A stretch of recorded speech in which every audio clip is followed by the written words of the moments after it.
Yo, mic check 1 2. How's everyone doing?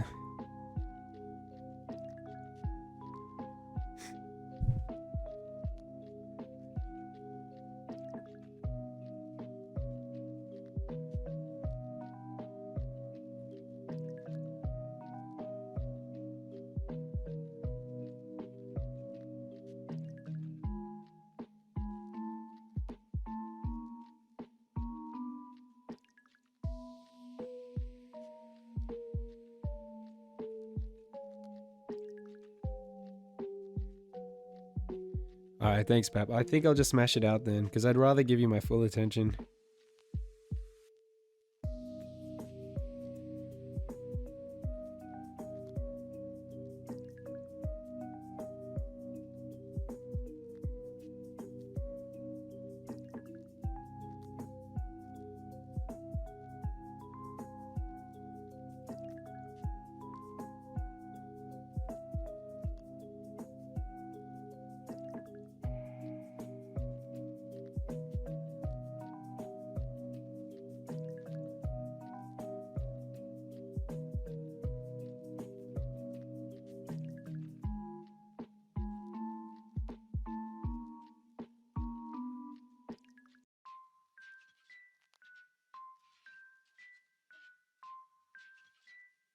I'm sure there'd be a way to automate posting to all the platforms.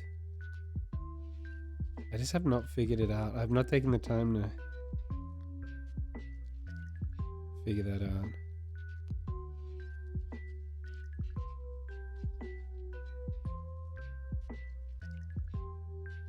know that people automate the Discord notice,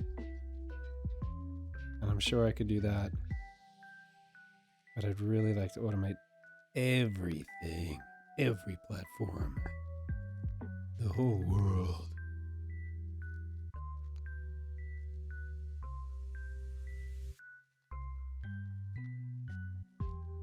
But I wouldn't want it to be so automated that it tells every platform, even if I didn't go live for some reason.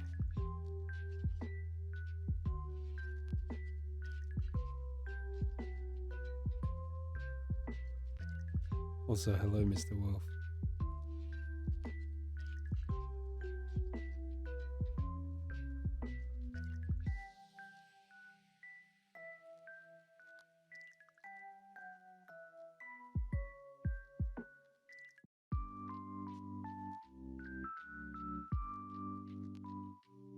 Do do do do do do do do do do.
I'm definitely getting through it quicker by just locking in.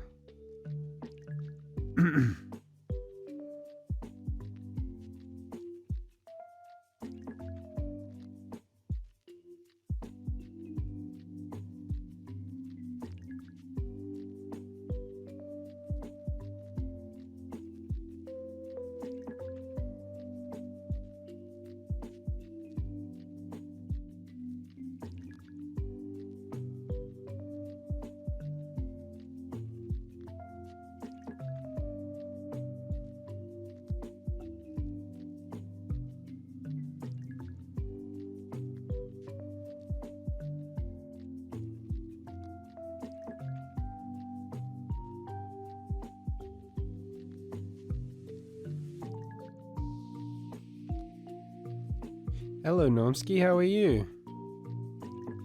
Welcome in.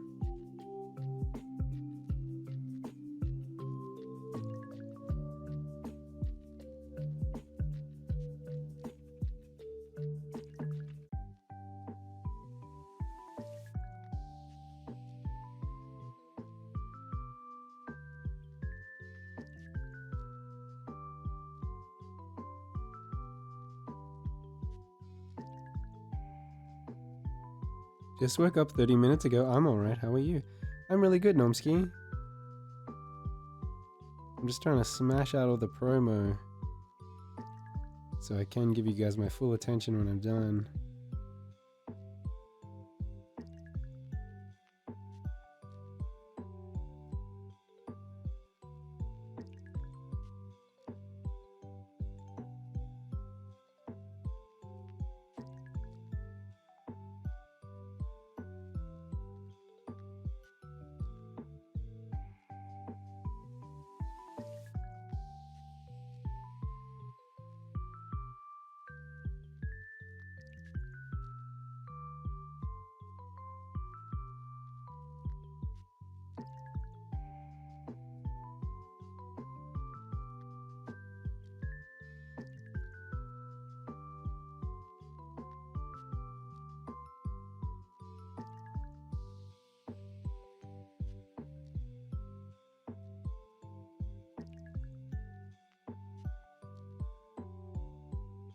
Yeah, Pap said he didn't care if I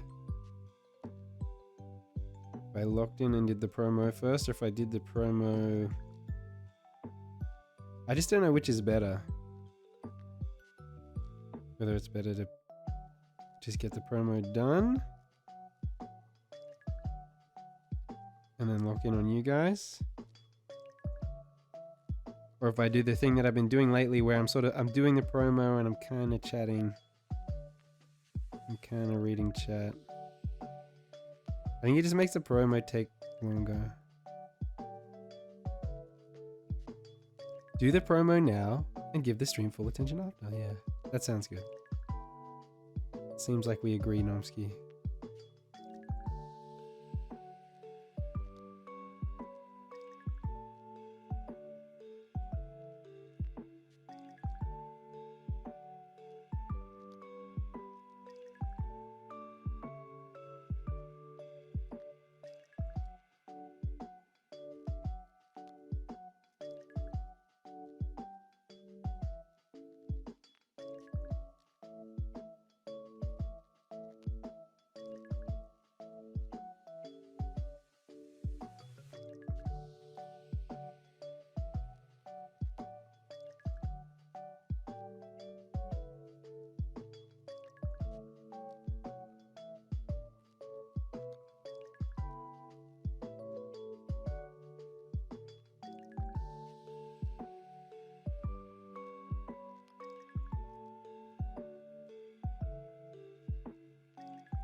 In the writer's room, I had some binoculars, and I was using them to look at people as they walked around down below on the street.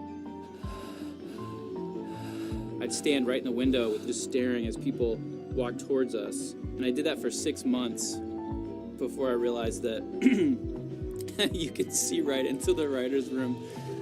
It's clear as day. I don't know if it's illegal what he's doing, but it's definitely disturbing and ethically wrong. Yo. Evangelos? Please feel free to tell me how to say your name. But thank you for the follow. Thank you for the first time chat. Welcome in, welcome in. I'm just about to be finished with the promo stuff.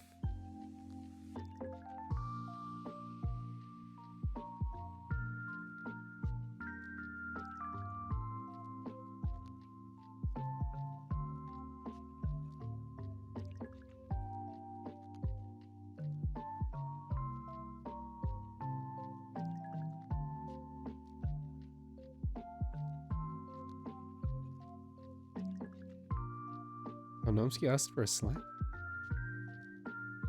No need to peep castanate now. I'm not wasting a second here. I'm really putting everything out very quickly and efficiently.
Okay, that's everything I do on my phone. Phone stuff is done. I'll let you guys look at my beautiful face.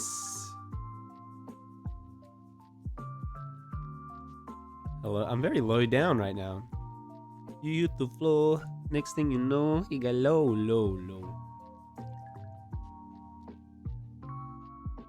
Wah.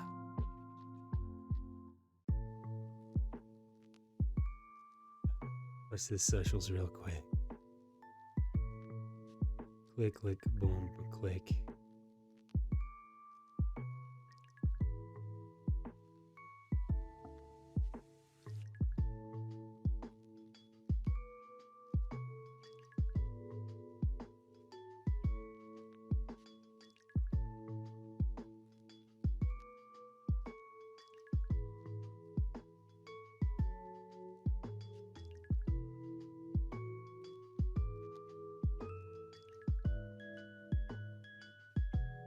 Boom.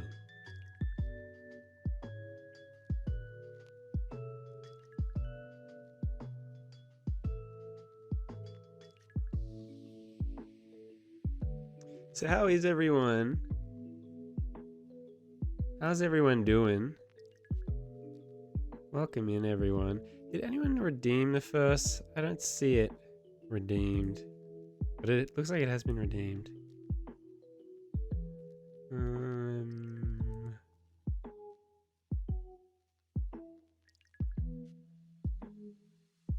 Boom, boom.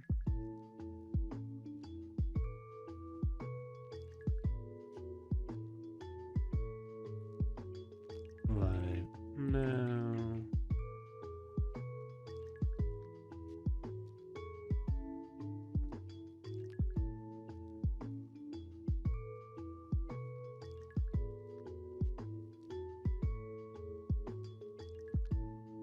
Freaking caps lock. Your hair is wild today. Well, I had a shower. And I didn't have any time to really do anything with my hair. I had to leave the house straight away.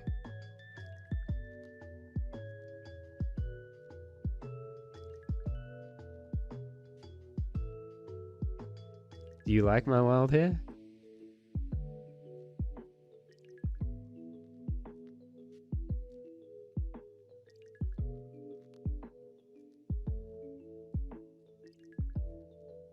Wild hair.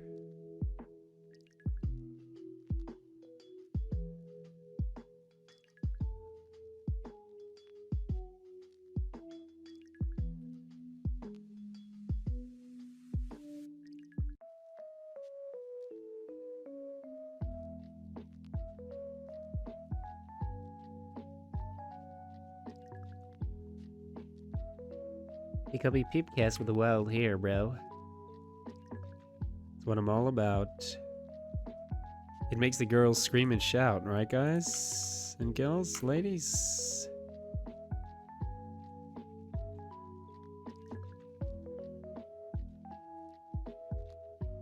Tell me I'm right, please. Slendy. Oh, someone drew Slenderman on a freaking post. That's kind of scary, dude. I'm scared now. You guys scared now?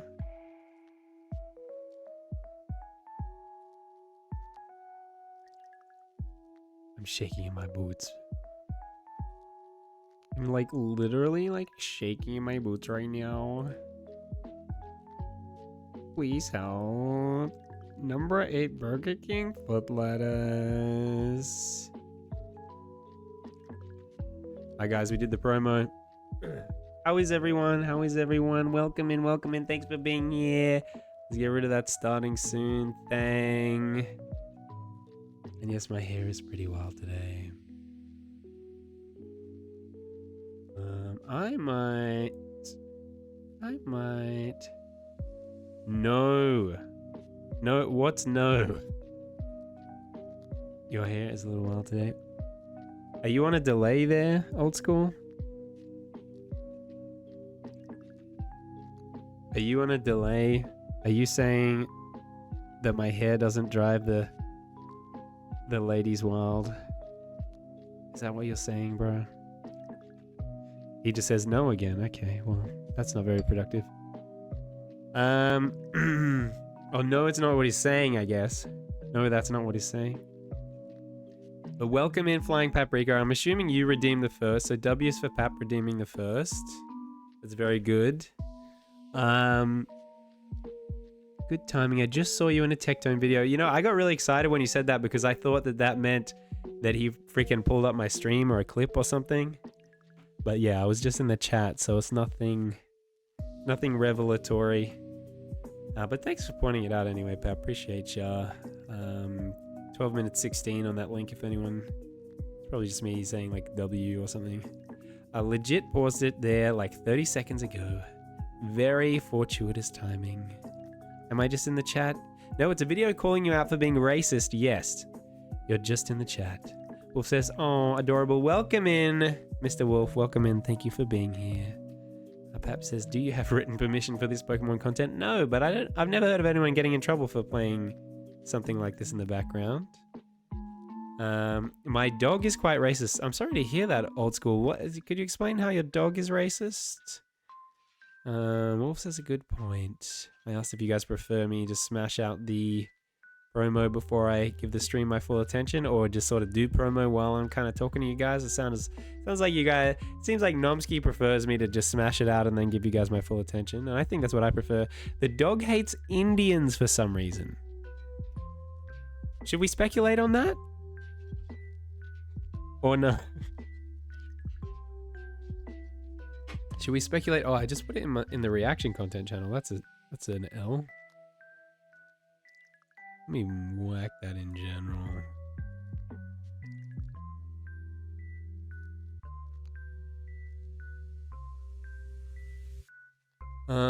She grows and you mean growls and like chases them out of the yard. Wow. That's weird. And it's not. And if it was a white stranger, your dog wouldn't do that. That's really quite strange. Racist dog moment.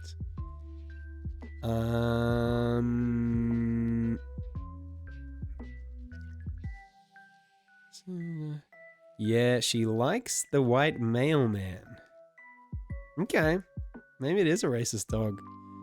I never really heard of racist dogs before. I've heard of dogs where maybe they don't like males and they like females, and I've heard the same with cats. I'm gonna turn off the light that's making this flicker happen.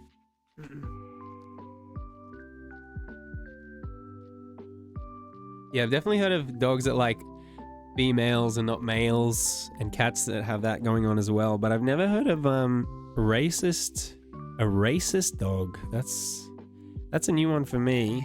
Personally, that's a new one.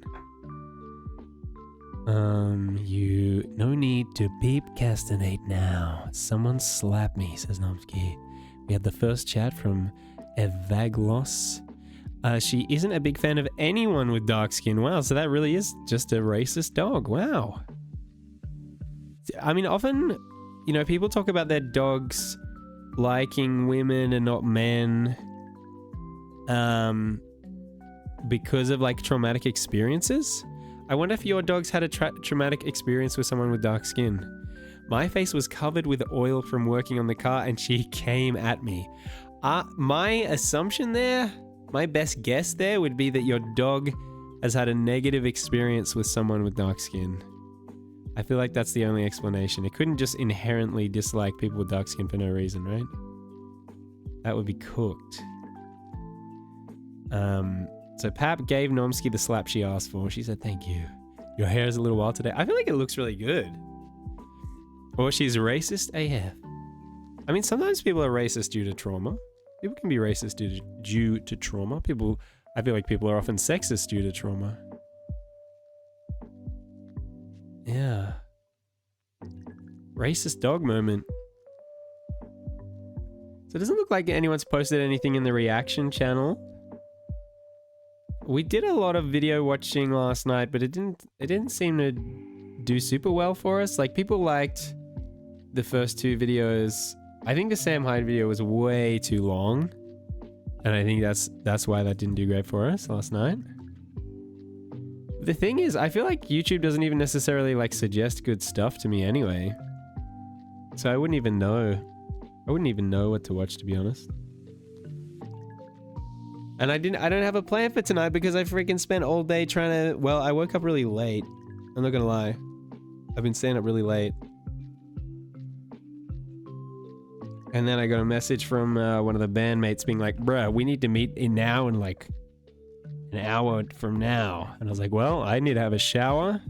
I thought he said we were going to be doing promotional photos. Old School says, I appreciate when you keep the stiff you upload that I've said, you know, not completely out of context. Horrible. Could you word that a little? I appreciate when you keep the stiff. I'm assuming you mean stuff. Keep the stuff you upload that I've said, you know, not completely out of context. Horrible. Bruh. And then he just said no. Well, no one's ever going to know what you mean, so that's great. Bruh. Bruh. So I don't have all that much to report, but I did meet up with the band. I met up with 3 out of 4 other band members, and we did some stuff. I had a package arrive today. That's good. What's the package, bro? What's the freaking package, bro? With 3 VHS tapes. What are the VHS tapes? Yeah, so we met up. We talked about band plans. We talked about being more committed to the band. We talked about we went and picked up I have a massive guitar amp that was at my mum's house. We dropped that at the house that we rehearse at. We got a PA system from another house, so that's really good. Yeah. And then we were sort of setting up the rehearsal room, so that's cool. And then I got home. It was like 5 p.m. I think. Something like that. Cyber City. I'm glad you got Cyber City on VHS. That's based. Robot Angel Maria and Ninja Scroll. Well, I've heard Ninja Scroll is an absolute classic. A very violent absolute classic. But I've never heard of Robot Angel Maria. I've never heard of this Robot Angel Maria you speak of. Maybe I'll look it up, then. Let's look up Robot Angel Maria. I'm assuming it's an anime, no?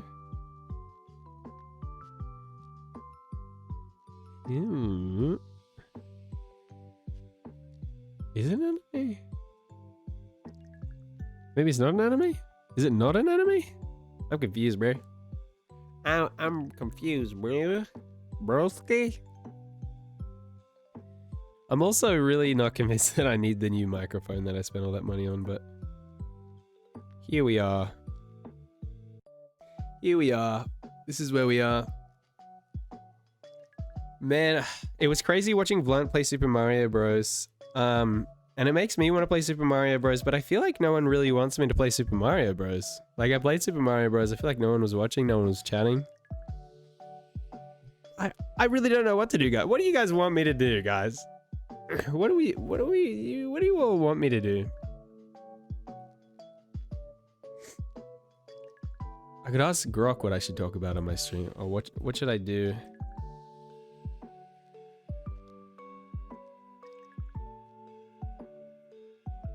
What should I talk about on my Twitch stream right now? We'll see if it has any good ideas. Current events in gaming or pop culture. Just tell me what they are. Black Myth Wukong. Dude, this is cooked. Guys, is AI cooked? We got a link to the anime list. What is this? Boku no Mary. What even is this? Ever met the perfect girl? Did she have the perfect boyfriend? Feel like you can't compete? Why not build your own? When an amateur mad scientist attempts to build a robotic duplicate of his dream girl, Mary is the result. Marie? I think that's Marie. Of course, there are the usual unexpected complications. He built her so well that Marie has a mind of her own and a whole host of questions to go with. The same question that each of us ask of life. Where did I come from? Why am I here? Why do I look just like that girl over there? Well, perhaps we don't all have to worry about that, but Marie does. So I'm getting one of them is the real one. The blue hair or the red hair is the real one, and the other hair is the other one. Am I peeking the mic? I'm gonna get this. I mean, maybe RE20 if it means I don't peek. If it means I never peek again. I think it's a bit more dynamic. It's a bit of more of a dynamic microphone. Huh. I don't know if that's my kind of anime. A robot girl created. I mean, it maybe hits a little too close to home, not being able to get a girlfriend. And guys, should I get a robot girlfriend, guys? I just don't even know what to do on that front, on that part of my life. I have no idea what to do. Anyone got any advice? How do I stop being so, what do you call it? Chronically lonely, guys. What's the tip there? What's the tip?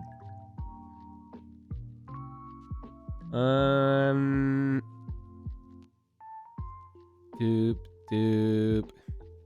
Do, do, do, do, do, do, do, do, do, do, do.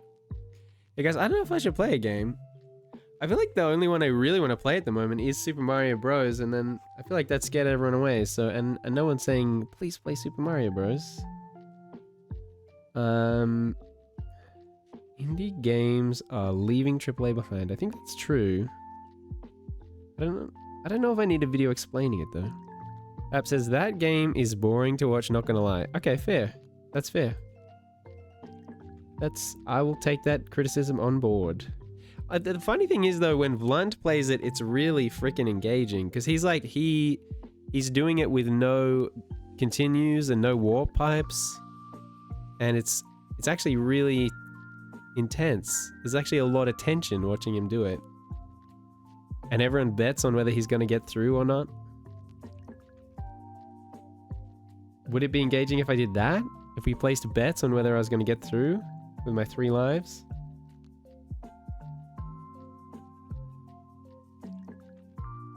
Do.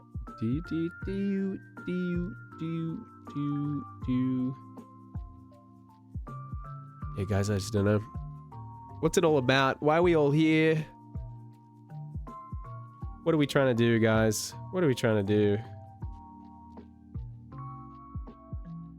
Why is me playing Super Mario Bros. Not as entertaining as Vlunt playing Super Mario Bros? What's the deal with that? Am I not bad enough? I actually think he's pretty good now.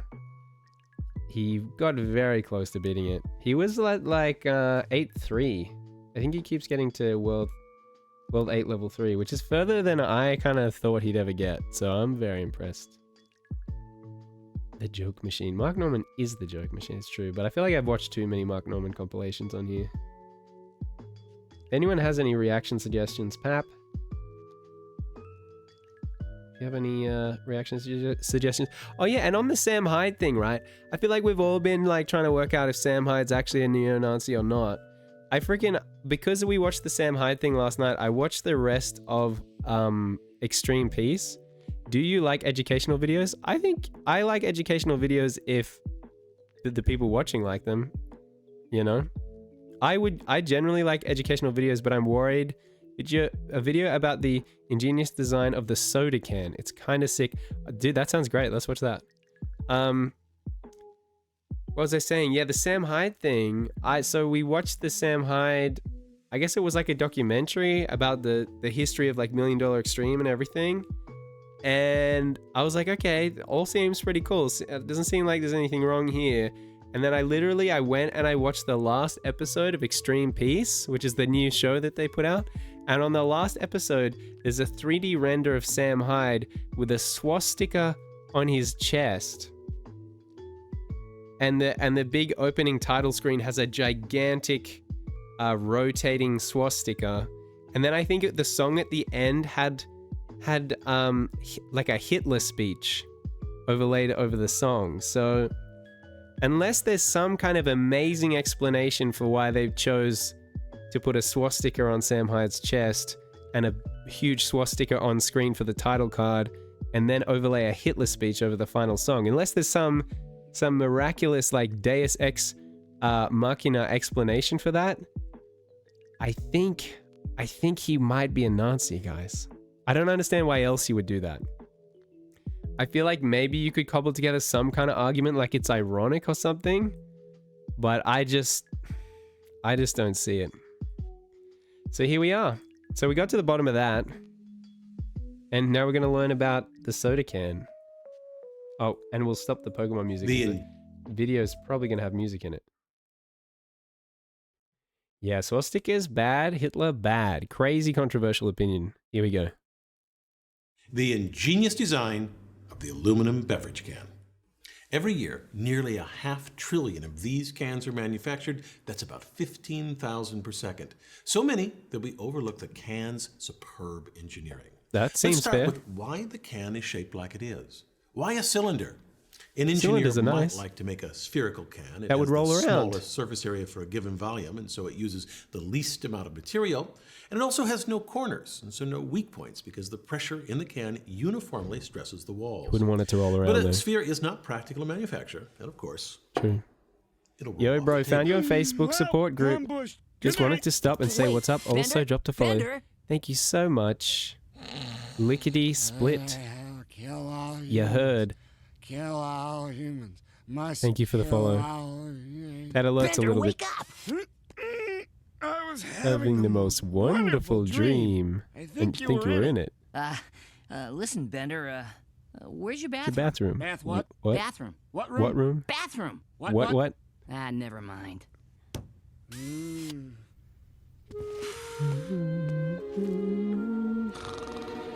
Hey, sexy mama. Wanna kill all humans? I probably need more alerts or different alerts or something. But thank you so much for the follow, Lickety Split. You heard? Thank you so much. Oh, no room for Yo. Bender, huh? Fine. I'll go build my own lunar lander with blackjack and hookers. In fact, forget the lunar lander and the blackjack. Screw the whole thing. Thank you so much for the follow. What was your name? Something about Laboobs. Thanks for the follow, Laboobs. I'm glad you like Futurama. Lickety Split, you heard. Your name makes me want to say Lickety Split, Split Lickety, like in 8 Mile. But welcome in, Lickety Split, you heard. Welcome in. Thanks for being here. Same goes for Laboobs. Thanks for being here, guys. We're just watching a video about Futurama is goated. Well, I'm glad we can all agree on that. We're just watching a video about the design of the aluminium can. Also, when packed as closely as possible, only 74% of the total volume is taken up by the product. The other 26% is void space, which goes unused when transporting the cans or in a store display. An engineer could solve this problem by making a cuboid-shaped can. It sits on a table, but it's uncomfortable to hold and awkward to drink from. And while easier to manufacture than a sphere, these edges are weak points and require very thick walls. But the cuboid surpasses the sphere in packing efficiency. It has almost no wasted space, although at the sacrifice of using more surface area to contain the same volume as the sphere. So, to create a can, engineers use a cylinder, which has elements of both shapes. From the top, it's like a sphere, and from the side, it's like a cuboid. The best a of cylinder both worlds. has a maximum packing factor of about Hannah 91%, Montana. not as good as the cuboid, but better than the sphere. Most important of all, the cylinder can be rapidly manufactured. The can begins as this disc called a blank, punched from an aluminum sheet about 3/10 of a millimeter thick. The first step starts with a drawing die, on which sits the blank and then a blank holder that rests on top. We'll look at a slice of the die so we can see what's happening. A cylindrical punch presses down on the die, forming the blank into a cup. This process is called drawing. This cup is about 88 millimeters in diameter, larger than the final can, so it's redrawn. That process starts with this wide cup and uses another cylindrical punch and a redrawing die. The punch presses the cup through the redrawing die and transforms it into a cup with a narrower diameter, which is a bit taller. What? This redrawn cup is now the final diameter of the can, 65 millimeters, but it's not yet tall enough. A That doesn't punch even make pushes sense this to me. redrawn cup through an ironing ring. The cup stays the same diameter as it becomes taller and the walls thinner. If we watch this process again up Stretched out. close, you see the initial thick wall and then the thinner wall after it's ironed. Huh. Ironing occurs in 3 stages, each progressively making the walls thinner and the can taller. After the cup is ironed, Monster the dome on the cans. bottom is formed. This requires a convex doming tool and a punch with a matching concave indentation. As the punch presses the cup downward into the doming tool, the cup bottom then deforms into a dome. That dome reduces the amount of metal needed to manufacture the can. The dome bottom Why? uses less material than if the bottom were flat. How? A dome is an arch revolved around its center. The curvature of the arch distributes some of the vertical load into horizontal forces, allowing a dome to withstand greater pressure than a flat beam. On the Okay, dome, domes you are might strong. notice 2 large numbers. These debossed numbers are engraved on the doming tool. The first number signifies the production line in the factory, and the second number signifies the body maker number. The body maker is the machine that performs the redrawing, ironing, and doming processes. These numbers help troubleshoot This makes me production want a problems soda, in the dude. factory. In that factory, the manufacturing of a can takes place at a tremendous rate. These last 3 steps, redrawing, ironing, and doming, all happen in one continuous stroke and in only a 1/7 of a second. The punch moves at a maximum velocity of 11 meters per second and experiences a maximum acceleration of 45 Gs. This process runs makes me continuously wanna- for 6 months. It makes me want a Bundaberg creaming soda though, which doesn't come in a can, so that's kind of ironic. Or around 100 million cycles before the machine needs servicing. Now, if you look closely at the top of the can body, you see that the edges are wavy and uneven. These That's bad. irregularities occur during the forming. To get a nice, even edge, about 6 millimeters is trimmed off of the top. With an even top, the can can now be sealed. Guys, they circumcised the can. The can is having its bris. The can is Jewish, guys. Before that sealing occurs, a colorful design is printed on the outside. The term of art in the industry is decoration. The inside also gets a treatment. A spray-coated epoxy lacquer separates the can's contents from its aluminum walls. This prevents the drink from acquiring a metallic taste and also keeps acids in the beverage from dissolving the aluminum. Deep. The next step forms the can's neck, the part of the can body that tapers inward. This necking requires 11 stages. The forming starts with a straight wall Never can. thought I'd see a The top can is get brought slightly circumcised inward, me either, bro. And then this is repeated further up the can wall until the final diameter is reached.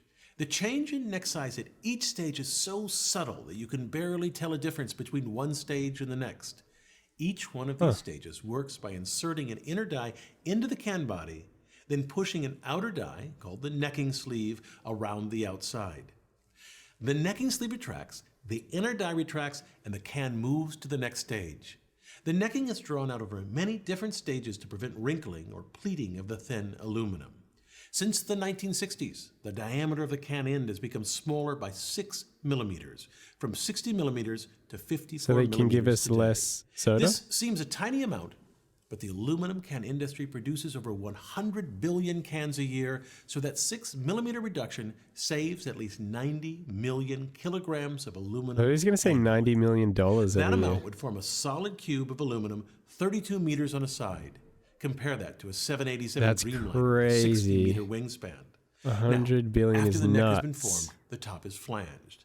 That is, it flares out slightly and allows the end to be secured to the body, which brings us to the next brilliant design feature, the double seam. On older steel cans, manufacturers welded or soldered on the ends.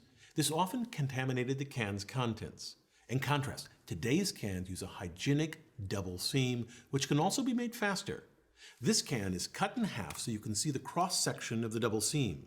To create this seam, a machine uses two basic operations. Why is that hygienic? The first curls the end of the can cover around the flange of the can body.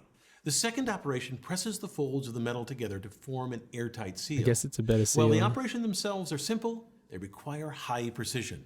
Parts misaligned by a small fraction of a millimeter cause the seam to fail. In addition to the clamping of the end and can body, a sealing compound ensures that no gas escapes through the double seam. The compound is applied as a liquid, then hardens to form a gasket. The end, attached immediately after the can is filled, traps gases inside the can to create pressures of about 30 psi or 2 times atmospheric pressure. In soda, carbon dioxide produces the pressure. In non-carbonated drinks like juices, nitrogen is added. So why is a beverage can pressurized? Because the internal pressure creates a strong can despite its thin walls. Squeeze a closed, pressurized can, it barely gives. Then, squeeze an empty can. It flexes easily. The can walls are thin, only 75 microns thick, and they're flimsy. But the internal pressure of a sealed can pushes outwards equally and so keeps the wall in tension. This tension is key. The thin wall acts like a chain. In compression, it has no strength, but in tension, it's very strong. Pap, if you have more videos like this, pressure strengthens the I'm cans really so into that they can be this. safely stacked. A pressurized can easily supports the weight of an average human adult. Wow. It also adds enough strength so that the can doesn't need the corrugations like in this unpressurized steel food can. While initially pressurized to about 2 atmospheres, a can may experience up to 4 atmospheres of internal pressure in its lifetime due to elevated temperatures, and so the can is designed to withstand up to 6 atmospheres or 90 psi before the dome or the end will buckle. that is wild. Why is there a tab on the end of the can? It seems a silly question. How else would you Open open it, yeah. But originally, cans didn't have tabs. And you need a Very can opener? early steel cans were called flat tops for pretty obvious reasons. You Flat use a top. special opener to puncture a hole to drink from and a hole to Blowing vape. my little In the zooted brain. 1960s, the pull tab was invented so that no opener was needed. The tab worked like this. It's blowing my You sober lift brain, up this dude. ring to vent the can and pull the tab to create the opening. Easy Wow. enough, but now you've got this loose tab. True. The cans ask you to, please don't litter. Yeah. But sadly, these pull tabs got tossed on the ground. I bet. The sharp edges of the tabs cut the bare feet of beachgoers, or they harmed wildlife. Yep. So the beverage can industry responded by inventing the modern stay-on tab. This little tab Good involved invention. clever engineering.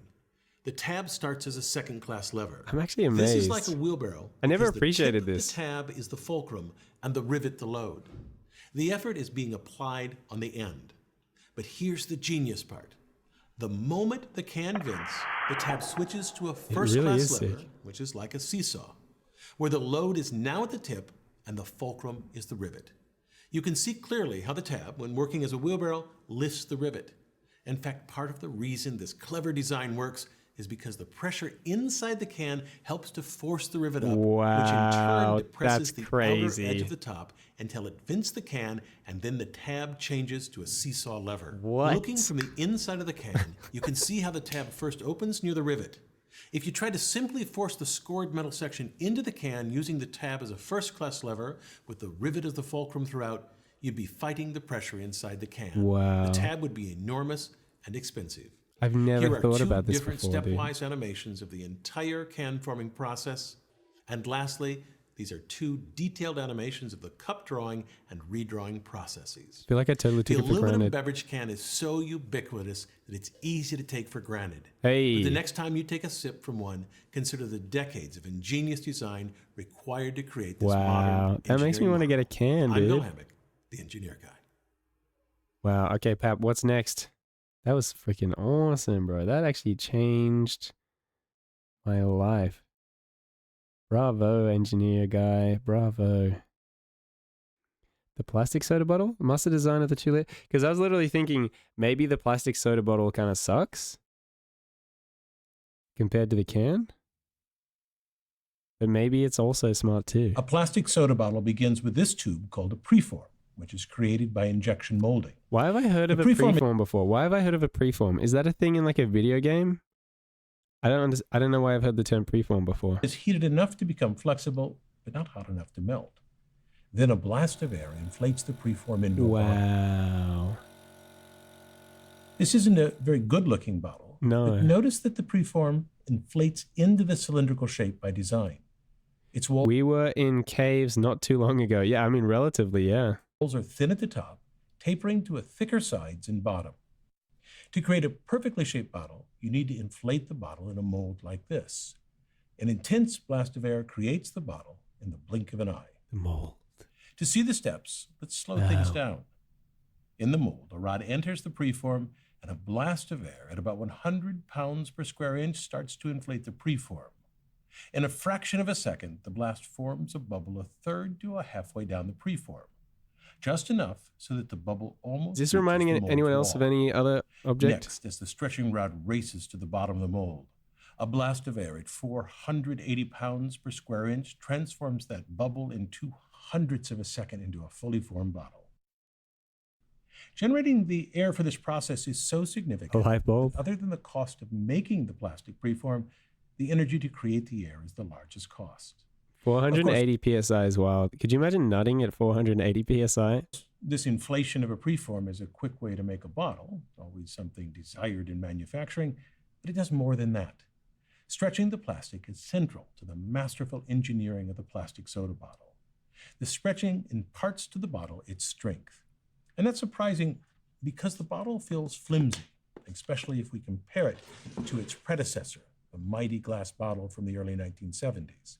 It weighs nearly 1,500 grams compared to a mere 42 grams for the plastic bottle. Yet, engineers designed the plastic bottle to be strong enough. The thing about going from the glass bottle to the plastic bottle, I don't know if you guys have had soda from a glass bottle, but in a glass bottle, for some reason, the soda doesn't go flat. Like,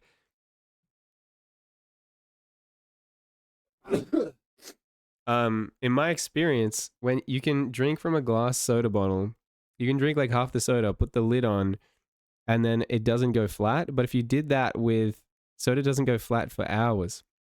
If you did that in a plastic bottle, it goes flat. So I think the switching to the plastic bottle is a massive L. They designed a soda-filled bottle. Also, glass is it might be the most efficiently recycled material. My understanding is if you recycle one glass bottle, you produce one glass bottle. Whereas the most recycled materials, every time you recycle it, you have less of the material. To drop from 2 meters onto a concrete floor Well, and neither burst nor deform. obvious So that benefit of after this plastic. drop, the bottle would be able to stand upright. Part of that strength comes from inflating the preform, because that creates a bottle without seams, which would burst open if the bottle were dropped. True. Also, the bottle must be strong enough so the pressure of the carbon dioxide in the soda doesn't distort the bottle. Recall that in the bottle, gaseous carbon dioxide is held under a pressure of about 70 psi so that it will dissolve in the soda. Plastic That's is about the just cheaper and easier to work with. They don't care about the user experience. I mean, the fact that it doesn't smash is kind of a huge safety improvement, to be honest. But yeah, it is a shame they don't seem to care about whether the soda goes flat or not. Pressure in a typical bicycle tire.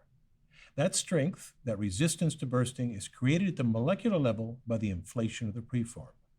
This bottle is made from a plastic called PET, polyethylene terephthalate. Is it putting It forms microplastics in our very long balls? chains of molecules called polymers, composed of atoms of carbon, hydrogen, and oxygen. The preform is a tangle of these long chains, but when the preform is stretched by a blast of air into a bottle, these coiled molecules become straight, which results in regions where the polymer chains align in the direction of stretch. Huh. In the side wall of the bottle, about 25% of the plastic consists of these crystalline patches. Importantly, they are aligned in two directions, lengthwise, the axial direction, or along the circumference, called the hoop direction. This alignment increases the strength of the bottle. Note that this alignment with stretching to increase strength is the principal reason to choose PET for this bottle. To see how uniquely strong a plastic soda bottle is in containing that pressure, look at how soda deforms a plastic milk jug, which is made from a different plastic, high-density polyethylene, abbreviated HDPE. Milk. As this time-lapse shows, pressure from the carbon dioxide in the soda deforms the bottom, so the jug no longer sits flat. Huh. Also, this alignment of the molecules, this crystallization of some of the bottle's wall caused by the stretching, helps to overcome a deficiency of the plastic bottle compared to a glass bottle. The glass bottle is far superior to most plastics because its glass walls don't allow carbon dioxide to leak. That's what I'm saying. But stretching the PET to create those crystalline sections packs the polymer chains tightly together, which decreases the leakage dramatically. Now, But not the as well as plastic glass. isn't nearly as good as glass, Yeah. but it's good enough. A 2-liter Is bottle it? will lose about 15% of its carbonation in 26 weeks, at which point the manufacturer will sounds pretty declare good. its shelf life over, the soda no longer to be sold. Well, the type of plastic and how it's stretched is key. The shape of the container is equally important. Notice the bottle's shape at the top. It's close to hemispherical. This distributes the pressure from the dissolved carbon True. dioxide evenly across the wall, Smart, which bro. allows less plastic to be used than if it had sharp edges, which would need to be thick to contain the pressure. This hemispherical shape was also used at the bottom of the first 2-liter bottles. those Oh, from the weird. 1970s. I wouldn't stand up. It was covered, though, by a cap so the Oh, bottle like could sit on the table. SodaStream. This cap, though, was costly because it increased the time to assemble the bottle and used a lot of Huh. plastic because it was thick. Today, the solution is this pedaloid bottom, pedaloid meaning like a flower. It is generally hemisphere-shaped, although composed of many curves, many hemispheres, if you will, so no sharp edges. These curves form a set of legs so the bottle can rest on a surface. Next, let's look at the neck of the bottle. First, notice this lip at the base of the neck. It's there to hold the preform in the mold. Just above this is a beveled lip. This is to retain the tamper-proof ring. It's lightly attached to the cap in a few places.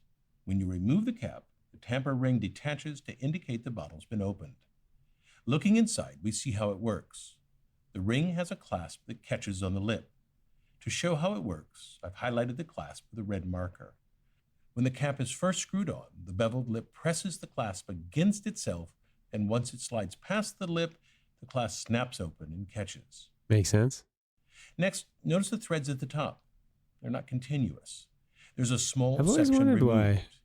This lets the carbon dioxide escape when the bottle is opened. Oh. Otherwise, the bottle's cap could become a projectile. True. The neck is the result of intensive engineering. Prior Wow. to about 2007, it was this sized. Now it's 4 Huh. millimeters shorter and a little thinner. And the newer cap has 2 threads instead of 3. You don't have to It twist takes as much. 1.8 revolutions to affix it, whereas before I know how all this works because I used to chew the F out of a bottle cap. Dude, that's your nuts are probably like 100% microplastics if you did that. You shouldn't have done that. I'm glad you said used to, so you've stopped. That's good. took 2 revolutions. Perhaps this seems trivial, but these In the changes, writers' room, I had shapes, some and binoculars. textures of plastic. And, Blaster was streams with using the them to look follow. at people as they walked around down below on the street. Thanks for the follow, Blaster Streams. I'd stand right in the window just staring as people walked towards us. And I did that for 6 months before I realized that you could see right into the writer's room. It's clear as day. I don't know if Know it's if it's illegal, illegal, what what he's doing, but It's it's definitely definitely disturbing. disturbing and ethically wrong. Thank you for the follow, Blaster. Thanks for being here. We're just watching a video about how they make soda bottles. From the bottle, which seems tiny, but over millions and millions of bottles, that small change adds up. There's no magic here. Dude, your This follow is trial and notification error. is They amazing. reduce Thank the you. net, then test thoroughly, subjecting the cap bottle to demanding Arigato tests it gozaimasu. must pass. No leaks can occur. Engineers attach the cap, then pressurize the bottle to 100 psi. They heat a bottle, then place a weight on the top. To pass the test, no gas may vent. Wow. They chill the bottle, then slowly unscrew the caps to find the maximum torque needed to detach it from the tamper-proof ring. Engineers subject capped bottles to cycles of temperature. During this test, the cap must stay on the bottle. If a new neck passes all these tests and more, then it can be put into production. Wow. There are many things a 2-liter soda bottle can do, but here's something it doesn't do well. Boiling Fill it with hot water. water, and the plastic softens until the bottle nearly It's true. collapses.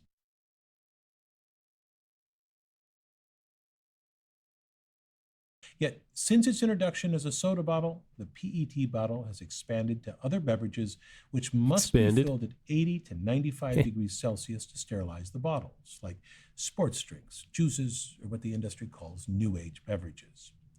Note that a soda bottle doesn't need to be sterile because the high carbonation levels kill antibacteria. I didn't know that. Watch as I fill a sports drink bottle, called a hot fill bottle, with boiling water.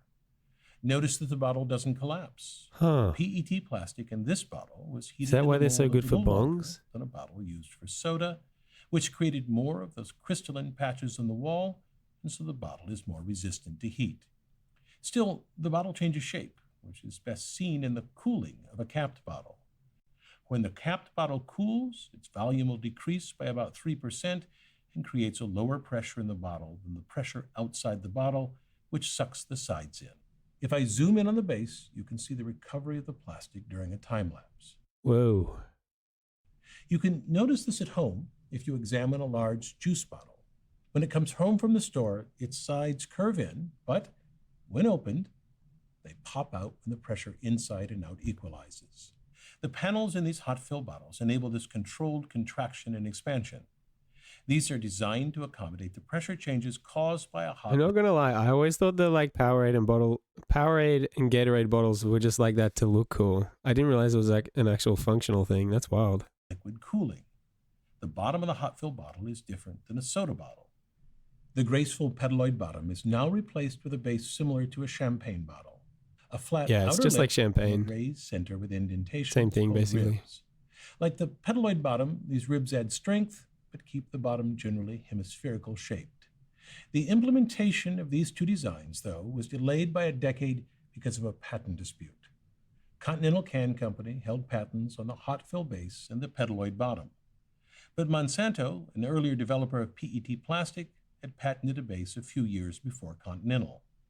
Monsanto suggested Monsanto's that the evil Continental's one. hot fill base was merely an obvious combination of the Monsanto patent and the petaloid bottom. This tied up all three patents. The key question addressed by the courts was this: Gatorade equals Dom Perignon. are That's the exactly ribs right, in the Laboobs. Monsanto bottom hollow? Because clearly the indentations, the ribs in both of the Continental bottle bases, are hollow. In the courtroom, one of the inventors of the Continental hot fill bottom drew a cross-section of the ribs in that bottle and of the ribs in the petaloid bottom. He noted that these were hollow. Then he drew a cross-section of a rib from the bottle depicted in the Monsanto patent to show that they would be solid. Continental argued that hollow versus solid was the key difference, That noting seems fair. further that the Monsanto patent didn't use the word hollow. Monsanto countered that blow molding must create hollow ribs, which would be clear to anyone familiar with the state of the art. The first trial decided that the ribs of the Monsanto design were hollow and thus declared Continental's patent invalid. Oh, But an appeals court said in 1991, nonsense. The ribs were solid, thus restoring the validity of Continental's solid patent. ribs, guys. In the early 1990s then, with the litigation over, bottles with a petaloid base and the hot fill bottom appeared on the market. These bottles were so successful that every year some 500 billion PET bottles are manufactured. About 3/4 of these bottles end up in landfills or are incinerated. The other quarter are recycled. Yet PET is among the most recyclable of plastics. It's ground into a powder, melted, then spun into fibers a fifth the diameter of a human hair, which can be woven into fabric. In 2012, the That's U.S. crazy. men's basketball team wore jerseys created of recycled plastic bottles, as did the 2015 Indian cricket team. Wow. And at least one high-end car manufacturer offers interiors upholstered with fabrics made from up to 100% recycled PET bottles. So you can get more Thanks for microplastics in listening. your nuts? I'm Bill Hammack, the engineer guy. Bill Hammack, the engineer guy. This guy's amazing. Okay. And then it'll go for a little bit, then pick this up, and a plastic soda bottle begins with this tube called a preform. Is that right? Today I learned. Okay. I don't think that this one was as goated as That's right. the aluminium can one. Pap, I don't know if you have other ones as goated as the aluminium can ones. Blubs edit says, "Yo, Pete, what's good? I'm sorry for disturbing you in your last stream. You're all good, Blubs." A plastic soda.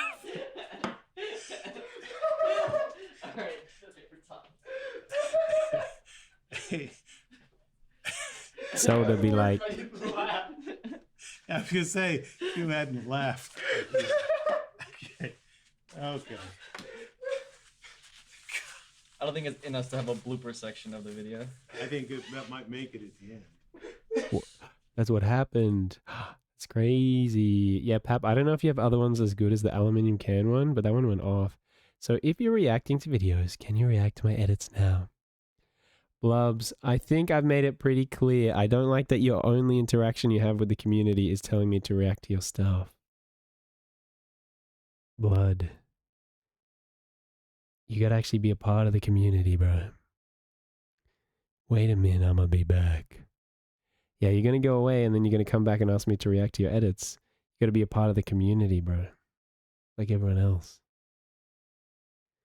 The engineering of duct tape is probably going to be interesting.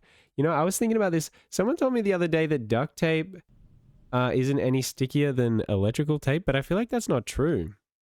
Like in my experience, duct tape is way stickier than electrical tape. Duct tape was first developed in World War II to repair ammunition boxes. Since then, it's become essential to repairing anything, at least temporarily, including cars, wallets, industrial equipment, and most famously, spaceships. On the Apollo 13 mission to the moon, this improvised carbon dioxide Flex filter tape's better? I've was never held used flex together tape. by duct tape. The makeshift filter was necessary after an in-flight explosion destroyed part of the life support system. To accomplish all of this, duct tape is astonishingly well engineered to do three things: stick to a surface when a bit of pressure is applied, securely hold two objects together, and then be removed without, if all goes well, leaving adhesive residue. Yeah, To show you the fabulous design of duct tape, I'll dip it in a liquid that separates it into its key components. Ooh. Yeah, I've It takes noticed only a that few grid. minutes, and then I can remove the cloth reinforcement embedded in the tape from the plastic backing. Notice that the drips from the cloth create these white rings. That's the dissolved adhesive. And if I stir it around a bit, I can get all the adhesive off of the backing, which makes the liquid cloudy. So we can now see the three components: the plastic backing, the adhesive dissolved here in the liquid, and the cloth reinforcement. Each is necessary for the proper functioning of duct tape. First, the adhesive covering the cloth. It's a most unusual type. Typically, we think of adhesive Guys, as there is going to be an something ad in like glue. 9 seconds. You can sub if you don't want ads. You can find other ways to not have ads. Otherwise, the ad break will be like 3 minutes. Get a drink, have a snack, have a stretch. It starts as a liquid. Then, as seen over this 8-hour time lapse, the glue blob shrinks as the solvent evaporates until it's dried and becomes hard, solid. This, however, would not do for tape. No, for tape sir. to work, we need the adhesive to stick when a bit of pressure is applied, no drying, and stay firm while the tape is in use but not stick too tightly, as we want to remove the tape with only a bit of force and not leave any residue. Instead, the stickiness of a tape's adhesive comes from what's called a tackifier. It's a bit like the syrup used in pancakes. Because it's a liquid, In it spreads pancakes or across the maple surface syrup? to be bonded, which creates enough points of contact that it will stick to another surface. Yet a tackifier alone isn't enough. Compare a strip of silvered paper with only tackifier to a piece of tape. The tackifier will fasten the paper, but add a bit of weight and it fails. True. Contrast that to the tape, which can support for the same surface area at least a 5-pound or 2.3 Wow. kilogram weight. So to create That's an epic. adhesive for tape, the tackifier is mixed with the strangest substance, a material that is like a liquid, so it can spread the tackifier, but will be a solid, so it holds the tape in place and sustains a load, yet is also elastic, so it can be removed when needed. Here is a substance that meets those criteria: silly putty. It behaves in 3 ways depending on how fast it's deformed. This 40-hour time lapse shows how the gentle pull of gravity causes it to flow like a liquid. It's really satisfying. When I pull quickly, it acts like a solid and breaks. You see here a distinct fracture plane. And lastly, it can even bounce. Whoa. A material that behaves in these different ways is called a viscoelastic material. Viscoelastic. For tape, tackifier is combined with a viscoelastic material, most often rubber, to create an adhesive. Let's see how it provides pressure-sensitive adhesion, strength once applied, and removability by taking a close-up look at what happens when a piece of tape is applied and removed. As I press on the tape, the now viscoelastic adhesive spreads like a liquid to fully cover the surface. That's called wetting, placing the tackifier in contact with as much Wetting? of the surface as possible. Then, once in place, the adhesive acts like a solid. It anchors the ends of the tape so that it can hold significant weight. However, it is the cloth embedded in the tape that provides strength to hold the weight. He has like This scaffolding. cloth is likely cotton, but depending on the tape, it could be polyester, glass filament, or nylon. Huh. The cloth is woven from What if one of walnut them is fibers better? along the tape. These are what support the weight and tension. And perpendicular to these fibers are bundles of fibers. These bundles are composed of very thin fibers. This loose weave helps to reduce the cost of manufacturing. It allows the adhesive to pass through the cloth and adhere to the backing, rather than a layer of adhesive to affix the cloth Did to the I backing, walk into a then physics another layer class? on top of the Welcome cloth. in, Luca Worldwide. Welcome in. Thanks for being here, Luca. We're learning about how the engineering of duct tape. So it's not really physics, but it is the engineering of duct tape. And we watched one on aluminium cans and one on plastic bottles.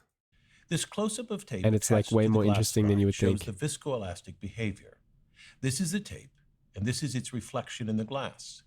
At first, the viscoelastic material resists being removed.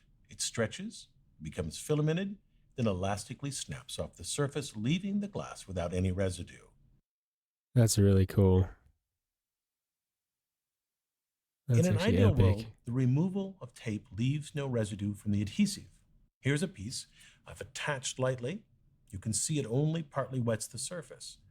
When I remove it, no debris remains. So did he That's say a clean wetting glass and not slide. wedding?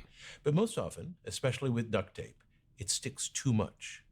Here I've pressed it tightly and heated the tape to degrade the adhesive so that when the tape is removed, it leaves debris on the surface. That's called cohesive failure. It's annoying. If we look at the tape I just removed close up, we see a few smooth sections of intact coating and a lot of areas where the viscoelastic adhesive layer has been destroyed. Which is why I This can't is use where it the again. viscoelastic material behaved as a solid and fractured. Here's that tape being removed from the glass slide. Notice that the strands again elongate, but instead of elastically jumping from the surface, the viscoelastic material fractures. The strands break, leaving residue on the surface. You can see that fracturing even more clearly here. Things look so unsettling when magnified to that extent. I'm actually like, it's really satisfying to me. Maybe it's like ASMR In where our like some studio, people hate it and we some often people love it. use gaffer's tape, which is designed to not leave residue. It's similar to the blue tape used by painters. To achieve this, they add a layer of primer between the backing and the adhesive that increases the anchorage of the adhesive, so it sticks to the backing better when peeled, and they use a thinner layer of adhesive. Also, they use an adhesive that is softer and more flexible, Guess and you're thus less squeamish likely than I to am. have cohesive failure. And for some removable adhesive items, for example, sticky notes, there are microspheres in the adhesive that decreases the amount of contact with the surface. True. Typically, all of this They're not that increases the sticky. cost of tape. Roughly speaking, gaffer's tape is 3 to 4 times the cost of run-of-the-mill duct tape. I didn't know that. As we've just seen, controlling the stickiness of tape is of utmost importance. In fact, a key element of engineering tape is controlling its stickiness. And only by doing that can tape be wound into a useful roll. If the True. tape sticks too tightly to itself, we could not use it. Too loose is also a problem. This is a defective roll where the tape is nowhere near sticky enough. And as you see, it telescopes. So now Sag. we turn to the plastic backing. In and of itself, it isn't very interesting. It's just a piece of plastic. Yet Right. on its surface is the most proprietary aspect. It's covered with a release coating. It sets the balance between too tacky and not tacky enough. To understand how these coatings work, recall what happens when tape is applied. The adhesive flows to spread the tackifier evenly to wet the surface. In this way, by controlling the amount of this wetting, we can control the stickiness. Well, the exact formulation of this release coating is secret. The main ingredient is silicone, like in this stopper. A drop of colored water beads up on the stopper because silicone resists wetting. The main ingredient in my wife was silicone. My ex-wife. That was bad. Compare this to a drop on a glass surface. Water spreads, that is, it wets well.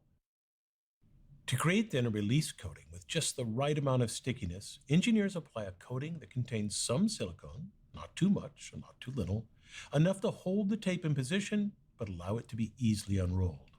Well, you'd think the invention of tape adhesive was a triumph of chemistry, of science. It was instead developed by the engineering method. Make no mistake, chemistry was necessary to synthesize these adhesives, these tackifiers mixed with viscoelastic substances. But, well, we can explain adhesion at a molecular level, van der Waals forces and the like, there's no detailed scientific theory that designs an adhesive. In fact, pressure-sensitive tape predates much of the most elementary molecular understanding of adhesion. Tape has been mass-produced since the early 20th century. That engineers developed and refined tape without this knowledge is no surprise. Recall that the purpose of the engineering method is to solve problems before we have full scientific knowledge. Engineers work their way around this lack of knowledge about what happens at the molecular level by developing precise ways to quantify the unknowable molecular forces that lead to adhesion. That's deep. This is my favorite, a ramp used to quantify the tackiness of an adhesive. Place a ball at the top of the ramp, let go, and the tape's tackiness abruptly stops the ball. That's sick. Engineers worked out a standard-sized ramp, carefully spelling out its specifications and dimensions. Here's 4 types of tape in order of decreasing tackiness: duct tape, masking tape, scotch tape, removable scotch tape. Wow, that's so cool. Using a mix of chemistry as a tool, empiricism, and a lot of intuition, engineers developed the adhesives for tape that can be used to do just about anything.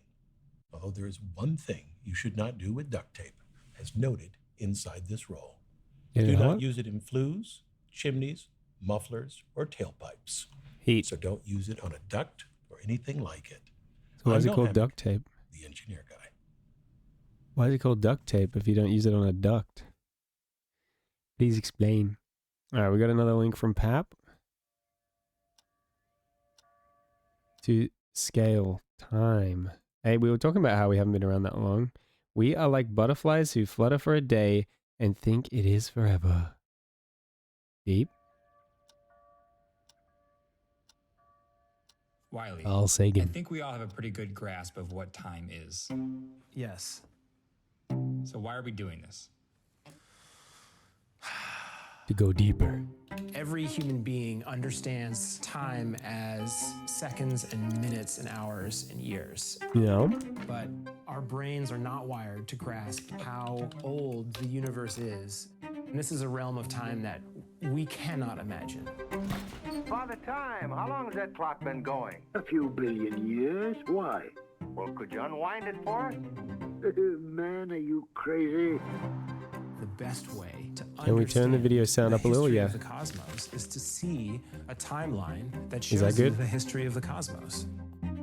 If you want to understand the age of the universe, you have to see a scale model of time. And the only way to see it Let me know if that's good. is to build it. You're very welcome, Pap. Thanks for providing the quality videos.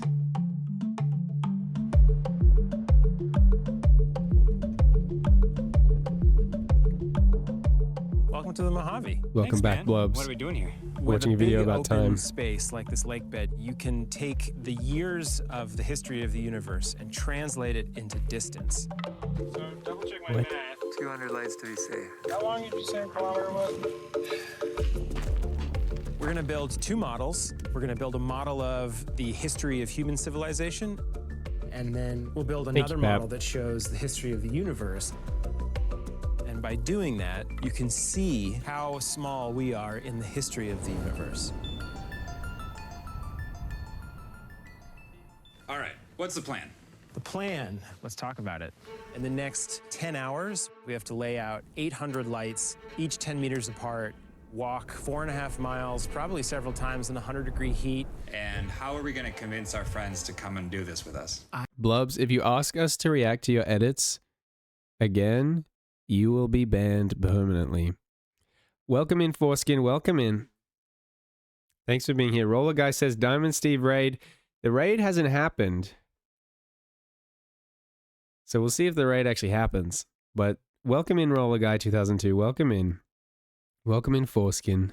Thanks for being here. I think we'll have to pay them.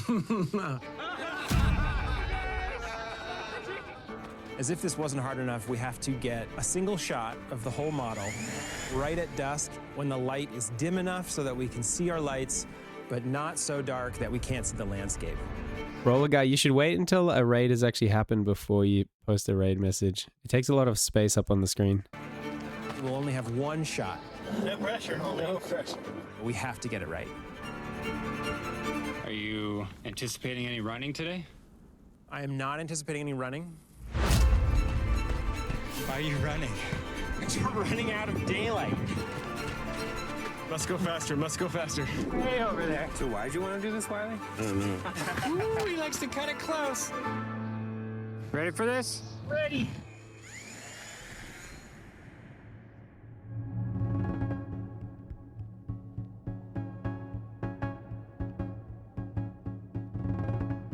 This is so beautiful. 1 million years ago, our ancestors control fire. Fire. Around its warmth and safety, they become social. Love fire. They cooperate to survive. Very They pretty. begin to cook and gain more energy Dude, let him for cook. food. Let him cook, guys. Let him cook. Over thousands of generations, their brains grow. They become we. We make tools, rituals. As Earth warms, we migrate. I thought he said earthworms. Because, bro, We make imagine art, the first guy to cook something. Music, culture. Let him cook, bro. Let him cook.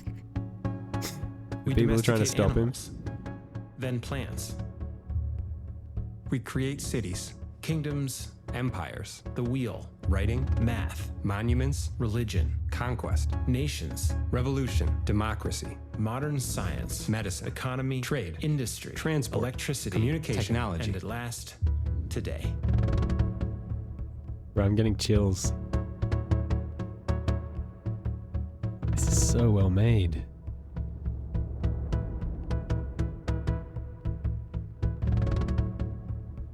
Whoa, 1 million years? Whoa. But this is only the latest chapter. To see the whole story, we change our scale. The Big Bang. Time begins as the universe expands into existence. This expansion cools energy into matter. Clouds of simple atoms condense to form stars. In their cores, atoms fuse into new elements. And when fusion ends, the enriched matter returns to the cosmos. Raw material for future worlds. Over the eons, 100 billion stars gather into Eons. each galaxy. And the universe is home to 200 billion galaxies. That's a lot of galaxies.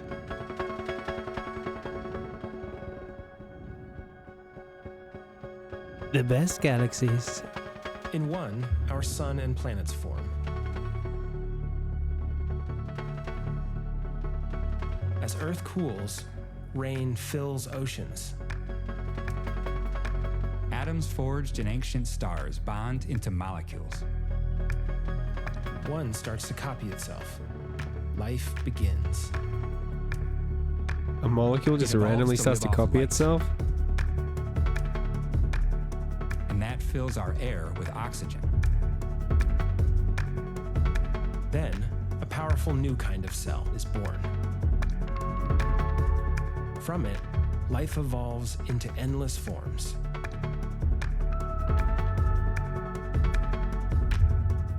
It moves onto land, grows large, but disaster strikes. Small mammals emerge into a world Losers. left to them. Total losers. They evolve to be larger, smarter, Work To it, stand make up. it, do it better. and become us. Stronger, better, faster, stronger. That don't kill me. It only make me stronger. I need you to hurry up now, cause I can't wait much longer.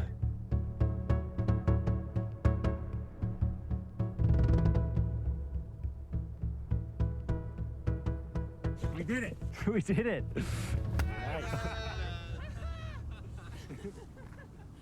Oh man. What are you standing in front of? So what you're looking at here is a scale model of the history of the universe. And on that scale, all of human history is this big. Pap, do you have more? Can you just keep hitting us with this quality content? Every person you've ever heard of existed in this last centimeter of space. That's wild. And your life... Apparently there's more time between us. I could be getting this wrong, but I feel like I've heard the quote that there's more time between... No, less... Hang on. More time...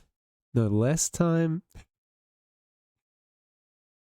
Hang on. Whatever it is it just means that Egypt went for a really long time.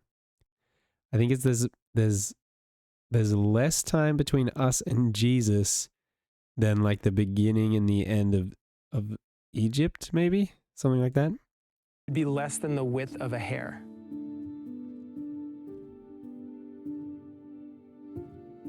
That is your life against the history of the universe.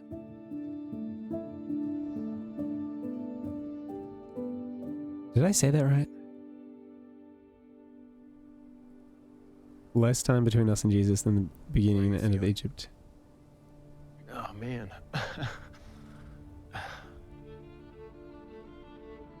That whole history just to get us here. He's crying. I think it's beautiful.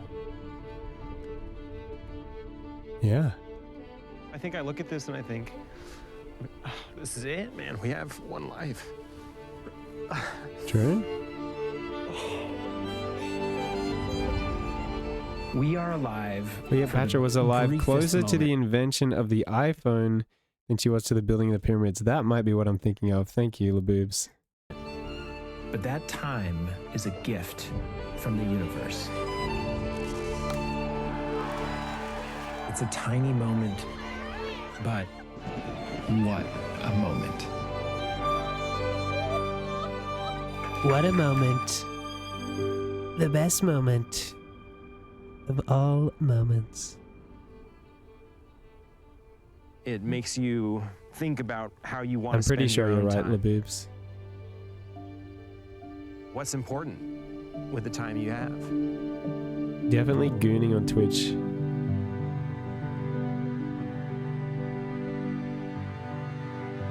It's the best thing you can do. That's a joke, by the way. In case anyone thought that was serious.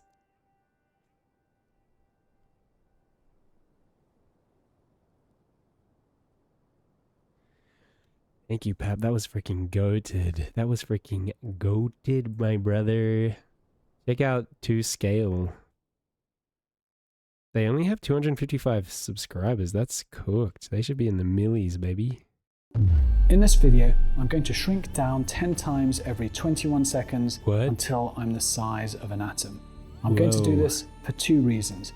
Firstly, I can't wait to see 3D how rendering bizarre on things point. get down there. And secondly, we're going to do it in a way using a bit of a memory trick so that you'll always be able to remember the scale of the microscopic world without needing to remember is he any AI? numbers. We're going to make a map of our microscopic universe that will be useful because it will be hard to forget. A huge percentage of the scale of our universe is in this world of the microscopic, in something as simple as these grains of sand in the palm of my hand. It took me a But in sec to strange realize his way, face was that CG. world, at least to me, feels harder to see and understand than the stars so far away. So let's fix that. Let's start the clock and jump in.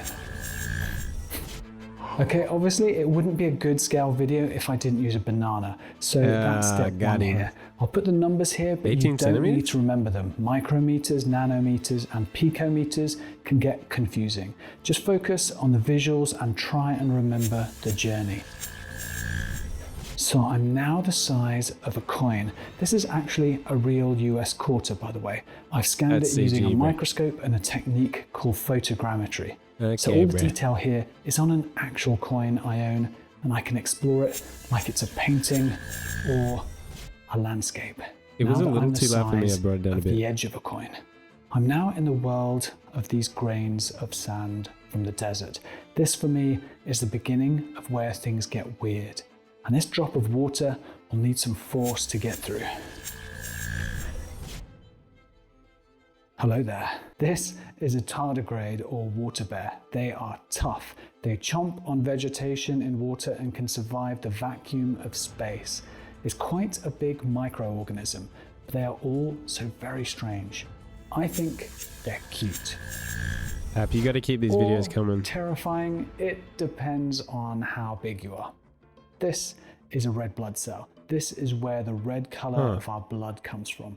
25 trillion of these are flowing through you right now, and they will take about a minute to do an entire circuit of your body.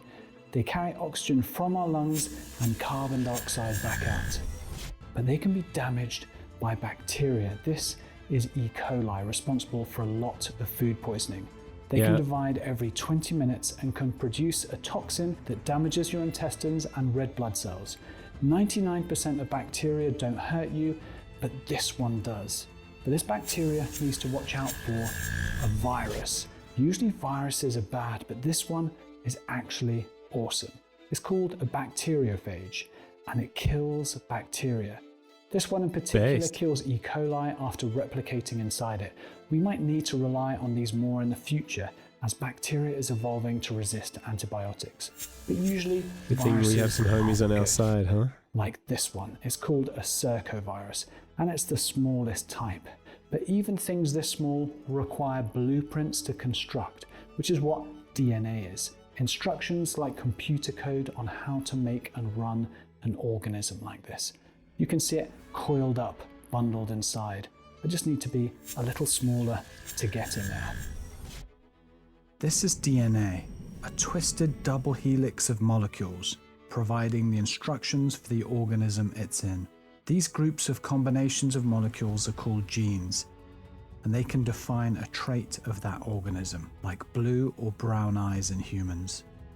It's billions of molecules long when stretched out. And the things that make them up are individual molecules made of atoms. I didn't realize DNA was so small. It's literally made of individual atoms. It couldn't be any smaller. Yeah, I didn't think I knew that either. Atoms are the building blocks of all matter. Little grey spherical clouds is probably the most accurate way to show them. This is a hydrogen atom where this journey ends. There are more steps below atom, but those get super weird, so best to leave that for another time. An atom is a good end to our story. I thought he was going to get smaller. So that was a pretty crazy journey. So how does this map of the microscopic universe work? Well, you just have to remember the order. Banana, coin, edge of coin, water bear, red blood cell, bacteria, good virus, bad virus, DNA, atom, 10. If they were just words or numbers, it would be hard to remember, but hopefully the journey is weird enough to stick. The story leads to the next one. Then if you want to know how big, say, a single bacterium is, you can just use your fingers to count. Banana, coin, edge, water bear, red blood cell, bacteria. 6 steps. Each step is 10 times smaller, so you just go down in steps of 10. So a banana is about 10 times smaller than a person, and a single bacterium is, let's see, 10, 100, 1,000, 10,000, 100,000, 1 million. 1 million times smaller than a person. A bacterium is about 1 millionth the size of you. Or you could start with the edge of a coin before counting the steps. So water bear, red blood cell, bacteria. 3 steps. 10, 100, 1,000. So you could fit 1,000 bacteria end to end across the edge of a coin. Or because a virus is 1 or 2 steps smaller still, between 10,000 and 100,000 viruses. But the key thing is, you don't need to remember any of those numbers. Just remember the journey, and then if you ever need or want to know how big something is in these realms, count the steps in 10. As long as you can remember the journey, you'll always have a really good understanding of the scale. With a bit of thinking, you can even know the numbers. So the world of the small is tiny, fascinating, and if you have the right map, memorable. but the picture here is a little incomplete. I want us all to have the best fundamental understanding of this world, and to do that, we need to understand exactly how I've been tricking you. Sort of.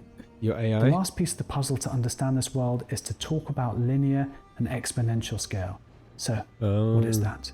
Well, by shrinking 10 times each time, I'm changing size exponentially. That's when something gets bigger or smaller at a speed that keeps increasing. And despite what we might think, our puny human brains aren't very good at understanding that. So for instance, this is the typical way you'd see a camera moving from Atom all the way up to me. You might have seen something like this before. In just a few seconds, I can show you everything. It's amazing and overwhelming and useful, but it also gives you a slightly false impression of the size of things. That's because the camera filming this is lifting off from the Atom, and then it isn't staying at a constant speed like we're used to. We're used to a camera shot being attached to a helicopter or drone, hitting a maximum speed, but instead, here it's getting faster and faster without us realizing. So the camera speed is exponential, but we're used to cameras moving at linear speeds. So it's a bit deceptive. We think we're moving slower than we actually are. I know this can all sound a bit confusing, but what I'm saying is that crazy, overwhelming zoom out shot I just showed you isn't anywhere near crazy enough. So, is there a better way to see the scale? How can we get to grips with these tiny sizes without cheating? The answer is relatively easy. We repeat the shot, but this time there's no trickery. We move the camera in a way we're used to. We move it like a real drone or helicopter lifting off from the ground. So it will start here and accelerate quickly to its top speed and then stay at that speed. Let's say it's the equivalent of 45 miles per hour, but on this scale, obviously. So let's go. This should look like a drone taking off. This is now linear speed, not exponential, and this is what our brains understand much better. It will give us a sense of scale that we can inherently comprehend. And this camera will keep going up at this speed until you can see the banana and then the normal size me. This is what flying up with a drone looks like. That it's now slower than the first time we did this, much slower, because we're not cheating things here. But here's the thing, this shot is now going to take a long time. So long, I can't quite fit it into this video. The camera here is now moving at a speed that we understand to get from Atom all the way up to human, and that means that the shot will take a little over 30 years to complete. The shot will take 30 years. That is how small atoms are. And that's what I mean when I say the world of the small is smaller than my scale suggests. So whenever you see a video where you go into the world of the atomic or out into the galaxies, even ones I make, you'll know that you're being tricked a little with the camera speed or zoom, but you'll be very happy that you are. Moving the camera exponentially is the only way we can experience these things without it taking years. So it's really useful. We just have to remind ourselves sometimes that this method does not give us a perfect sense of that scale. I've always felt lost thinking about this tiny scale everywhere, all around us and within us. And it does feel so daunting trying to comprehend this immense but tiny world. But making this video has really helped me appreciate and get to grips with it. Atoms truly are tiny, but there are ways to appreciate these levels of the small and make them less overwhelming. You guys are going to appreciate the small. It really helps breaking them down into these 10 realms: banana, coin, edge, water bear, red blood cell, bacteria, good virus, bad virus, DNA, atom, while still reminding ourselves that even the best map isn't perfect.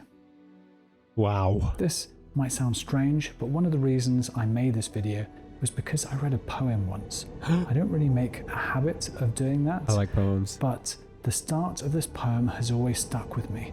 It's by William Blake and it begins, "To see a world in a grain of sand and heaven in a wildflower.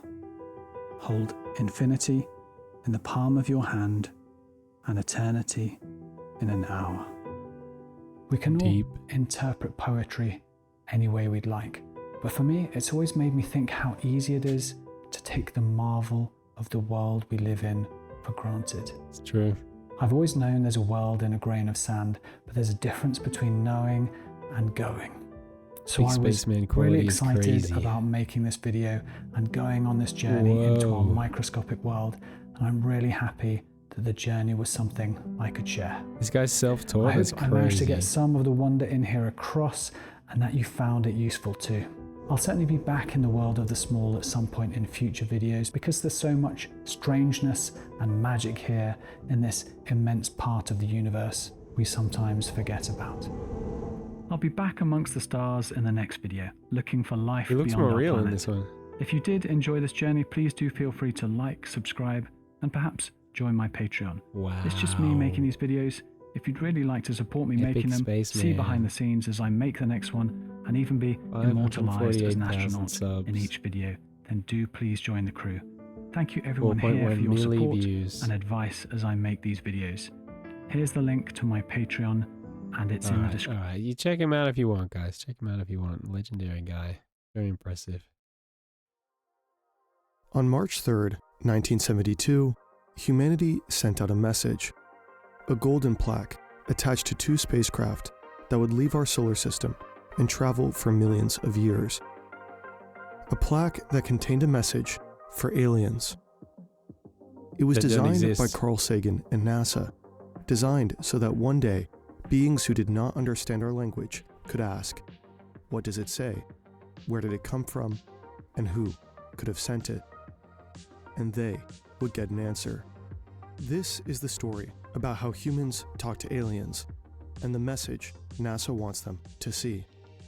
Guys, there aren't aliens. I don't believe in aliens. I think if they were real, we'd know about it, dude. Everyone just wants to believe so hard. Yeah, the Christian doesn't believe in aliens. Crazy. Carl Sagan had a problem. He had helped design the Mariner program, NASA's first attempt at exploring the inner planets. But not everything had gone to plan. Mariner 1 was destroyed after launch due to a software error. A missing hyphen in the code caused one of the most expensive single-character-related errors in history. Mariner 3 failed to deploy its solar panels and antennas. Mariner 4 did reach Mars for the first time, but that same year, the National Academy of Sciences said it was reasonable for the red planet. I would not marry a nice alien lass, and I'll tell you why, because I would like to have children, and I don't believe that we would be able to reproduce with alien lasses, and even if we could, I would like my children to be human. But, you know, it was worth a shot, I guess. To host living organisms. All Mariner 4 sent back were blurry images of a small part of the planet, covered in black and white craters more similar to our moon than Earth. It was a world that was dead. Mariner 8 was scattered across the ocean. It lasted all of 5 minutes before a failed circuit in the rocket brought it crashing back to Earth. Disappointment at the mixed success of the Mariner probes, the escalating costs of the Apollo program, and the Vietnam War, excitement for space was waning. But then Mariner 9 arrived at the Red Planet successfully. It was the first time humanity orbited another planet. They'd beaten the Soviets, but the achievement was short-lived. Mars was covered in dust.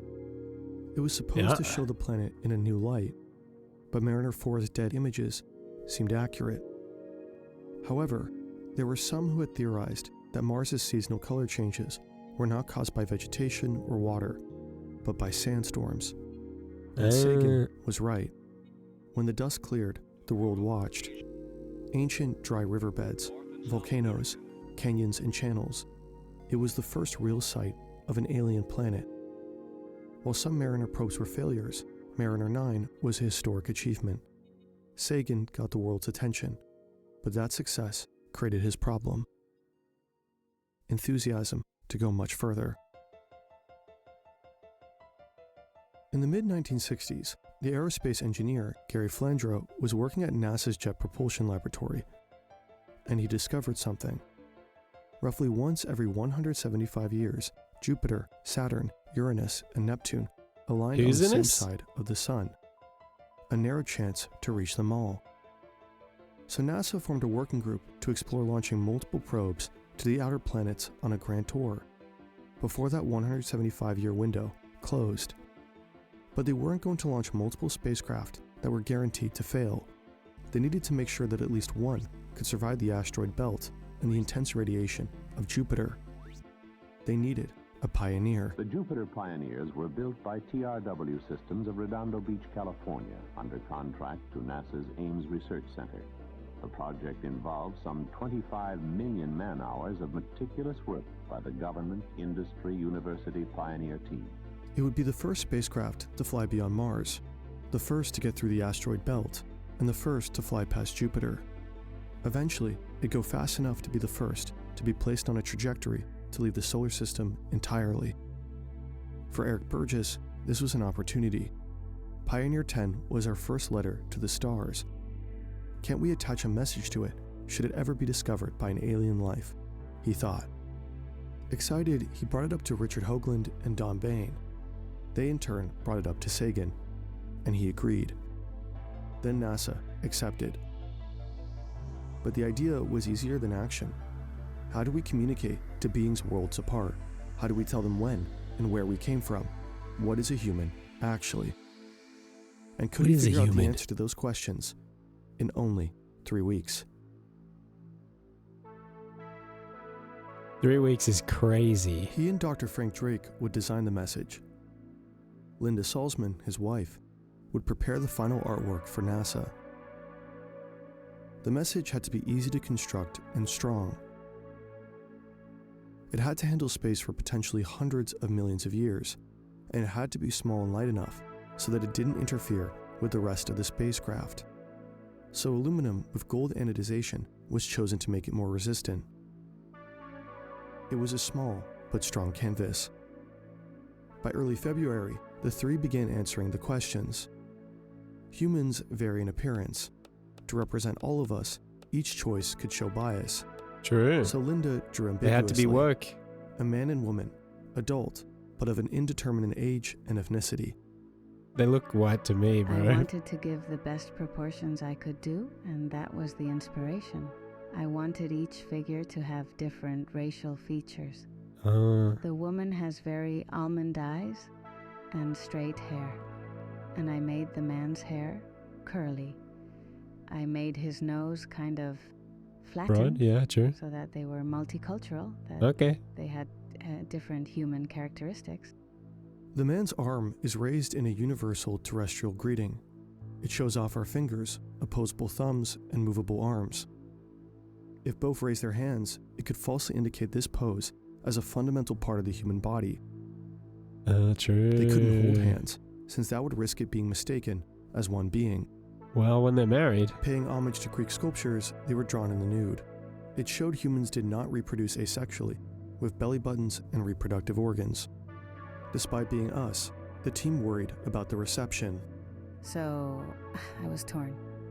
There were only so many days, I think like 5 days until the plaque could be put on the spacecraft. She's kind of pretty. And Carl, he said, don't do anything because we don't want to get into a big fight with NASA and give anybody an excuse not to put the plaque on the spacecraft.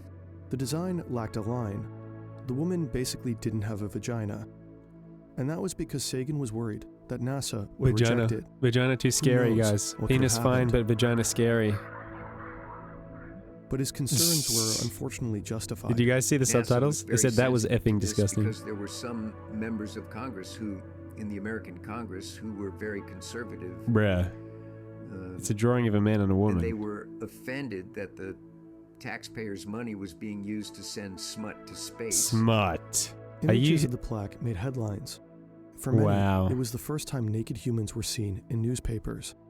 I I had guess. the personal experience of discussing this on a national morning television show in Canada. They say And it's a when I man's was through world. describing it, I looked around and everybody in the room was horrified. Only penis, no I vagina. said, "What's wrong?" He said, "Oh, we're all going to be fired.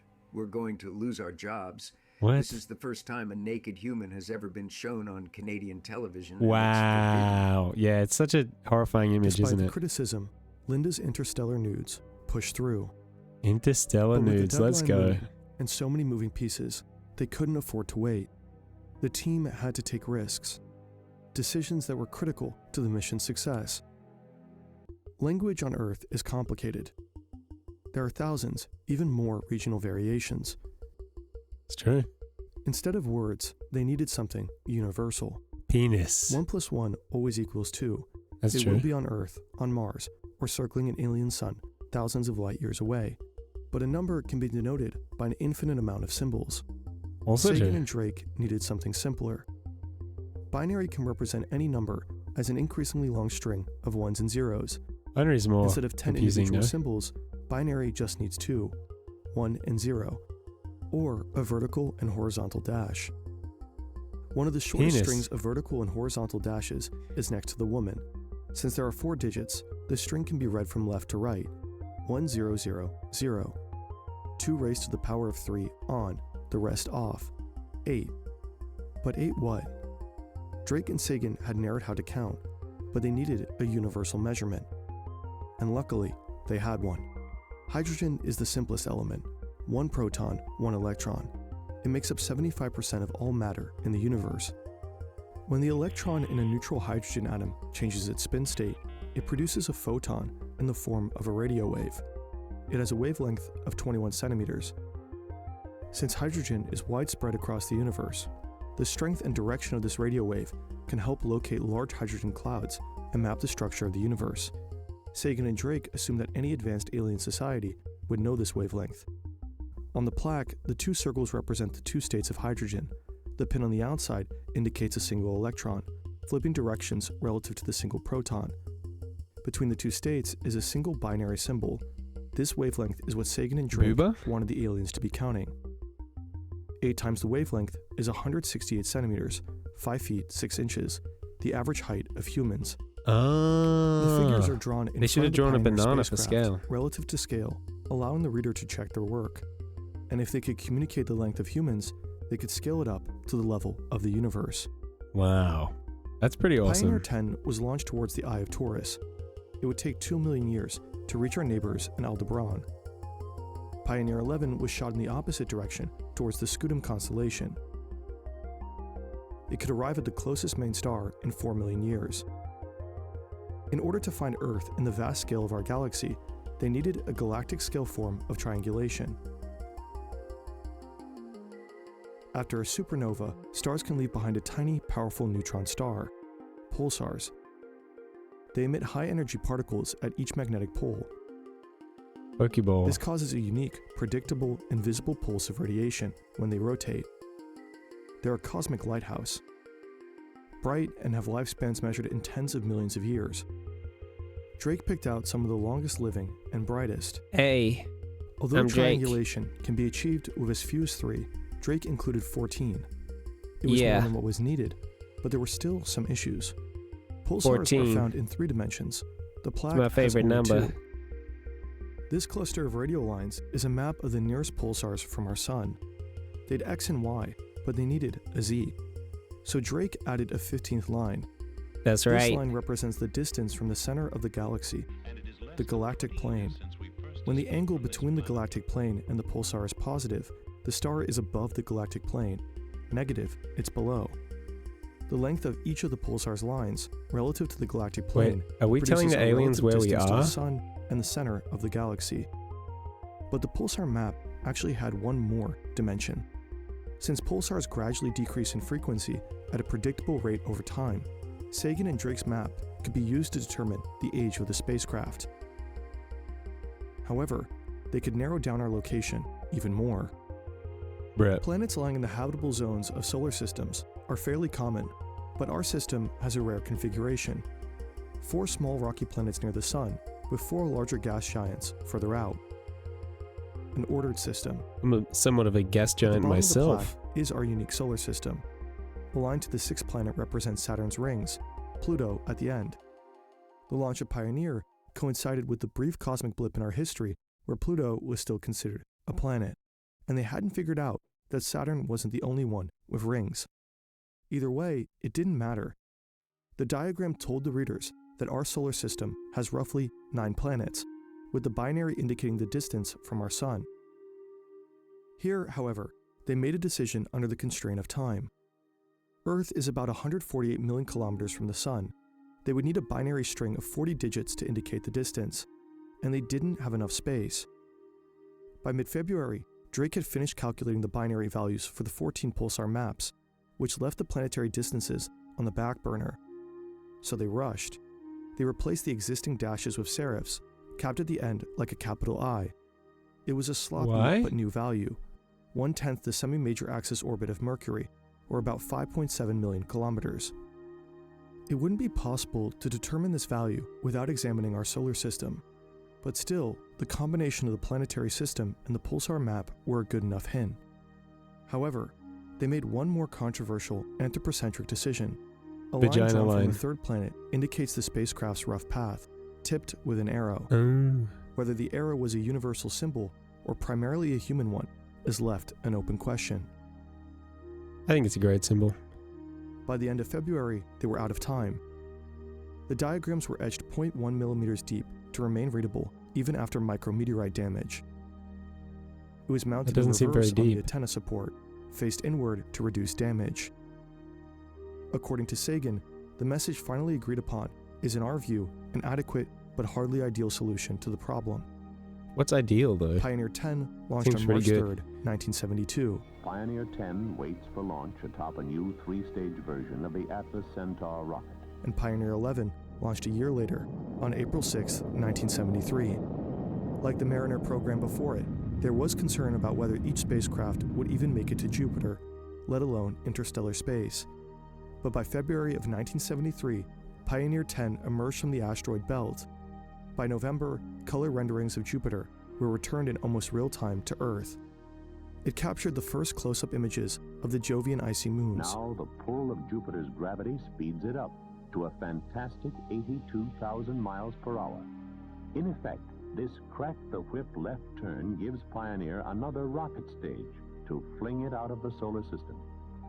It reached Uranus in 1979 and passed the orbit of Neptune on June 13, 1983. It was the first man-made object to head to the stars. By the conservative metrics of NASA, both missions were a success. As far as anyone can tell, they still continue forward. The plaques were only a small part of that success, a 3-week afterthought. Sagan may not have thought their message was ideal, but luckily, he was given another chance.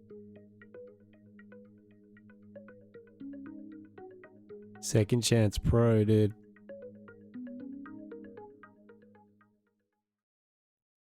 What? Is that a teaser for next video? Is there a sequel? Doesn't look like there's a sequel. Is that the sequel, Pap?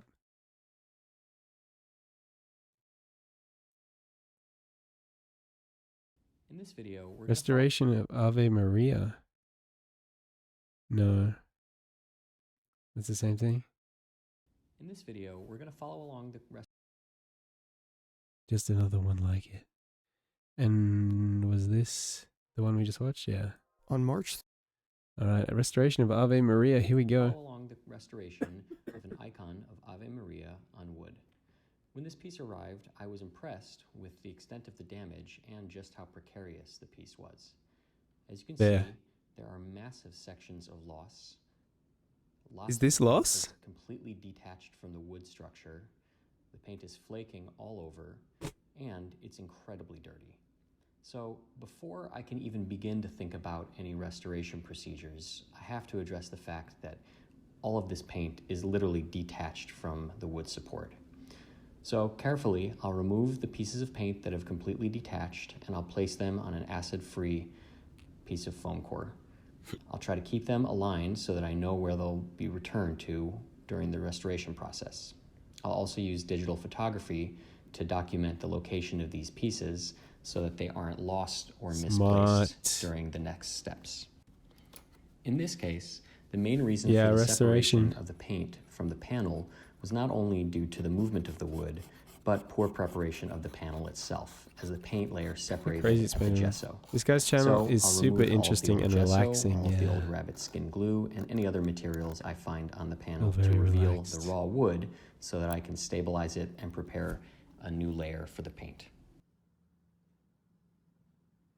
In addition to being quite damaged, this wood had suffered pest infestation and rot over time, and That's wasn't bad. really providing a stable support for the painting. Now, there would be an argument to be made to remove the painting completely from the wood and transfer it to a new superstructure, but in this case, like the too much client of a wanted change. to keep as much original as possible, and I agreed with him. Yeah, that's the right So, move. I'm injecting a B72 resin into all of the voids of the wood, and I'm going to fill them with this B72 to not only solidify the wood, to fill the gaps, and to stabilize it. And this B72 resin is stable, it's reversible, Wow. and it'll fill the gaps so that all of the open areas will be solid. Looks like the mites had a crack at it. The back of the structure shows just how damaged the wood is due to rot and pest infestation. So again, I'm going to inject the resin into all the gaps to fill those gaps and stabilize the wood, and I'm going to brush the resin on so that it penetrates into all of those voids. And I'll repeat this process until the wood is completely saturated and can accept no more resin. With the resin dry, we can start to see how Yo, man, all what I've been those hearing on the voids- streets is, like, I've been This hearing not it's only your birthday. So what I just gone done is, like, Got your mad birthday cipher. Check it out, man. Check it out. It's your birthday. It's not the worst day. It's okay. It's not the worst day, yo. Here we go, yo, on the flow. Like, yo, like Miss Romeo. Whoa. Yo, thank you for the follow, Platinum War winner. Thanks for being here. Welcome in, Platinum War winner. Welcome in. We're just watching a video about the restoration of Ave Maria. Creates a smooth surface onto which I can prime and prepare the wood panel, but it also ensures that the wood isn't going to move anymore because this resin will act as an adhesive and hold those two pieces of wood together. So I'll go ahead and, using my scalpel and the sensitive touch of bare fingers, remove any excess resin. Looks like he's removing some wood though. Here I'm using Which isn't good. gesso that I'll modify so that it has better penetrating properties. Because when I apply this first layer of gesso to the wood, I want it to penetrate deep into the wood pores to ensure that there's a good bond for the successive layers, so that any fill-in and retouching that I do after the painting is fully cleaned won't suffer the same fate of detaching as the original paint did. So just working slowly and very carefully, I'm going to make sure that the entire I would area love to do exposed this. wood is covered. I'll let it dry and I'll repeat. Too low? Oh yeah, I had to turn it down because of the alert was super loud.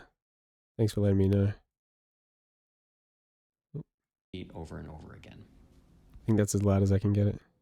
Now before I can start cleaning the painting, I have to stabilize and secure all of these pieces of paint that have somewhat detached from the wood, but not completely. So here I'm using a heat-activated and solvent-activated solvent, and I'm injecting it into and under and around all of the areas where there is lifting. In this case, I have to penetrate the paint layer to access the void underneath and inject the adhesive. Again, penetrating the paint layer, injecting the adhesive until there's It's like maximum relaxing saturation. and Later, nerve-wracking I'll at the come same back time. and I'll activate the adhesive and bond this paint layer back down to the wood. So, moving through all of the areas that you can see that are lifting and flaking, I will inject the adhesive, let it cool and dry, and then come back at a later time with heat and pressure and stabilize all of these areas so that they won't be at risk of flaking. Bit of ASMR.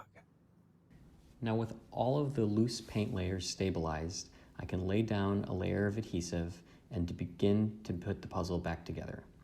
Taking all of those pieces We had to of go for a completely middle piece detached first, paint no? and placing them I would back build in onto from the wood outside. structure that has been primed, I can ensure that there's going to be a good bond. Now luckily the pieces are fairly large and the Yeah. image is a good guide, but I will refer back to the digital images that I took earlier. Ultimate jigsaw if I find puzzle. myself a little lost as to where a piece will go. Even the smallest pieces need to be placed back where they belong and secured to fit.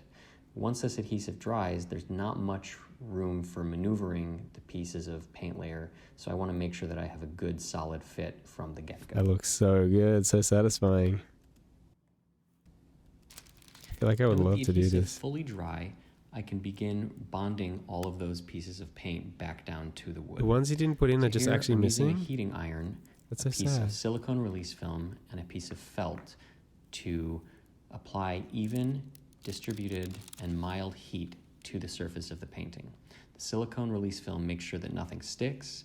The felt allows me to apply pressure without damaging the surface of the painting. And I hope he fills in those Now finally, empty with bits. all the paint stabilized, I can begin the cleaning process. After making quite a few tests to understand what was on the surface and settling on it being a accumulation of linseed oil, I decided on using a gelled solvent to remove I did not the think he built-up was going to grime. get it clean Now, like linseed that. oil is not easy to remove, but the gelled solvent does allow me to soften it and then remove it. It Now, I know looks a so lot much of better. commenters are going to say that I should never start in the face, but in fact, I made dozens of tests all throughout the painting before I began working on this. And for the Wow. purposes of making an interesting video, working on the face and the main figure is a little bit more entertaining than working on the background. It's beautiful. Nonetheless, I will work to clean off all of the linseed oil from the background and from the gilded areas to reveal the gold. Did he Now, say some why it's covered areas in can't linseed be oil? removed with solvent, and so I'll turn to a scalpel to delicately scrape off that built-up grime. Wow. With the painting fully cleaned, I can begin to start building up a new base layer of gesso and putty so that we have a smooth surface onto which I can do the retouching. There's nothing complicated Wow. about this. It's just a matter of building up layer after layer until we have a nice, proud surface that I can then remove. There's going to be an ad in with the like scalpel and 26 swabs. seconds. And again, people are going to say, why aren't you using gloves? And it's because I can't feel the surface through latex or nitrile gloves. But I've with my also heard that the gloves can do more damage than the oils in human skin. bare fingers, I can feel it. And I want to make sure that I have the perfect surface for Yo, the Nick. How you doing, Nick? Welcome in, Nick. Now, before any retouching can begin, I Thanks first for must being here. remove any excess fill-in material from the surface of the painting in preparation for an isolation layer of varnish to be applied. Now, this isolation layer is going to be B72 resin, and it's going to be brushed on, and it's going to serve two purposes. Gloves make it easy to it's gonna apply too much pressure, isolate yeah. the original work from any additional work that I do, the retouching and the But regilding. apparently, like the silicon or the other ones in nitrite, apparently that can do damage. I'm doing good, bro. Thanks. And you, bro. Dude, I'm actually so good. I've had a really good day today. Just doing like band stuff and then coming home and streaming. And then Flying Paprika's just been sending in these freaking amazing videos today. I'm totally enthralled. And two, it's going to saturate the colors and simulate what they'll look like when they're finally varnished, because I want to make sure that my retouching matches what the painting will look like in its final state. Now, at one point, this icon was heavily embellished with gold leaf, but over time, much of that original leaf was lost. Luckily, there is some still left to provide a guide, and so I'm going to be regilding it using traditional gilding techniques. You saw me applying a size, and here I'm cutting the leaf into small, manageable sections, and I'll apply it to the size, tamp it down. I would with the love to have brush, this job. And then using other brushes, I will ensure that it's got a good bond and remove the excess. I'll work the leaf with various tools, and I'll tone it with a tinted shellac to make sure that it matches the original. Now with the painting fully stabilized, filled in, I'm ready to begin the retouching. Now in this case, I'm using a different retouching method than you've seen me use before. For this piece, I'm going to be using an Italian technique called tratteggio. Color's a little bit Pardon me different. if my pronunciation isn't perfect, but it means to sketch or to hash out in Italian. And the particular technique I'm using is called rigatino, which means stripes. So effectively, I'm sketching with vertical stripes. And the goal of this technique is to conceal or camouflage the damage to the eye, but not completely imitate what was there. So the goal is, at a few feet back, you can start to see the image come together, but as you get closer, you can see the restoration work That makes that sense. I've done. And That's an appropriate Don't method wanna for working on forget old where the resto masterpieces begins and ends. or icons where we want to preserve some semblance of artifact, but still allow the piece to look complete and full. Why would he draw a crack in it? And the last step with the retouching all I guess it complete creates is more to consistency. apply a new ultraviolet stable, fully reversible varnish. In this case, I'm using Regalres varnish with a Tinuin 292 stabilizer. And this is a fully reversible, ultraviolet stable conservator's varnish. And I'm brushing it on in this case because I don't want to spray it and cover the entire piece. So, as you can see, the piece is fully conserved. The damage has been addressed. I think while that's still weird. Preserving some of the artifact qualities of the piece, and I'm very satisfied with how I thought he was starting with the lines and then he was going to make the resto areas look like the rest of it. I think the resto areas being lines permanently, I think that's really weird.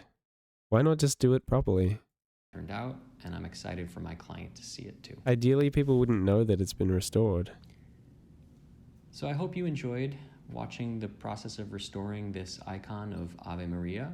It was a fun project for me. It allowed me to show you guys some different techniques, different approaches, different materials than some of my other videos. And I'm really excited with how this piece turned out. I think it looks really great while still acknowledging some of the history of the piece and preserving it in a sensitive way. So if you would like, you can go ahead and subscribe to my channel for more videos. I don't know, I think the line thing's weird. Questions, Pap, do you have something else? Ask away in the comments and I'll try to answer them. You have another one for us, Pap? That was so cool.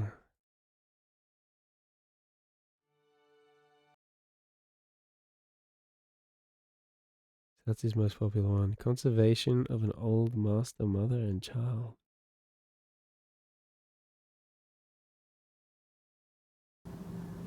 Oh, Pap's beat us to it. What do we got? Just let me know. The search for DB Cooper.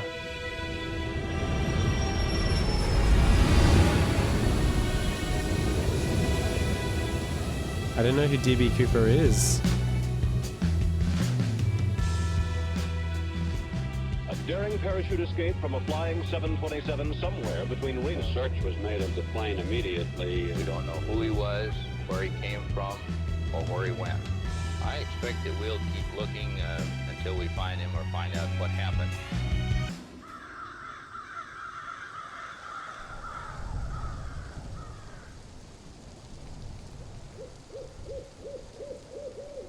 The search for DB Cooper.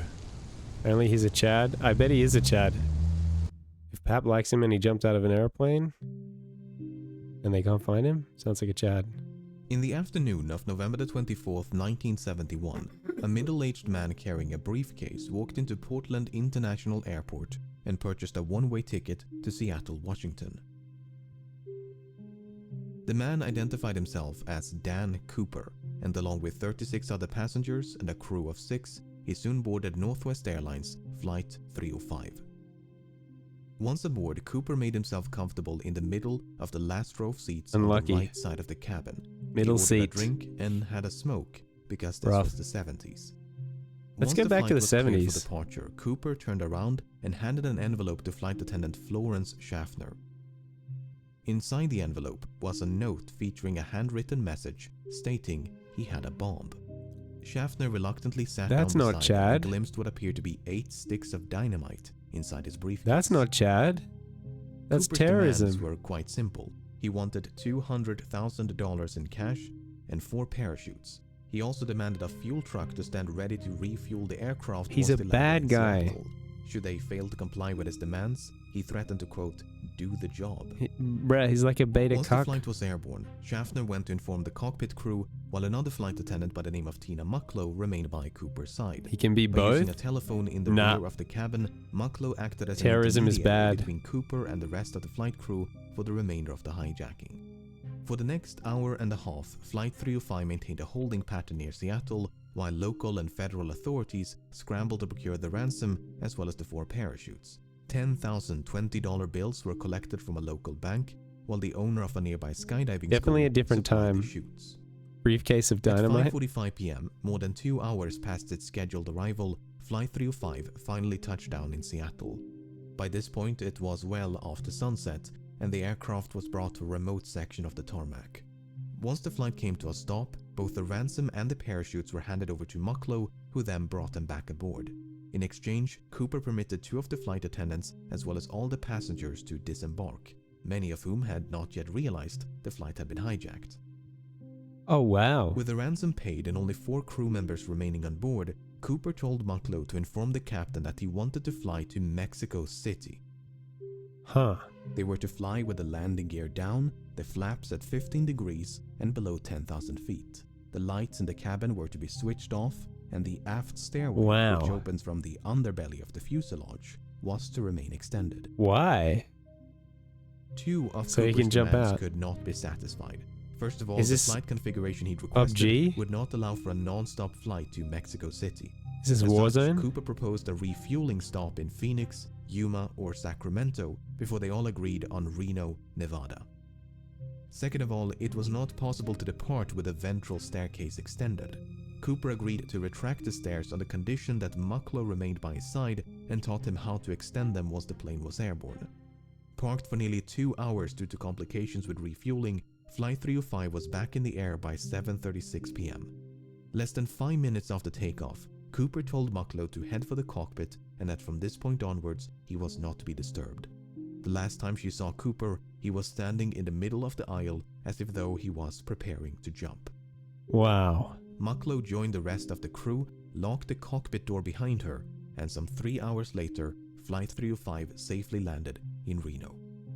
Once the flight came to a stop, the crew carefully ventured into the rear of the cabin, but there was no sign of Cooper nor the bomb. The aft stairway had been extended mid-flight and was slightly damaged upon landing. It seemed there was only one explanation for the hijacker's absence. At some point between Seattle and Reno, Cooper had strapped on a parachute, walked down the stairs, and leaped into the dark of night. Homie was playing Warzone before the rest of us.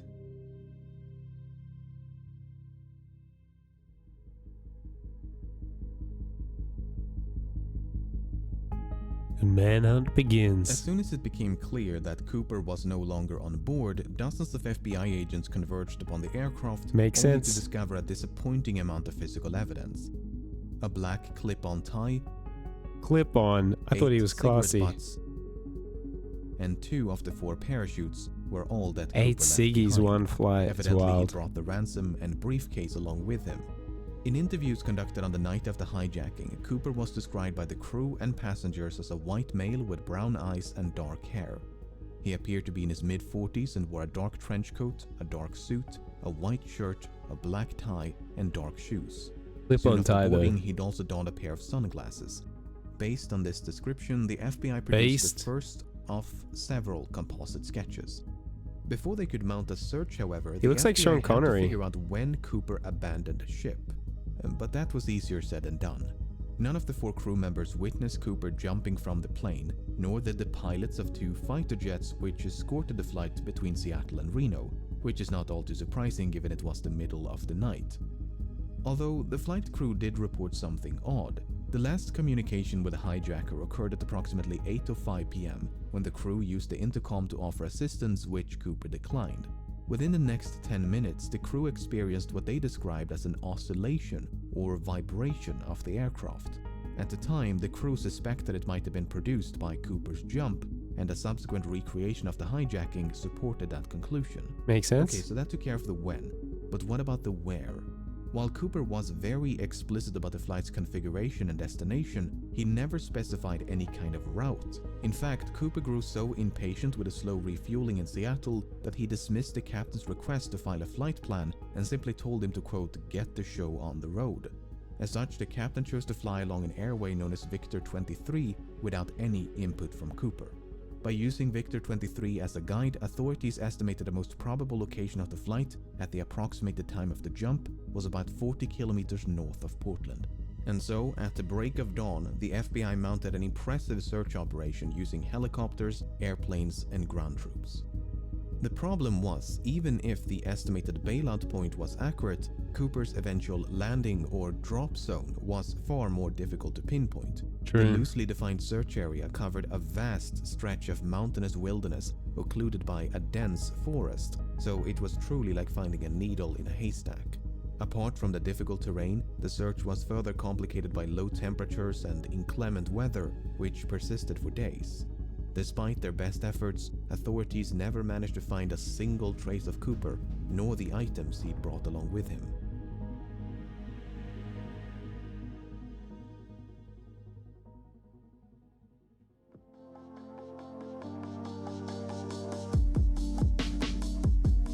Having made little to no progress by early December, the FBI turned their attention to the $200,000 ransom.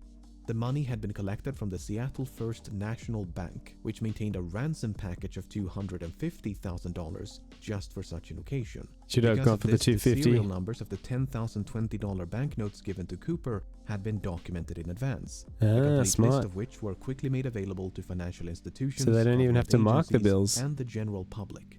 The intention was to make it as difficult as possible for Cooper to spend his money. Northwest Airlines and several newspapers even began to offer rewards to anyone who could find a note with a matching serial number. Diamond Steve with the raid. Thanks for the raid, Diamond Steve. Welcome in, Diamond Steve. How are you? In spite of these efforts, no one ever did. What were you playing? Were you playing some League? What were you up to? That is until nearly a decade later.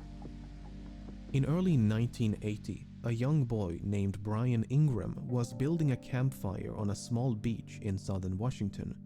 As he was digging into the sand, Hey, Ingram Metro discovered Foxen, 3 welcome bundles of in. cash totaling $5,880.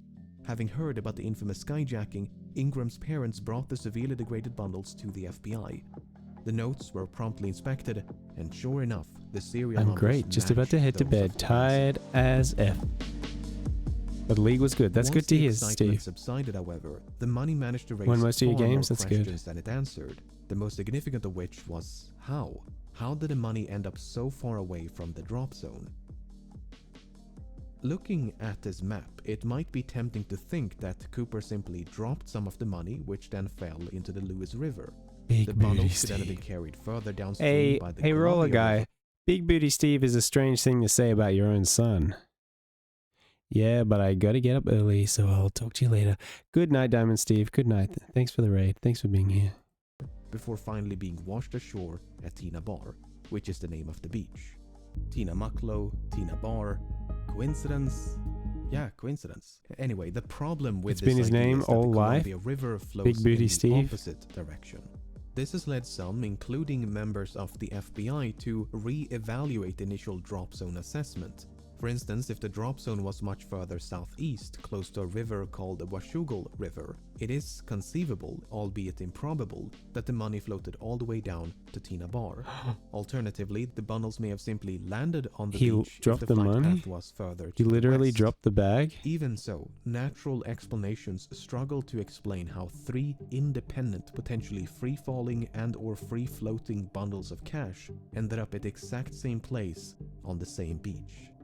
To complicate matters, sediment from the riverbed was excavated and dumped onto Tina Bar as part of a dredging operation in 1974.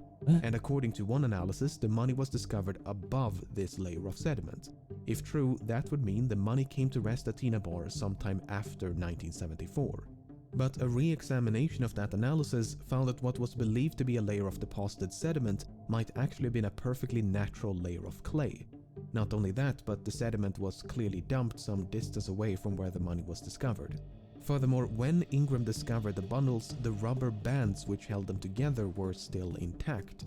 This is significant because experiments conducted in 2009 revealed that this brand of rubber bands could not withstand exposure to open air or water for more than a year.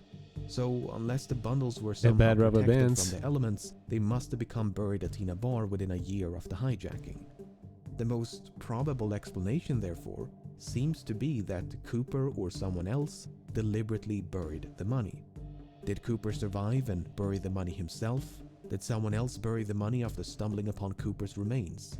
If there is an explanation which does not require human intervention, it's managed to elude investigators for decades. Suffice it to say, This is a mystery within a mystery. Looks like a GTA map. Since Ingram's discovery in 1980, both Tina Bar and the grounds around the Washougal River have been subjected to numerous searches. But to date, there's been no sign of Cooper, nor the rest of the money. Where he go, though? What the heck? I feel like all these videos could go more in depth. Oh, chapter 4. It is going more in depth. A leap From the of very faith. beginning, it was assumed by many that Cooper did not survive his daring escape. It would not make for a very thrilling conclusion to this story, but that's the thing about stories. They're usually far more exciting than reality. Yeah. While there is no hard evidence for nor against Cooper's survival, the assumption that he fell to his death is not without merit. When Cooper leaped into the darkness, Flight 305 was plowing through a frigid rainstorm at roughly 170 knots, 10,000 feet above southern Washington. The wind was so violent that it ripped out a placard from the aft stairway, which was later recovered in 1978 almost directly below the estimated flight path. To say that Cooper was not dressed for the occasion would be an understatement. The ground beneath him, meanwhile, was obscured by multiple layers of clouds, which likely means that Cooper jumped without knowing his precise location. Blind jump is crazy. Even if he could see the ground and had a specific drop zone in mind, the parachute he selected was non-steerable, meaning he would not have been able to steer his descent towards a specific landing spot. Wait, does that mean... Because he asked for 4 parachutes, no? Does that mean that he had one... Because they said the parachute he selected was not steerable. Does that mean there were ones that were steerable and he didn't choose them? That's cooked. Potential coordination with an accomplice stationed on the ground. While Cooper expressed some familiarity with parachutes, his actual competence level is up for debate. It's widely believed that Cooper demanded 2 pairs of parachutes, 2 primary and 2 reserve, to make the authorities believe that he intended to take a hostage. That is precisely what happened, as the FBI contemplated, but eventually decided against sabotaging the chutes as they did not want to risk the life of an innocent smart of him. But in their haste to obtain them, they unintentionally provided Cooper with a non-functional dummy chute intended for training purposes. This mishap seems to have gone unnoticed by Cooper because that dummy chute was one of the 2 missing from the plane. Not only that, but Cooper chose the older and technically inferior parachute, one of the 2 primary chutes provided. So in both cases, it seems like Cooper made the worst possible choice. But there are other ways to interpret this information. For instance, it's possible that Cooper used the dummy chute not as a reserve, but as a means to secure the bag of money. In fact, that is precisely what Cooper tried to do with the functional reserve chute.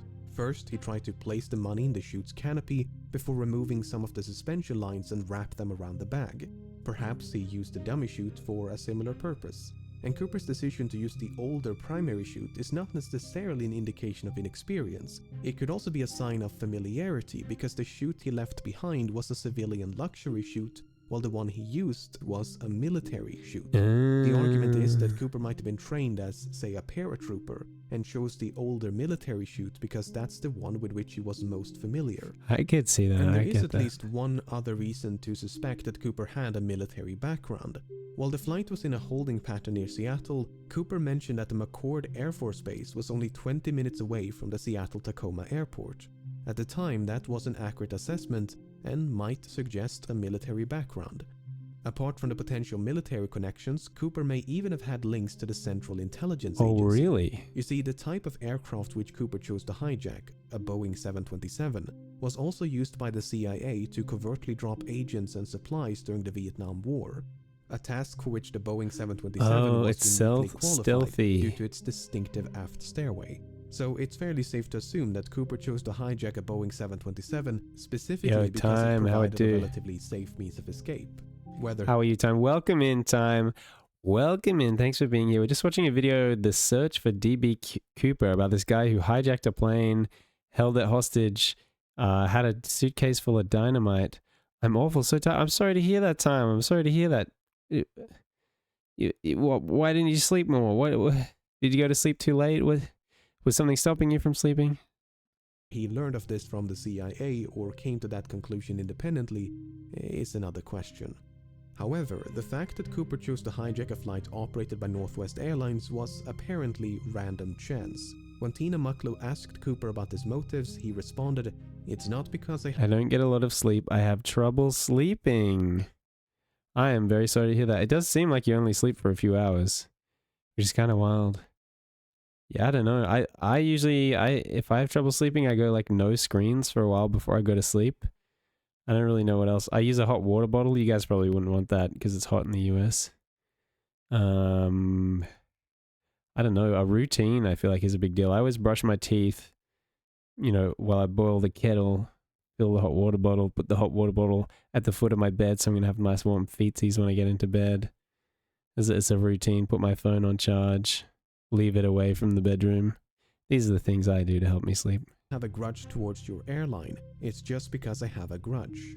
He further clarified that Flight 305 just wonder who happened to be he in has the the right grudge place with. at the right time. Who's his grudge Even with? so, it's clear that Cooper came prepared. He seemed to know a great deal about aircraft and aviation. He appeared to be familiar with the local terrain. He maintained a low profile to avoid a panic. He covered his eyes with a pair of glasses to conceal his identity. He left very Smart. little evidence behind, and he demanded 4 parachutes to force the assumption that he was taking a hostage. Smart. He was also. even cunning enough to reclaim the note which he'd initially given to Florence Schaffner. Apart from the name Also he wrote on smart. his plane ticket, there are no other samples of Cooper's handwriting. Wow, he's a ghost. But for all his planning and cunning, it seems Cooper did not give enough thought to his eventual escape. Not only did he fail to specify a route, but he was forced to make a last-minute destination change from Mexico City to Reno. He could have demanded more appropriate parachuting equipment like a pair of boots, a helmet, or jumpsuit. He could True. even have specified the ransom to be delivered in larger denominations to make it lighter and less cumbersome to carry. True. Presuming he did survive the fall and made it safely to the ground, he may then have had to make his way through a dense, partially snow-covered forest in nothing but loafers and a trench coat in late November. I get the distinct impression that Cooper's escape was much more of a leap of faith than a carefully executed jump. Sounds like it. On the other hand, authorities never received a missing persons report matching the description of Cooper in the wake of the hijacking. This might suggest that Cooper did survive and that he swiftly and quietly resumed his normal routine. That would be Furthermore, impressive. Other hijackers have performed similar stunts, and many of them did survive even if they were quickly apprehended. Finally, the simplest explanation for how 3 bundles of cash ended DB up at Tina Peeper? Bar What's DB? DB? is human intervention. Oh, right. DB Cooper, At the end of the DB day, Peeper. most I of get this it. is based on nothing but supposition. Without any concrete evidence of Cooper's demise, I wouldn't do this. It leaves the door wide open to the far more exciting proposition that he did, in fact, survive. That is definitely more exciting. Is it good, though? The suspects. By the time the press got wind of the hijacking, the FBI had already begun to investigate a few potential suspects. Among them was a man in Portland with initials DB and surname Cooper. This Cooper was quickly eliminated as a suspect, but due to a mix-up by the press, the name Dan Cooper was confused for DB Cooper, and Okay. the rest is history. While Dan Somehow he Cooper couldn't is read. most likely a pseudonym, there is a comic book series of the same name. The comic is Huh. written in French and centers around a Canadian pilot named Dan Cooper. While the comic Why wouldn't I hijack a plane with a suitcase full of dynamite? Because I'm not a terrorist, I'm not a bad person, I'm a good guy. was not translated into English nor sold in the United States before 1971, it was available in Canada, which has a large French-speaking population. Given that American and Canadian accents can be difficult to distinguish, it's possible that Cooper, who was described as having no discernible accent, He never said coach, he never said about, he never said sorry, so no one could tell. was a bilingual Canadian. This might even be supported by something that Cooper might have said. Huh? You see, when the captain relayed Cooper's demands to air traffic control, he used the phrase negotiable American currency. It seems doubtful that an American citizen would specify American currency, does. so perhaps Cooper was not American. The problem is, we don't know if this is a direct quote from Cooper or paraphrasing by the captain. For instance, notes taken by the crew during the hijacking merely contain the phrase negotiable currency, while testimonies provided by the crew after the hijacking include phrases like $200,000 in cash and circulated US currency. So Cooper might have been Canadian, Circulated and is he smart. might have taken his name from the Dan Cooper comics, just as he might have been American and might have taken his name from something or someone else. True. Nearly half a century has gone by since the hijacking took place, and in that time, thousands of suspects have been questioned and investigated. It would obviously be impossible to cover all of them here, but let's take a look at some of the people that at some point or another have been suspected of being D.B. Cooper.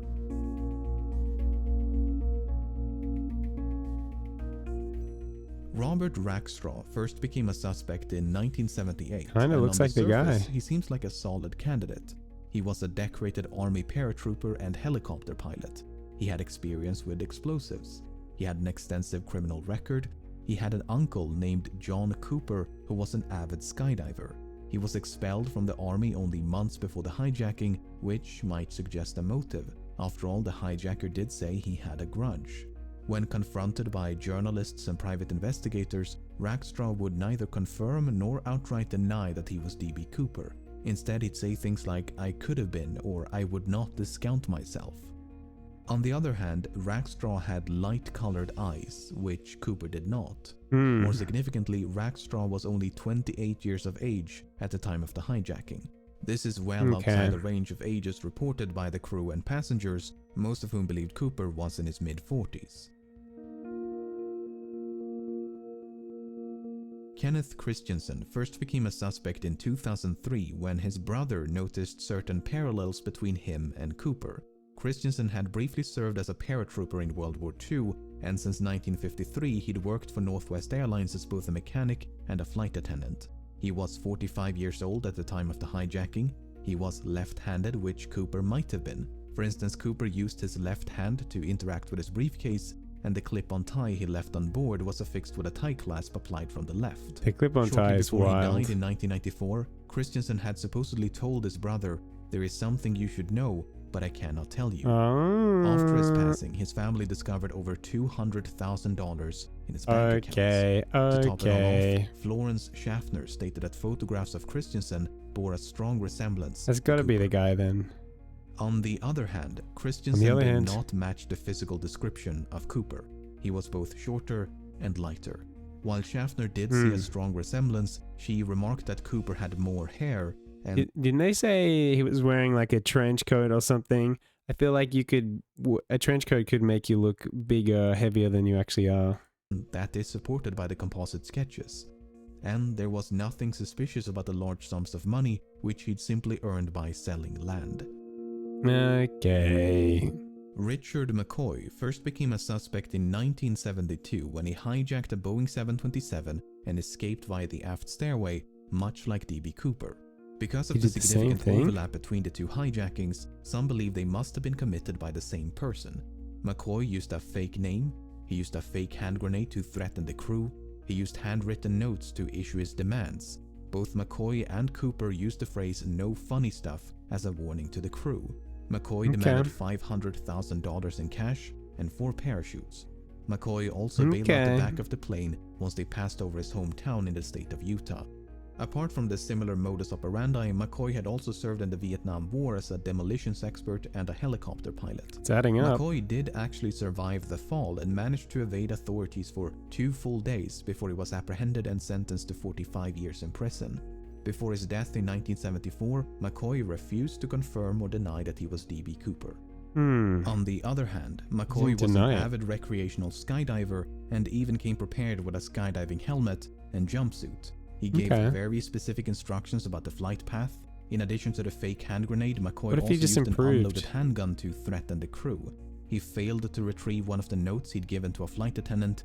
He was only 29 years of age at the time of the hijacking, and all 3 flight attendants were quite certain that McCoy was not Cooper.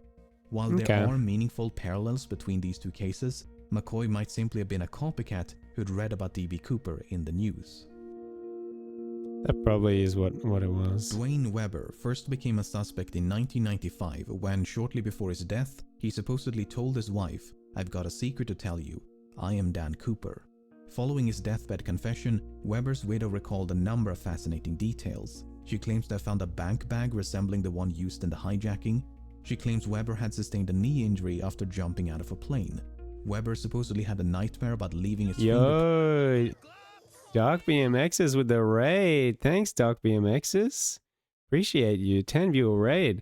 What a guy. Thank you. How are you, Dark BMXs? How was the stream? I did see that you were playing a little bit of Minecraft. Was it Minecraft the whole time? Seriously, appreciate the raid. I'd love to know how the stream was. Prints on the aft stairs. And everyone, all raiders, welcome in, raiders, welcome in. Dark BMXs says yes all day. Wow, yeah, W Dark indeed. All day craft. Wow, that's impressive. And a year before the money was discovered at Tina Bar, Weber had allegedly paid a quick visit to the same location. In addition, Weber was also feel free to raid and run, bro. Like, I know when I raid people, especially if you've been streaming all day, you probably just want to get off the computer straight away and freaking have something to eat, have a shower, take a big old poo, you know? If you need to do any of those things, go do them, my friend. World War II veteran. I will need to, criminal record, but take care. Match the physical description. Arigatou gozaimasu, Dark BMX-san. On the other hand, Weber's fingerprints did not match any of the prints collected from Flight 305. Although, to be fair, there's no way to know if any of those prints actually belonged to Cooper. Furthermore, Weber's DNA did not match a DNA sample collected from the tie clasp.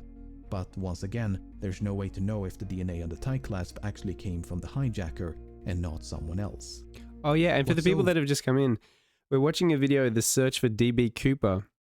It's about a guy who hijacked a commercial airplane with a suitcase of dynamite, and then he asked for $200,000 in US money and 4 parachutes. He did the 4 parachutes because each person's supposed to have 2 parachutes. He wanted them to think he was going to have a hostage so that they wouldn't sabotage any of the parachutes.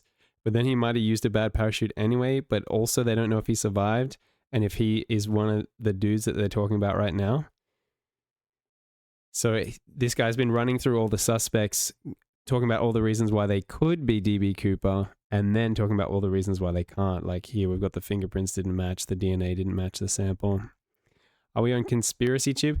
This one's not a conspiracy. This is just a plane hijacking that happened in like the 70s. And homie's trying to work out who actually did the hijacking. Just good videos, yeah. Frustrating is that the FBI likely had a much better source of DNA at one point. If you recall, so welcome in, Blunt. Cigarette butts welcome were collected in. From the scene, and there's a good chance they Thanks were for being also here. fused with Cooper's DNA. The problem is, that evidence was lost at some point, and has not turned up since. What? Yo, Black Hef. Thanks for the follow, Black Hef. First became a...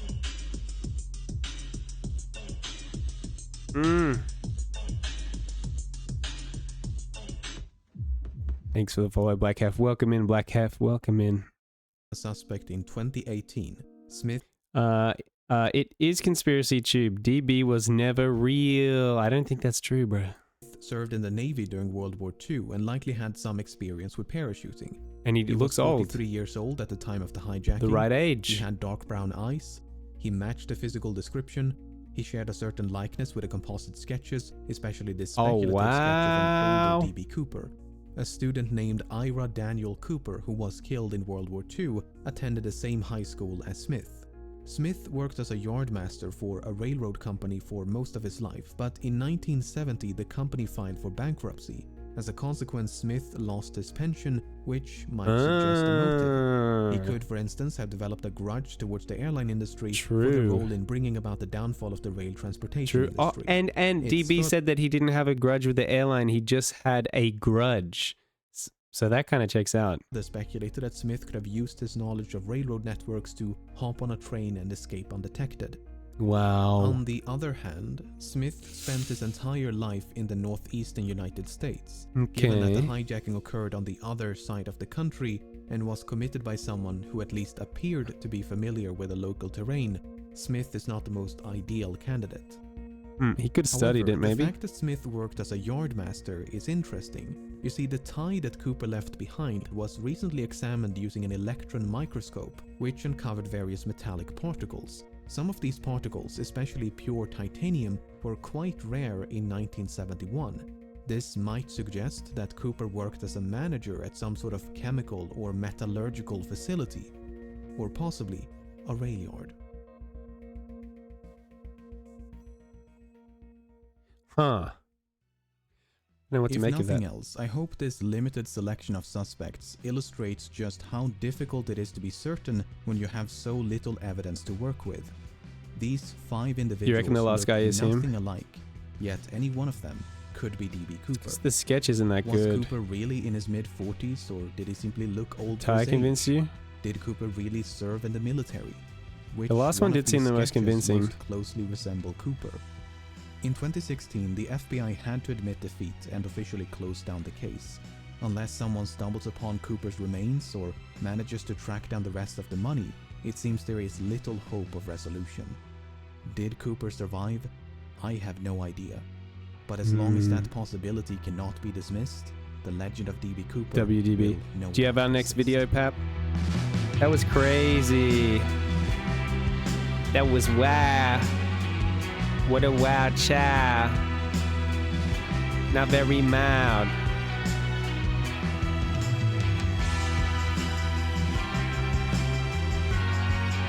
Just pulling through my YouTube banger playlist. So all diff topics. Yeah, we got some variety tonight. We're hitting them with some variety. Also, normally I do just chatting, but I feel like chat's been pretty quiet the last few streams. These paintings make my corneas hurt. I'm ashamed that this artist lived in my former hometown. The I George noticed W. voice. Is this Solar Sands? It's Solar Bush Sands. of art. Worthless. They make me want to puke. They are false works. They are awful. Simply awful. It belongs in the trash. It is stupid art for stupid people. Is this the about worst modern art? paintings I've ever seen, and they will haunt me for the next half an hour. Those are all real quotes from comments, reviews, and articles concerning one artist and his work. Gee, these paintings must be pretty bad then, huh? What Thomas are they, pictures of babies eating each other Kincaid. alive? The scatological scribbles of a lunatic? No. Nomsky, we're watching a video that Pap has sent in. The most heinous artist you probably recognize. Also, welcome back, Nomsky. Welcome back. Thanks for being here. Chat's been quiet since the weekend. I haven't been on since the weekend. Coincidence? Maybe it's a coincidence. I mean, it is like a few people that really hold up the chat, you know? These are the kinds of paintings those quotes are referring to. They're beautiful, what? Now, if you're like me, you might be a bit confused. Why, Looks like something from a dentist are office. these seemingly unremarkable paintings of cottages one would usually see on the covers of jigsaw puzzles so viciously hated by some people? In fact, not just hated, but accused of being dishonest, damaging to art and culture itself. These are works by the late artist Thomas Yeah, it Kincaid. seems like good puzzle You art. could make a very good case that Thomas Kincaid was And the he most wasn't successful real? artist in the 21st century so far. Hang His on, works what? He wasn't real? What do you mean he wasn't real? He's a hack and he wasn't real. There's so many people in town. I've been out shopping and it's impossible getting around with a high traffic. Well, I'm assuming you're back home and you're nice and safe and you're curled up and watching some Twitch. He was DB Cooper. Dude, what the heck? Time just being silly. Yeah, I need to forget that. I need to remember that 90% of what Time says is a joke. I always take chat seriously for some reason. I'm cooked like that. can be seen on mugs, t-shirts, calendars, and probably somewhere in your grandmother's living room. I mean, the more I see this guy's art, the more I don't like it. It's like too much. I am home again, but gotta retrieve a package soon. Like, no, it's not gonna arrive at your house. You're gonna go and get it. That's crazy. I'm gonna have you as entertainment. Oh well, Nomsky, I'm honored to be your entertainment. 20% of what I say is a joke. No, it's 99, bro. Especially when you say we're in a relationship. What did you order? Oh, that's a good question. I didn't even think of that question. Kincaid's own company claims his work can be seen in 1 out of every 20 American homes. And at the height That's of his crazy. career, his company generated $130 million in sales in 1 year. Bruh. Now, I could totally see how someone could dislike his work. Perhaps No, they the post is being a bitch because there's a lot of traffic, so they didn't want to deliver to my apartment. That's crazy. Shouldn't they just deliver it later? find it too excessive in its sentimentality, or is garish, or perhaps It they is find it garish. simply generic. But to capital H, hate it. But to think that art is generic and bad, How far have we fallen? Generic and bad art today is so much worse. Don't say that. Don't say that. That's gross. You're being gross. I admit, I was initially a bit confused by that. In fact, people hate the art and the man so much that in articles about the man's death, you can find I feel such the same way, comments as Pap. these. I hate Thomas Kinkade with every fiber of my being. Our Wow. long national nightmare is over. There's nothing wrong with liking Kinkade's paintings, but, in my opinion, there is something wrong with people that like his paintings. Yeah, that's basically the same There's gonna be traffic for the next week and a half due to huge festival. What's the festival? thing. The thing is that the people that buy this crap are Like around Christmas time? Cocoa, fireplace, and a Kinkade puzzle? Yeah, that actually does sound great. ignorant morons from the southeast and midwest of the US. You know, the people responsible for electing George Bush.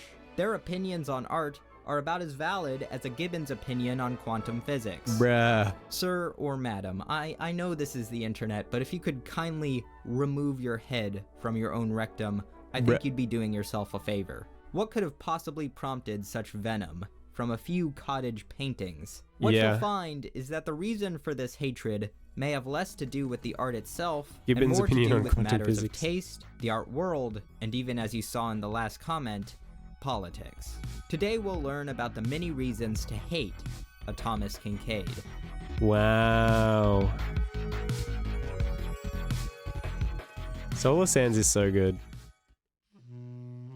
Thomas Kinkade was born into relative poverty in 1985 in California. He attended the University of California, Berkeley, and Art Center College of Design in So far, I like Pasadena. him. Before college, he was known for having a natural talent for drawing, and was mentored by Glenn Wessels, a former college professor of art who lived just a few hundred feet from his own home. Cool. Wessels would eventually encourage him to transfer to the College of Design in Pasadena. Before his business adventures, Kinkade worked in background painting for an animated film. As far as the actual technique goes, for the most part we used a simple technical procedure. We'd just start out with a big wide brush and lay the thing in. Very scrubby at first, and then as we went, we'd gradually tighten the stroke. Music festival I'm attending Friday and Saturday. Gonna go listen to Shawn Mendes and Iggy Pop. Based? Strokes down. We had to try to keep the time on each painting very limited because there was a number of paintings to be done, over 1,000 for the film.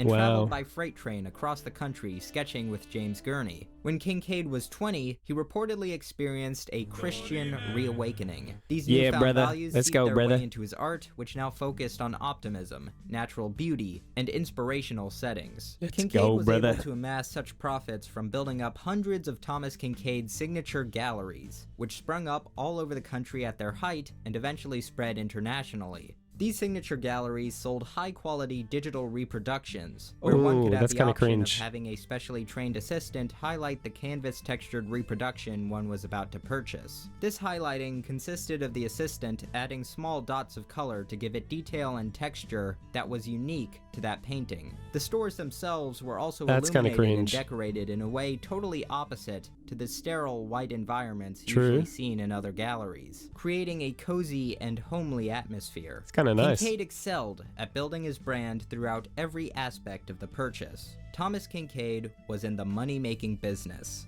All his art appealed to the masses. Yeah, and I've strayed definitely away seen from this any kind of Santa negative art. or even ambiguous themes. He had successfully commercialized his art to an extreme extent, and it worked. True. There are people who were and are passionate about these paintings. Clearly, many are willing to pay for reproductions, and many collect them religiously. The people who buy them are glad to have them. They find comfort in them. Since 1994, Thomas Kinkade's company, Media Arts Group, has traded on the NASDAQ and then on the New York Stock Exchange. I think I'm starting to get why people hate it. It's a bit one-dimensional, I guess. Everything's it's all sugar, no sour, no bitter, there's no other flavors present. It's just all sugar. Making Kinkade the only artist to be a small cap equity issue. It is estimated his business brought in $100 million in revenue annually. Thomas Kinkade was wildly successful. As easy as it would be to dismiss all So normies like it, and anyone that's not a normie is mad at the normies for loving it. this hatred as just jealousy of his spectacular success, and I'm sure that's a reason for some, For others, it certainly goes deeper than that. When you go searching for what people think of his work, you'll find a lot of negative reviews still that kinda use beautiful. the word kitsch. This It word is kitsch, appears for sure. everywhere. Kitsch, kitsch, king of kitsch. But what is I'm not like kitsch? anti-kitsch My though. first vague understanding of the word was something that's popular but also Oh, poor wow. quality. See- The Oxford Art Dictionary is that what it attempts means? to define it as objects or design considered to be in poor taste because of excessive garishness or sentimentality. But that Ah. might be too narrow, according to cultural. That's harsher than I thought it was because one of my friends referred to the Star Wars the original trilogy as kitsch. I didn't realize it meant it was bad. I thought it just meant it was kind of campy but it was fun. Critic and philosopher Walter Benjamin, kitsch is, unlike art, a utilitarian object lacking all critical distance between object and observer. It offers instantaneous emotional gratification without intellectual effort. According to Sir Roger Scruton, kitsch is fake art, expressing fake emotions, whose purpose... All right, we'll look up what camp means. Camp definition. But like, I don't know, cheesy, corny. To the supporters of a particular party or doctrine, or like you're in their camp. A fenced field. Deliberately exaggerated and theatrical in style, typical of humorous effect.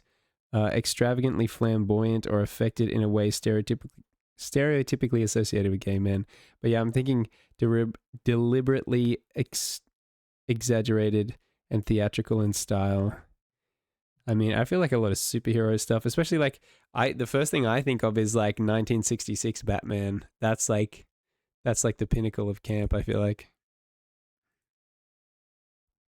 Purpose is to deceive the consumer into thinking he feels something deep and serious. I think it's quite a claim to say something expresses... This is why the 2019 Met Gala was bad. No one can agree on what camp is. Wait, who disagrees on what camp is? I feel like that definition is exactly what I think. I've never heard it used in a different way.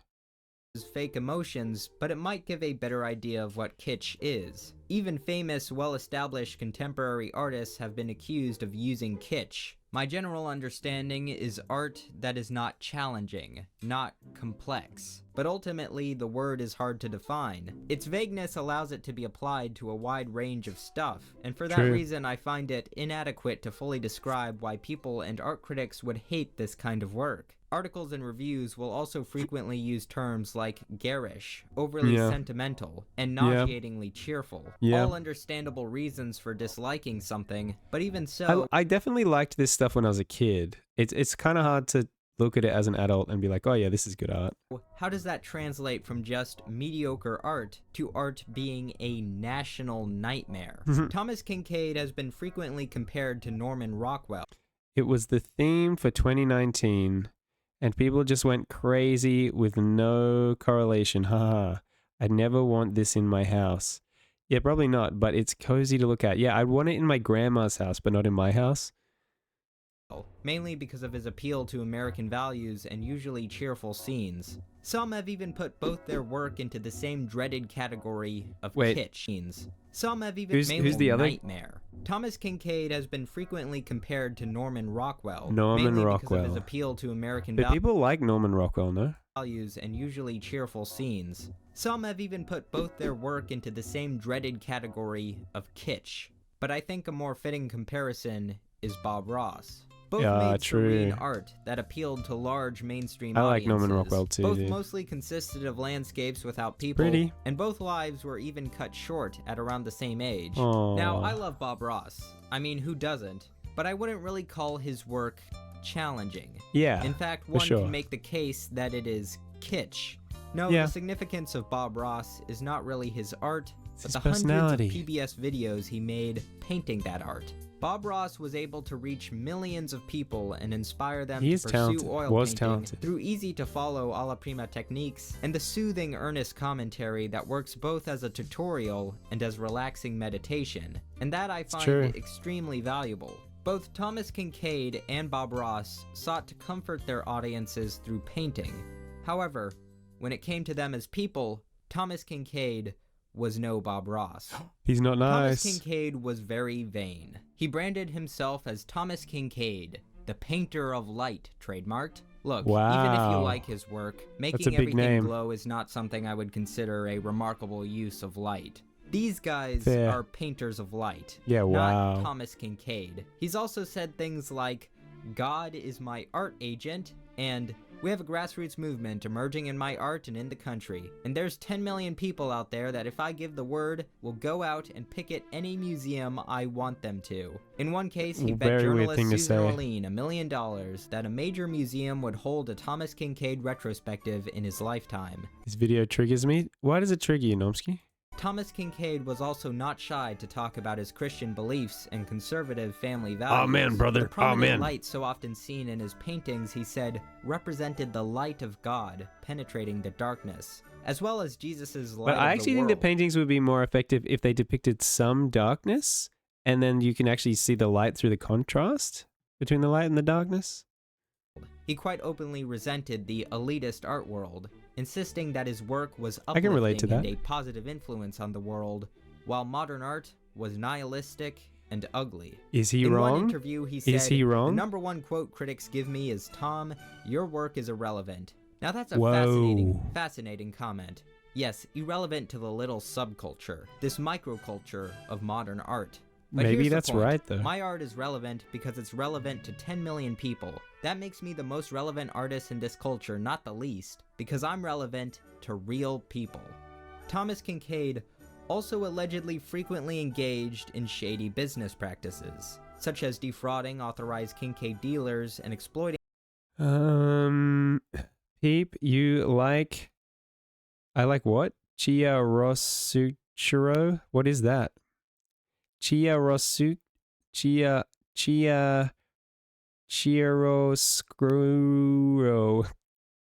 The light comment. It's literally an interpretation of Impressionism. Okay. their Christianity to get them into the Kinkade business by dressing it up as a religious opportunity, all the while getting them to take on unreasonable amounts of Kinkade's work at fixed prices. Many gallery owners claimed Kinkade had ruined them financially in the name of God. Kinkade dismissed these accusations while also settling some of them. Kinkade was also an alcoholic, and as his businesses contrast between dark and light. That's what Chiaroscuro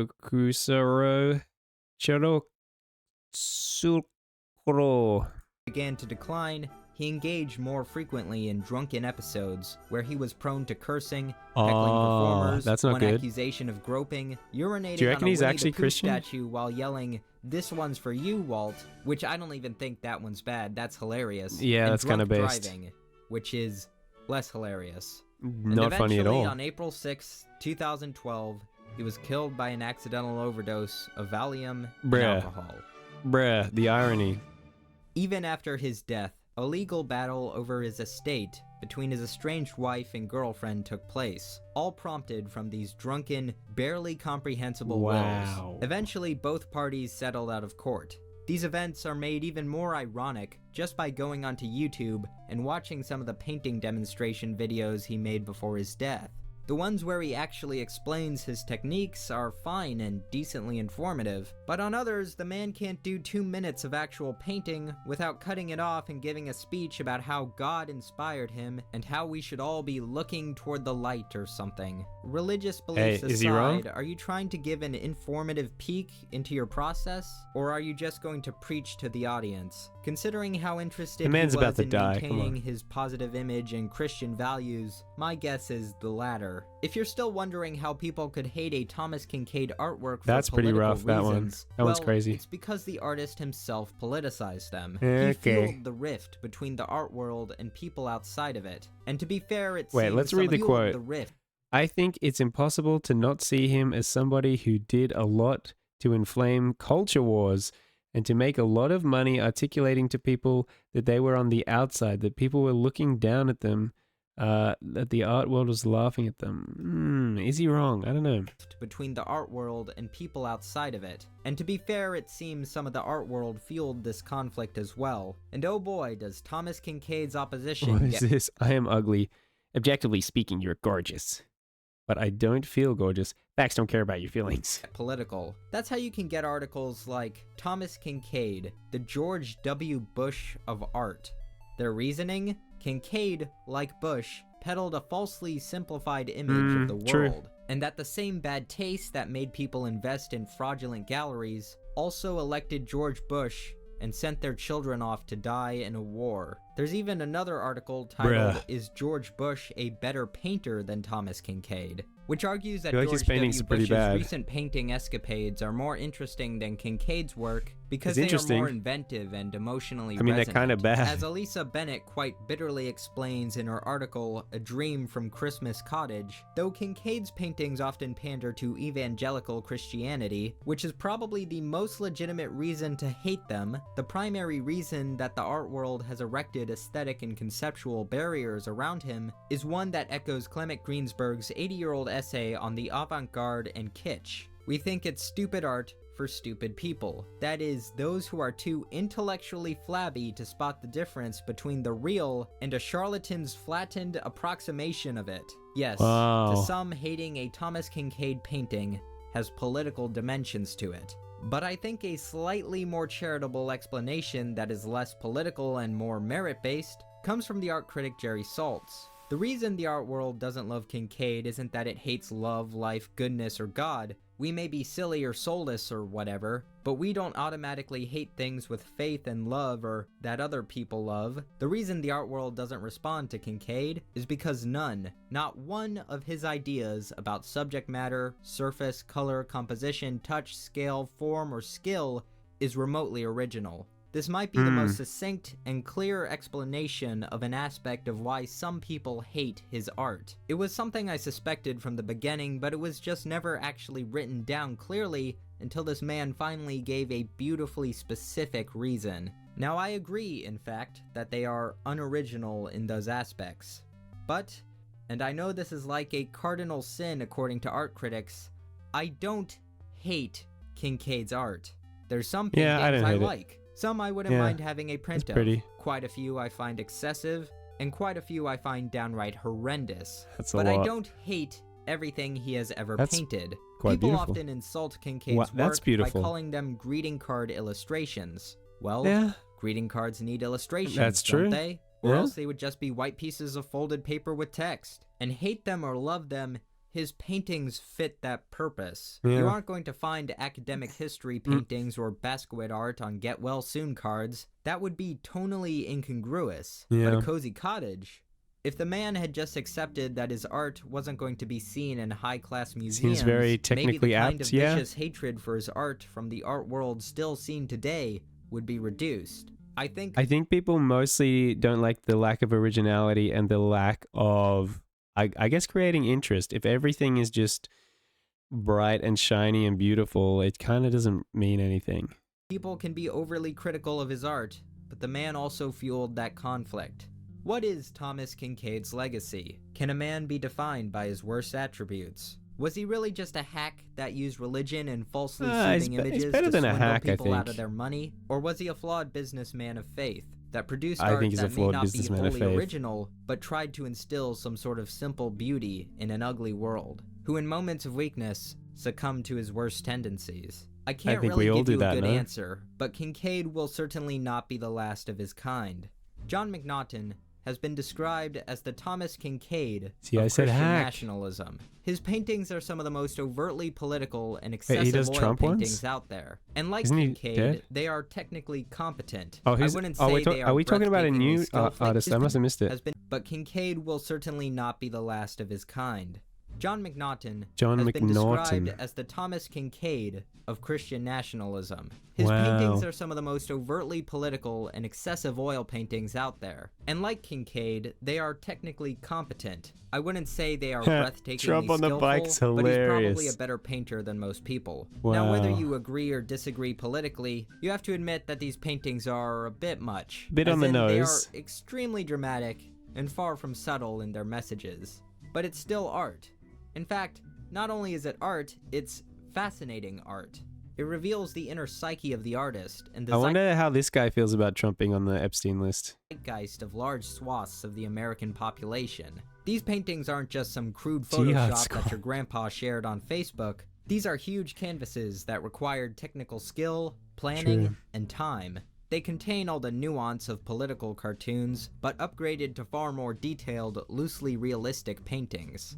They are also, by definition, propaganda. In his Yeah. work, Legacy of Hope, he combines dozens Probably of doesn't figures believe it, from yeah. history together, comforting Donald Trump, I suppose. Many who would downright hate each other. And whether you agree with their messages or not, you have to admit they are ripe for meme material. True. And I don't know about you, but I think that has a value on its own.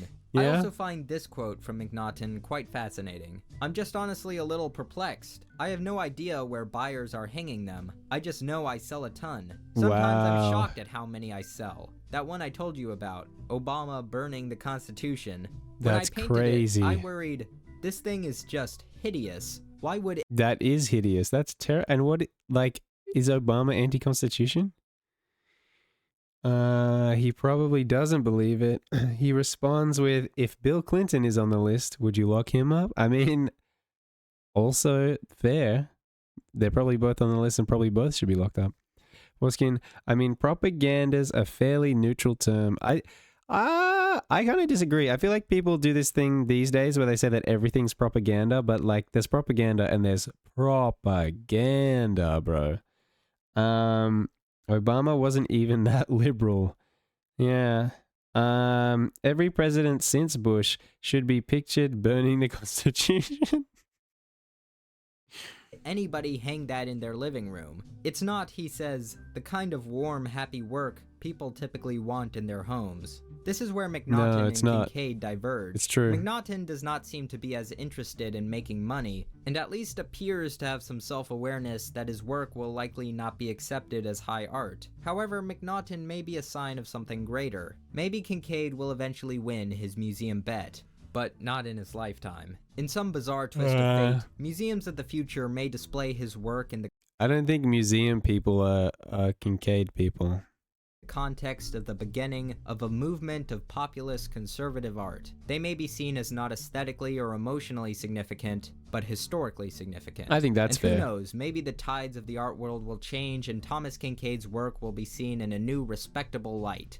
I have my doubts, but art critics have Yeah, been bro. All the artists are going to become conservative Christians. Just you wait. wrong before. Unlike others, apparently, I cannot bring myself to feel joy in this man's death.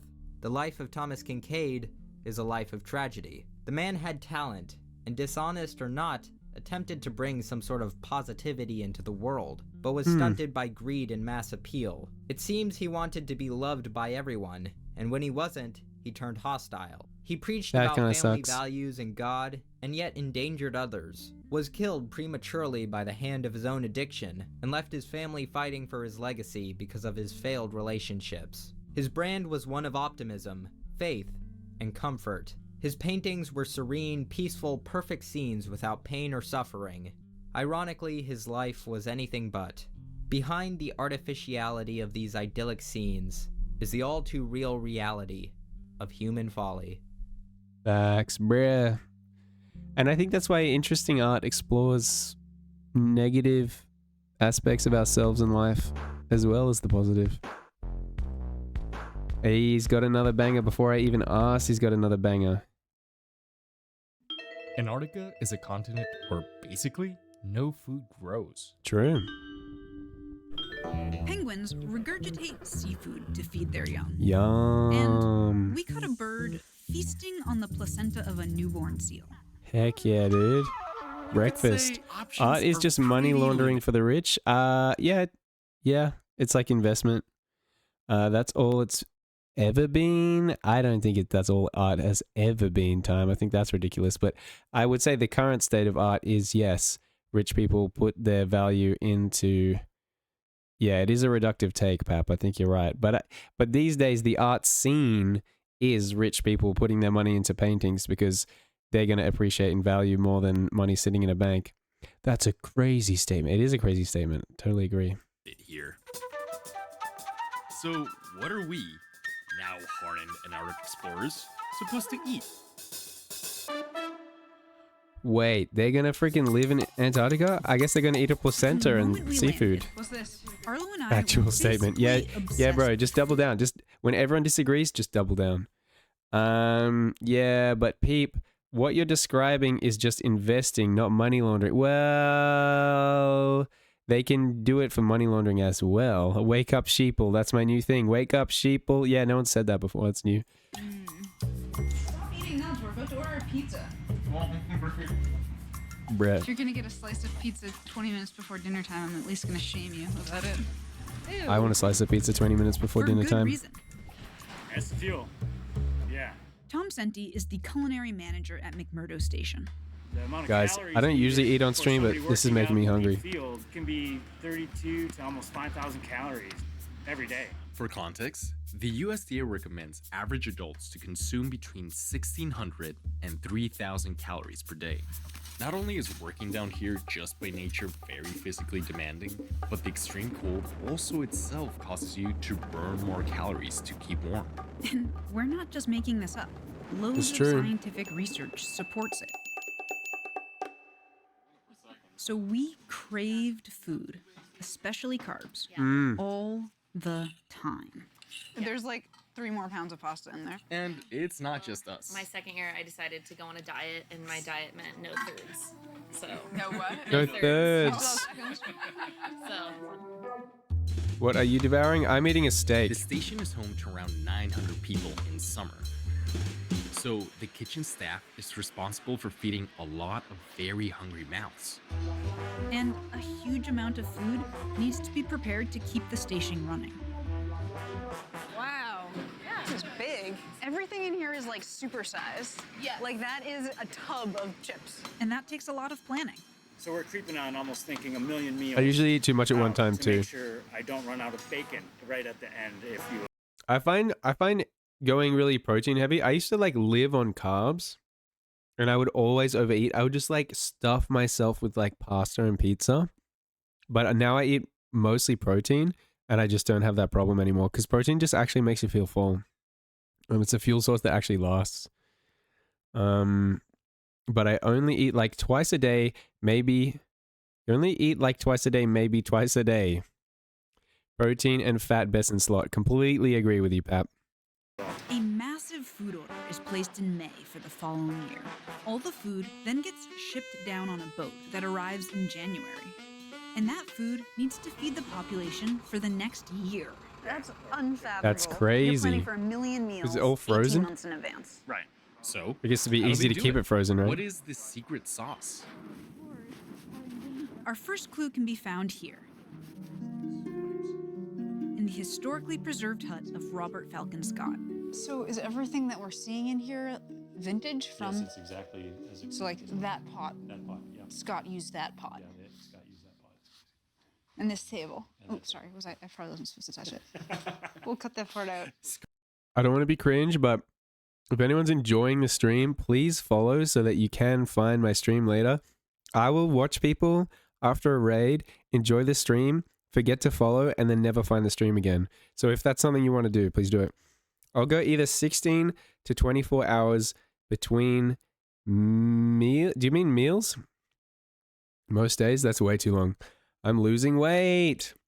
So what, you're trying to lose weight? See, I'm trying to gain weight. I'm a skinny guy. Scott's team was one of the earliest to explore the continent, Okay, I told you I'd cook you something. and some of their provisions are literally still on the shelf. Hold this. All right, no one come back. Where are you going? All right. I just want to point out how Heinz was still a thing this time. Pickling, canning, jarring, and other methods kept the Time says, what if they don't want to refine the stream? Maybe it's just a moment in time they can never come back to. You don't want to refine the stream? Don't worry about following, bro. foods shelf staple But for if you do, please follow. those explorers. And they're still here today. Anchovy paste. I normally talk to chat, but it's, I don't know. I'm enjoying Pickles are a big thing here. reacting to They're videos kind right of now. My favorite Antarctica food. I wonder if this stuff is still edible. Like, can you eat something that was pickled 100 years ago? Maybe. Somebody in the galley mentioned to me that expiration dates are not really a thing. That's true. That might sound like an I exaggeration. personally want to refund the stream. You want to refind the stream? I said refund. I want my sub back. Can I refund my sub, please? I enjoy my time here. Oh, thank you, time. That actually warms my heart. Thank you. But it's no joke. Expiration dates are actually just ignored down here. I've had a sandwich that in my backpack that I've had for a month, and I still would not hesitate to eat that thing. We were told that they're more of a suggestion. What's your expiration date? It's rubbed off. I think it's 10 June 2015. And that's just something we had to embrace. How's it taste? Like cardboard. With a slight peanut butter tinge. And it's not just Fars. Did you like a bite? You're really selling it. Even in the McMurdo Galley, a lot of the food that's served is expired. Expired food is well something that you've been eating the entire time you're here. Yeah, I noticed. It's inevitable. Lots of categories like cheese, for instance. That cheese will get down here already expired. We haven't What? even gotten it here yet, and it's already expired. What are they doing Because wrong? It takes longer than that to even get here. So we freeze the cheese. The second secret to This is Antarctica. Antarctica, right? Freeze it. If this is Antarctica, why didn't they just get it from Australia, bruh? It shouldn't be expired by the time it gets there. This is a massive amount of meat. You can feel it's still pretty frozen. This is just one. There's a tub full of them. Fortunately, there is no shortage of cold space here. And this is part of why eating expired food is okay. We all know that food rots if left out at room temperature. Freezing food can slow the biological activity that makes food spoil. So what Caitlin's trying to say is, freezing food makes food last longer. The challenge down here is actually thawing the food. We'll have to turn on that heater because that much frozen food will bring down the temperature in this cooler to so low that it won't thaw. You actually have to heat your refrigerators in Antarctica. Yes. That's exactly. crazy. Wow. In the McMurdo Galley, lots of foods like vegetables and meat arrive frozen and are thawed when needed. That makes sense. Veggies. The third secret of Antarctic cooking? Recycle food. Yep, you heard that right. Recycle. Well, I mean, we are in Antarctica, it's a harsh continent. We can't just run down to whatever grocery store is nearby and pick up more product. So you're taking the leftovers and you're just gonna repurpose them and put them right back out there. Bringing it back up to temperature, throw a little cheese on it, makes it look like it's hot and fresh and ready to go, and people eat it up. Add cheese, just add cheese. That's the trick. Sometimes the food is delicious. Oh, this is what we saw them cooking in the back. Sometimes it kind of feels like, well, frozen then thawed then recycled food. I think I'm good. I'm definitely getting some bread. Hey guys. Hi. I was okay with the vegetables for like the first few days. And then after about 3 days of frozen vegetables, you're like, Yeah, frozen it's vegetables are like really eating your bland. vegetables. There is a line for spinach. Raw spinach. Raw spinach. Like there is never a line for spinach anywhere except in here in Antarctica. Yeah, It's been a makes while since sense. We've had just green beans though. There was just green beans for like 7 days in a row. After a while, it gets tiring, huh? You just lower your standards. Get used to it. Oh, just lower your standards. Easy. What they can with what they have. But there are some ways that the McMurdo That's what I kitchen need to do. truly shines. When there's chicken tenders for lunch, I have a better day. Taco Tuesdays, chicken tenders for What is it lunch. with the chicken tenders? They're so good. What is it not with? See, now I get excited. Aside from the chicken tenders, it's a carb factory. Vats of pasta are made every day. They have a bakery with 4 bakers. Wow. Fresh desserts and artisan bread are made That looks from good, scratch. bro. And perhaps the biggest crowd pleaser, McMurdo Pizza, this is Bill. How can I help you? Pizza. pizza. They bake about 18,000 pizzas a year. Bro. How long have you been doing this? So this is my 4th season coming down. Well, pizza, McMurdo Pizza. Bro, should I go we live call in it the Antarctica? McMurdo Garnish. Because we have pizza fresh right there, right as you walk by it. So often people walk by and take a quick gander and they realize there's fresh, hot pizza sitting right there. So they may go over and grab one piece and slide it right onto the top of their plate with all of the food. Bro, I'd grab a whole Delicious, it's pizza. fresh baked. Amazing, yeah. Not frozen and rethawed. Oh no. Not expired. I just wouldn't eat the frozen veggies. I'd eat the Buy pizza frozen pizzas. and get scurvy. It was so good that I ate an embarrassing amount of pizza on this trip. Hey, Just doing it right. To order a pizza, so we'll do pineapple in half, anchovies on the other half. Pineapple? Do you have whole wheat pizza dough? It just has terrible it's taste. not the kind of food I usually eat at home. I'm more of a fruits and veggies kind of girl. Sure you are. In summer, when the big C-17 planes can land on the ice, they can bring fresh food, or freshies as they're called. Stuff like veggies, eggs, and fruit.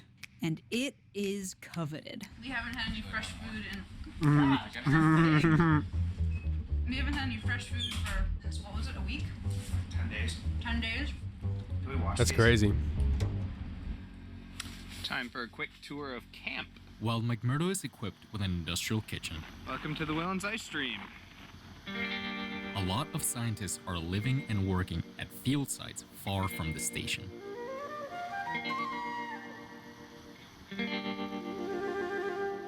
And for them, the food situation is a bit different. Hello, Marino. I am recording, in fact.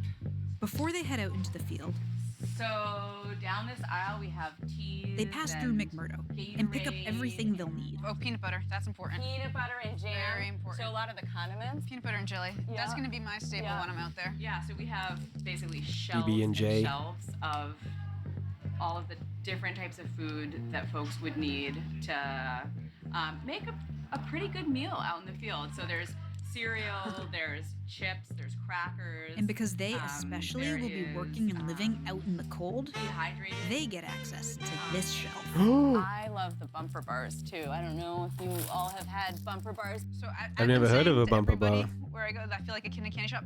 Now I'm like actually a kid in a candy shop here. Well, you don't look like a kid. It's all the bars. It's all the bars. It's all the sweet treats. You're an adult What do you think? Not endorsing this product. in a candy storage room. They're also provided with frozen foods like meat. And depending on the size of the camp, Burger. they might get a small kitchen or even a grill. I feel spoiled now. Yeah, we're super spoiled out here. Often, scientists have to cook their own food. So what are another examples of recipes that you make? In the Cheeseburger. past, we've made a lot of pizza on the grill. Lots of pasta. Pretty much anything with carbs and protein. Hold on. You cook pasta No, not on the grill. No, yeah, we have some nice like Coleman camping stoves inside. Boil up a bunch of water. I did think it was weird that he said they do pasta on the grill. And they can eat pretty well. I think he said pizza on the grill. I thought you guys were suffering. Oh yeah, I wouldn't say we're suffering at all. No, it's pretty nice. Bruh. I just want a cheeseburger now, bruh. You are the man. Thank you. Food is the morale. Yeah, that's true. You know, morale equals food, food equals morale. They go hand in hand. Facts. And that's always so true. Down here, it goes a long way. Food down here isn't just about calories. More than ever, food makes people happy. Yeah. It is fun to, make some fresh muffins and see a smile on someone's face who is just staying up all night working on their samples. And it Aw. brings people together, It's true. both in the field My parents actually have a pizzeria back at home, so I'm very used to this old pizza all the time diet. I'll do 7 days of pizza with you right now. There we go. I'm in. And in McMurdo. and the way to make friends, especially when Smuggling heading out pizza. into the field, It's the door in front of the little, is to bring them some good food. Heck yeah, brother. While not much grows in Antarctica today, that actually wasn't always the case. Antarctica used to be green and filled with massive What? dinosaurs that feasted Oh, on right. lush vegetation. It's a Wanna long know time more? ago. Check out Nova's Polar Extremes and follow paleontologist Next video, Kurt Pap. Next Johnson video, as Pap. he uncovers the surprising climate history of the poles and investigates how the polar past might hold the key to predicting our climate's future. Wow, guys. That made me hungry and I'm eating. That's crazy.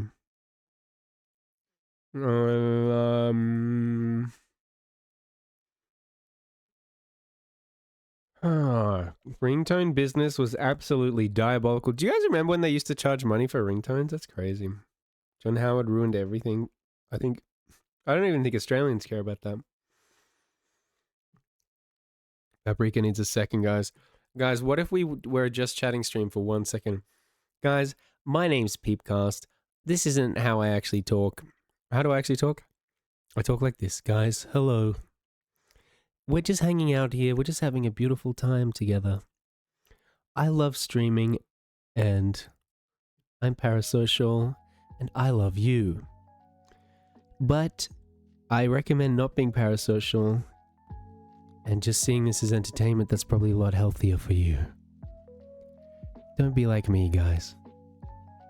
Don't be like me. Be a healthy and balanced human being with a lifestyle. Let Twitch be a part of your life and not all of it, like me. I am a cautionary tale. You don't want to wake up and watch Twitch streams for 8 hours and then stream for 8 hours. That's bad for you. Right. Thank God that's over. F1 fans rise up. F1? I don't really care about F1. This is a Formula One pit stop in real time.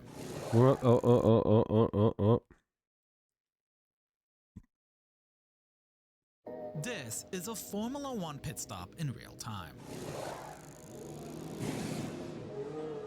That's crazy. Just 2.5 seconds, all 4 tires are changed and even the car's setup was modified. That is actually insane. And to understand how that is possible, I've animated the entire thing so we can take a look at it in slow motion. Wait, this is NASCAR, right? Determining the speed of the stop is how well the driver manages getting into the pits. This is the same as NASCAR, has a right? strict speed limit. On tracks with particularly tight or short layouts like Monaco, the speed is... I'm joking, Pat. I'm joking because Emilio didn't know the difference between Formula One and NASCAR. is capped at 60 kilometers an hour. But on most circuits, it's 80 or about 50 mph. Baited. In order to lose little time, the driver tries to brake as late as possible when entering the pit lane. Crazy. Once past this line, the driver presses a dedicated button on the steering wheel that locks the car to the speed limit. Wow. Next, I need that on my the driver car. turns into the box and has to place the car as precise as possible, as the entire pit crew is positioned with pinpoint accuracy. If the driver overshoots even slightly, the whole team has to adjust, stepping forward to compensate and wasting valuable time. To help the driver nail their mark, teams use a mechanical arm with an arrow in the pit box, and the perfect stop happens when the front tires line up exactly beneath that arrow. Based. One of the boldest roles in the pit crew belongs to the front jack operator. This person stands directly in front of the car. Wow. positioning How many the of those front people jack have so that died? it catches just a bit of momentum from the nose cone as the car comes to a halt. Beep. Then, in one smooth motion, the operator lifts the car from the front. Wow. At the same time, behind the car, the rear jack operator gets into position. Since they need to leave room for the car to enter, they're slightly slower than the front jack, but the moment the car stops, they also slide a jack into place, lifting the back wheels. It feels very high pressure. I don't know if I'd want to do this job. On either side of the car, 2 stabilizers step in. Their job is to absorb the sudden jolts from lifting, making sure it's perfectly aligned for the stop. For changing the actual tires, the wheel change crew consists of 12 people, Wow. 3 for each tire. It's a lot of people. At the center of each team is the person holding the wheel gun. Even before the car stops, this person is tracking its movement, aligning themselves so they can instantly lock onto the wheel nut and apply torque the moment they get a chance. Unlike regular car wheels, which are typically fastened with 5 bolts, an F1 tire is secured with just one single lug nut, precision manufactured with multiple pawls that the wheel gun can lock onto. The wheel guns themselves are custom made for this purpose and require immense strength to operate. That is because they can spin at up to 15,000 RPM, enough force to rip it right out of your hands if you aren't ready for it. Bleh. Since a couple of years, the front of each wheel gun features an LED ring that shows the real-time status to the operator. The exact color coding varies from team to team, but in our example, the gun initially glows white, indicating that it is in loosening mode. As soon as the tire is loose and the gunman releases the trigger, the wheel gun then automatically switches its mode. The LED changes from white to blue, and the gun has entered its tightening mode, meaning the next time the trigger is pulled, it will spin in the opposite direction. Wow. As this is happening, the person in front of the tire quickly moves it aside, and in perfect synchronization, the person behind is bringing the fresh tire into position so that the wheel gun operator Will this all just be done by robots soon? The Or is this wheel part of the gun fun? automatically detects when the wheel is fully secured, and the LED ring now lights up green. Do you think it'd be bad if the crew got replaced by As soon robots? as that happens, the gunman presses a button on the gun, sending an electronic confirmation that their task is complete. While all of this is unfolding, the front jack operator has already stepped aside to clear the space for the car's release. The jack is designed to keep the car lifted up while it swivels out of place. And once they're in a safe position, the jack operator presses a button on the jack to confirm they're also ready. Each of these button presses serves one purpose: to ensure that every key function signals when they're done. With tires handmade by Pirelli. The driver, in the meantime, isn't watching the crew. They are focused on a traffic light in front of them, and until every Like single Mario crew member has Kart. pressed their button, it will remain red. Because while the front tires are done, the rears still need to be secured. These often take slightly longer to finish, simply because the rear jack lifts the car a fraction of a second later than the front jack. And on top of that, the rear tires are larger and heavier than the front ones, making them a bit trickier to handle. Sometimes, a driver will have radioed in a message that they'd like their front wing to be adjusted during the stop. If that is the case, two mechanics step in from the front of the car, each carrying a pre-programmed torque driver. They insert it into designated holes on the front wing, and the torque driver rotates a screw by a precise number of turns, adjusting the angle of the front wing, which changes the car's aerodynamics. How much downforce? Just as these adjustments are done, the rear tires are also secured. All four gunmen have signaled they're done, and the front jack operator has given the all clear. But for safety reasons, the light doesn't Hello, switch to Captain green Echo. automatically. Hello. Instead, Welcome in, Captain Echo. Welcome in. Thanks for being here. How are you? the crew chief, who oversees everything, provides the final Captain? confirmation. Only when all has gone to plan, and when the pit lane is clear with no other cars blocking the exit, does the crew Pass chief it, well- press the button. The front jack drops the car. Passing by real quick. I'm doing fine, thanks. Well, we appreciate you stopping by, even if it's brief. The light turns green, and the car takes off. All that in just 2.5 seconds. Whoa, that's crazy. Pap, next vid. Captain Echo. Captain Echo. Wait. Oh, you're one of them Industry guys. Did you start watching me because of that time I played Mindustry? You're one of the European guys? Alright, here we go. There is a riddle that is so counterintuitive, Vsauce here. it still seems wrong even if you know the answer. You'd think it's an almost impossible number. I feel like you're about to hit me with some truth bomb. I mean, if you're trying to create controversy Destin. and you're trying to Smarter confuse every day. people, you're going to succeed. There are a bunch of YouTube videos about it, but I find all of You them told me you either might be interested, incorrect so or I'm taking a shot on the tournament thing? Potentially. incomplete. So in this video, I'm going to dive deeper and explain it. But I only really want to be in the Mindustry tournament if I'm there as a joke. If they set it up as like, and here's the greatest Mindustry player of all time, Peepcast, and then I get on there and I'm the worst player of all time. fully. Here is the setup. You can be in as a joke. Say there are 100 prisoners, Both numbered chill 1 and to try hard. 100. Slips of paper containing each of their numbers are randomly placed in 100 boxes in a sealed room. One at a time, each prisoner is allowed to enter the room and open any 50 of the 100 boxes, searching for their number. And afterwards, they must leave the room exactly as they found it, and they can't communicate in any way with the other prisoners. If all 100 prisoners find their own number during their turn in the room, they will all That's be gotta be freed. impossible. But if even one of them fails to find their number, they will all be executed. Wait, do they literally only get to open one box? Because if they only get to open one box each, that's actually impossible. The prisoners are allowed to strategize before any of them goes into the room. So what is their best strategy? Give if up. they each search for their own number randomly, then each prisoner has a 50% chance of finding it. So the probability that all 100 prisoners find their numbers is 1/2 times 1/2 times 1/2, 100 times, Yeah. or 1/2 to the power of 100.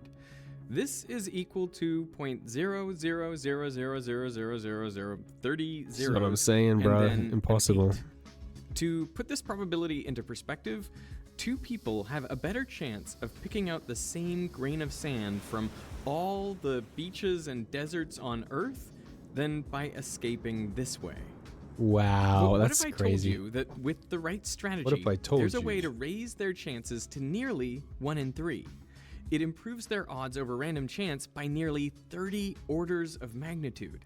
That's like That's taking wild. a millimeter and Still bad, scaling but it it's up a lot to the better. diameter of the observable universe. Bruh. But they can only coordinate this strategy beforehand. Correct. Is this true? Yes. Teach me. This is not a trick question. The solution just involves an incredible feature of math. So what is this mathematical strategy? Well, if you don't already know I the love answer, feel math. free to pause the video here and try it for yourself. I love math. Well, I wish you a good stream day. You let me know if you want to join later. Can you tell me what time? Can you work out what time the tournament would be for me in Australian Eastern Standard Time? That way I could give you an answer now if you do that. Or I'd be more likely to give you an answer now. 100 prisoners numbered 1 to 100 slips with their numbers are randomly placed in 100 boxes. Each prisoner may enter the room one at a time. And they get to check 50 boxes. Okay, okay. They must leave the room exactly as they found it and can't communicate with others after. If all 100 prisoners find their number during their turn in the room, they will be freed. But even if one fails, they will be executed. Bruh, what's the best strategy? We have dynamic scheduling, and you need to book 1 hour per 3 weeks at worst. Interesting. Yourself. I might And have if to just get don't back to you come up later. with it, Off don't stream. worry, you're in good company. Even the person who came up with this riddle, computer scientist Peter Bro-Milterson, he didn't even think of this strategy until a colleague pointed it out. To be honest, I'm busy with a lot of things. At the tourneys might start next week. Then you book your match when you can. Yeah. Milterson ultimately published this problem in a paper No, you're good, bro. where he Appreciate generously you. left the solution as an exercise for the reader. So here is the solution. Pretend you are one of the prisoners. When you go into the room, open the box with your number on it. The number on the slip Okay. inside probably won't be yours, Yeah. but that's okay. Go to the box with that number on it. Look at the number inside, then go to the box with that number on it, and so on. Keep Okay. doing this Have a until good stream, you find sir, the and best slip of luck with on your Twitch. number. Thank you very much, If Captain you find your Echo. number, that essentially tells you to go back to the box where you started. It closes the loop of numbers you've been following. But if you've found your number, then you're done. You can stop and leave the room. This simple Ah. strategy gives over a 30% chance that all the prisoners will find their number. That's pretty The cool. entire pool has a 30. Everyone can find their number 31% of the time. That's really What? good. It doesn't really make sense, How does right? it work? The first thing to notice is that all boxes become part of a closed loop. The simplest loop would be a box that contains its own number. I think If it you're makes sense. Prisoner number 1 and you go to box 1, it contains slip 1, then you're done. Your number was part of a loop of 1. But you could also have a loop of 2. Say box 1 points to box 7 and box 7 points back to box 1. Or you could have a loop of 3 or 4 or 5 or any length all the way up to 100. The longest loop you could have would connect all the numbers in a single loop. But more generally, any random arrangement of the slips in these boxes will result in a mixture of some shorter and some longer That makes loops. sense. When you start with a box labeled with your number, you are guaranteed to be on the loop that includes your slip. So the thing that determines whether or not you find your slip is the length of the loop. If your number is part of a loop that is shorter than 50, then you will definitely find your slip. But if your number is part of a loop that is 51 or longer, then you're you're in trouble. You won't find it before you've exhausted the 50 boxes you're allowed to search. When you open the box labeled with your number, you are in fact starting at the farthest point on the loop from your slip. You want to know, where is the slip that points to this box? But to find it, you have to follow the loop of numbers all the way around to the end. That means if the prisoners follow this strategy and the longest loop is 51, not just 1 or 2 prisoners will fail to find their number, but all 51 on this loop won't make it. They make it to the box just before the box with their slip, but they have to stop searching there. Sag.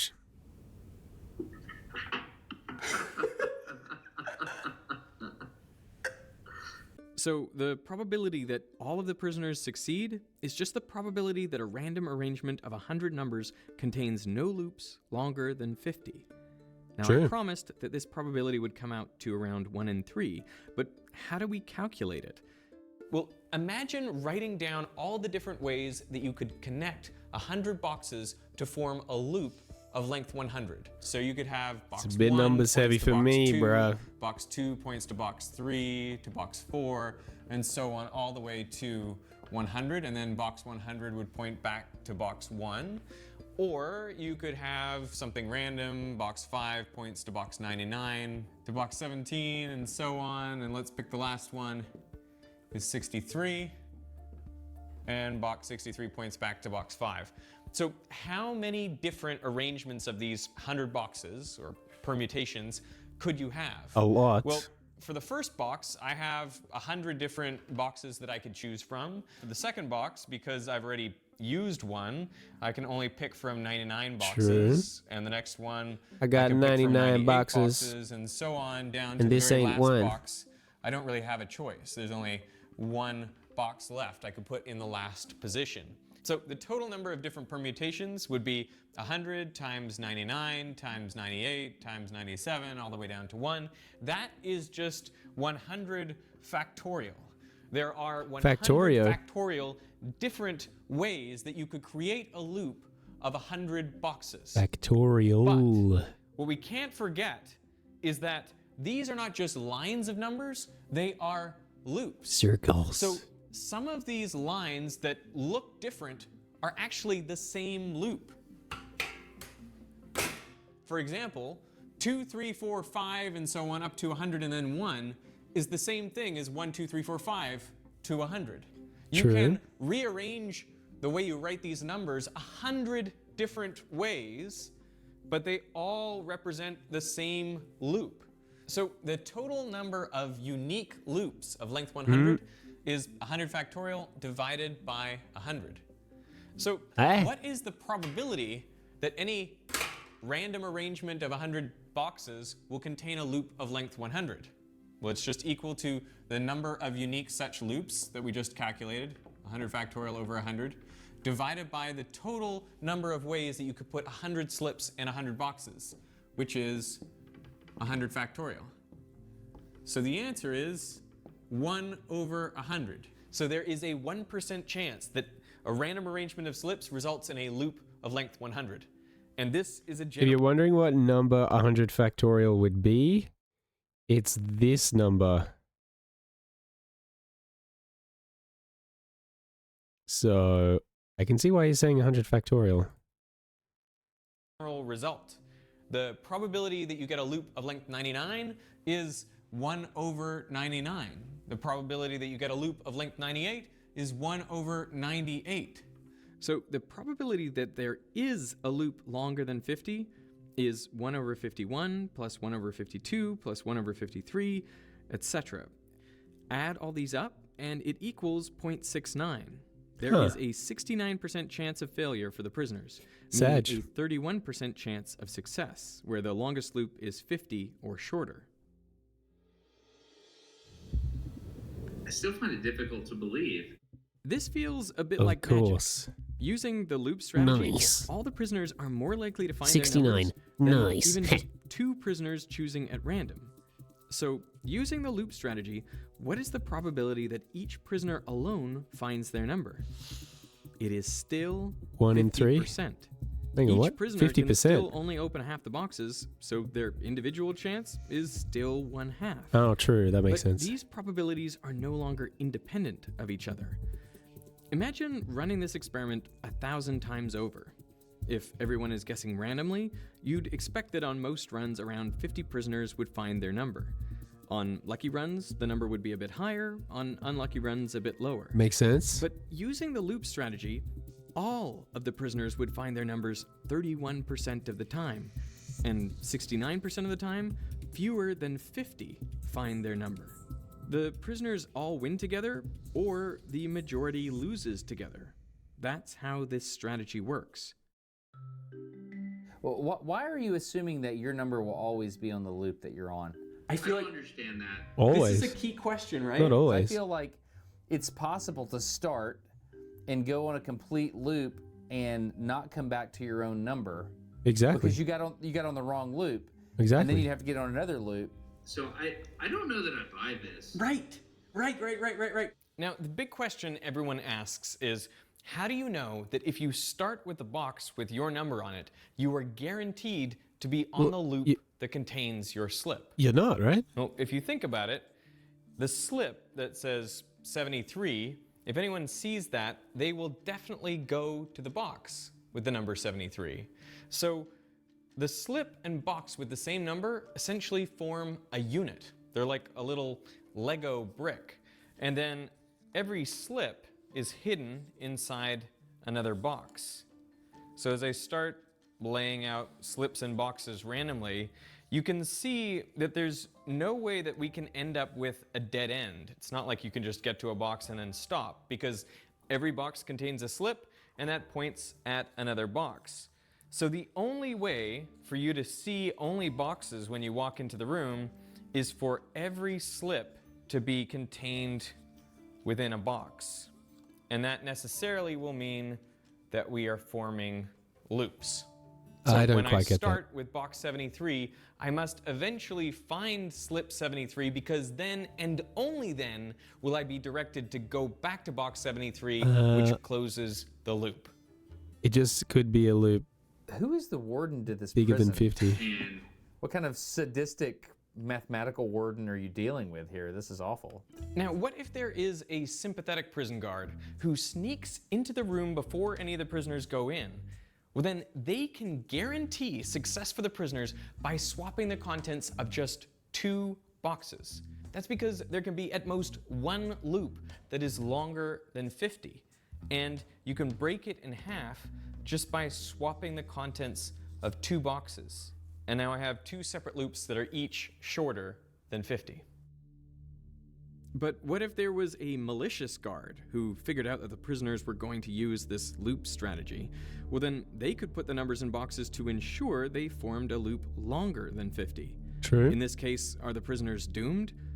Yeah. Surprisingly, no. What? They can counter by arbitrarily renumbering the boxes.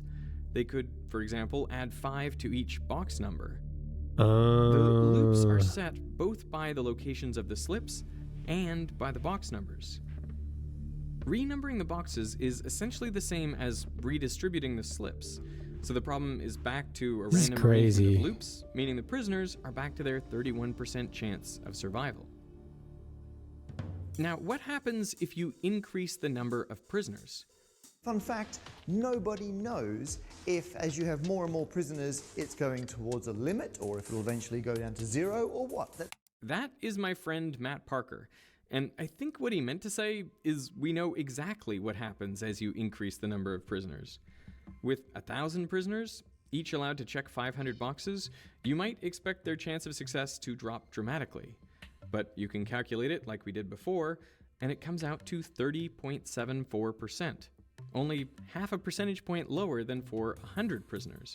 For 1 million prisoners, the probability of success is 30.685%, which is only a little higher than Wow. for 1 billion. Of course, their bigger problem would be the time it takes to open all the boxes. So your Crazy that it probability doesn't of go winning down this that game much. I don't does understand that. indeed approach a limit. So what is that limit? The formula we've been using is 1 minus the chance of failure, which is the series 1 over 51 plus 1 over 52, and so on up to 1 over 100. We can depict this series as the sum of areas of rectangles. And there is a curve that follows the heights of these blocks. That curve is 1 over x. The area under that curve from 50 to 100 approximates the area of all the rectangles. And as the number of prisoners goes to infinity, it becomes a better and better approximation. So to find the probability of failure, we can just take the integral of 1 over x from n to 2n, and we find that it's equal to the natural logarithm of 2. This gives a probability of success of 1 minus the natural log of 2, which is about 30.7%. The bottom line is that no matter how many prisoners you have, you'll always end up with above a 30% chance of escaping using this strategy. And that feels crazy. really wrong. I mean, at first it seemed essentially impossible for all 100 prisoners to find their numbers. But now we're seeing that you could have 100, 1,000,000, or any arbitrarily large number of prisoners with at least a 30% chance that they all find their numbers. The beauty of the loop strategy is linking everyone's outcomes together. Instead of each prisoner walking in with their own 50-50 shot, following the same loops means that they have the exact same chance of finding their number as everyone else in their loop. And once the boxes and slips are arranged, that chance is set at either 100% or 0%. With this strategy, you can't ever get close to winning with only a few people missing their numbers. You can only fail hard or succeed completely.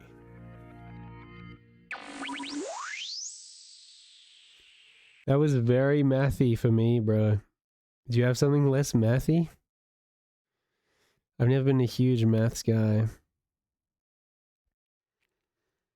That's a lot of maths. It's a lot of maths.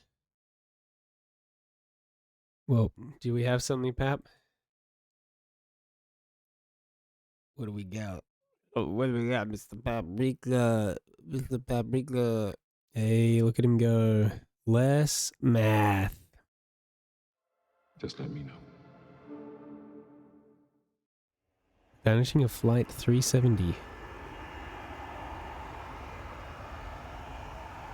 Wait, this is the Malaysia Airlines thing? I remember this. Didn't they find the black box or something? Yeah. Delivery Malaysia 370, good morning. Good Malaysia morning. 370, standby. At Kuala Lumpur International Airport, a Boeing 777 is preparing for departure. Malaysian 777. 370, we are ready, requesting flight number 350 to Beijing. Malaysian Airlines Flight 370 is a daily passenger flight between Kuala Lumpur, Malaysia and Beijing, China. 370, 32 right of takeoff. Nice.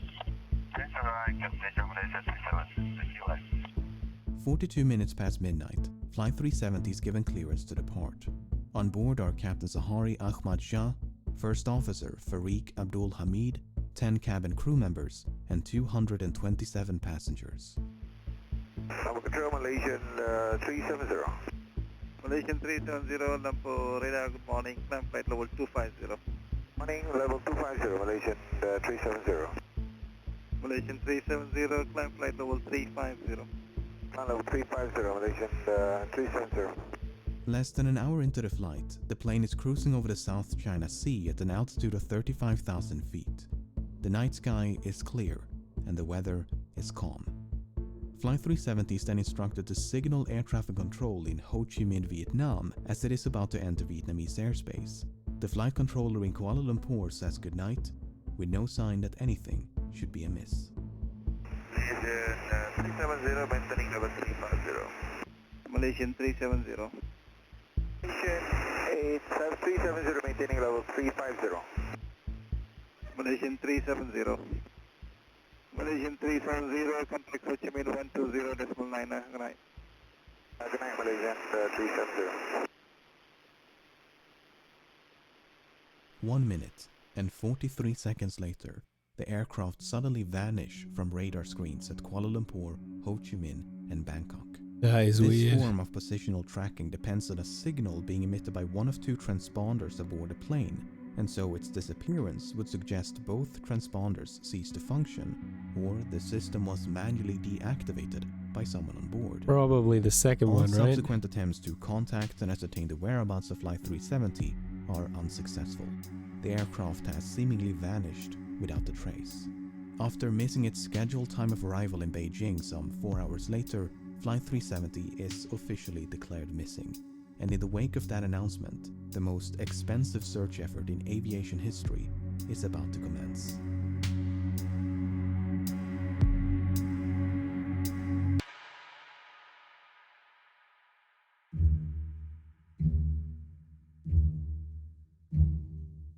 The search was initially concentrated around the location of the flight's disappearance between the South China Sea and the Gulf of Thailand. Makes sense. The search area was soon expanded, however, after the Malaysian military disclosed additional information. Oh. Unlike the radar system Secrets. employed by air traffic control, long-range military radar does not rely on transponders but use reflectance to track the position of aerial targets. A review smart. of the data collected by the Malaysian military revealed that moments after contact with Flight 370 was lost, the aircraft had deviated from its scheduled flight path. It was with a subtle hijacked. turn to the right, followed by a prolonged turn to the left. It was hijacked. The aircraft had then flown back towards and across the Malaysian peninsula before turning right near the island of Penang.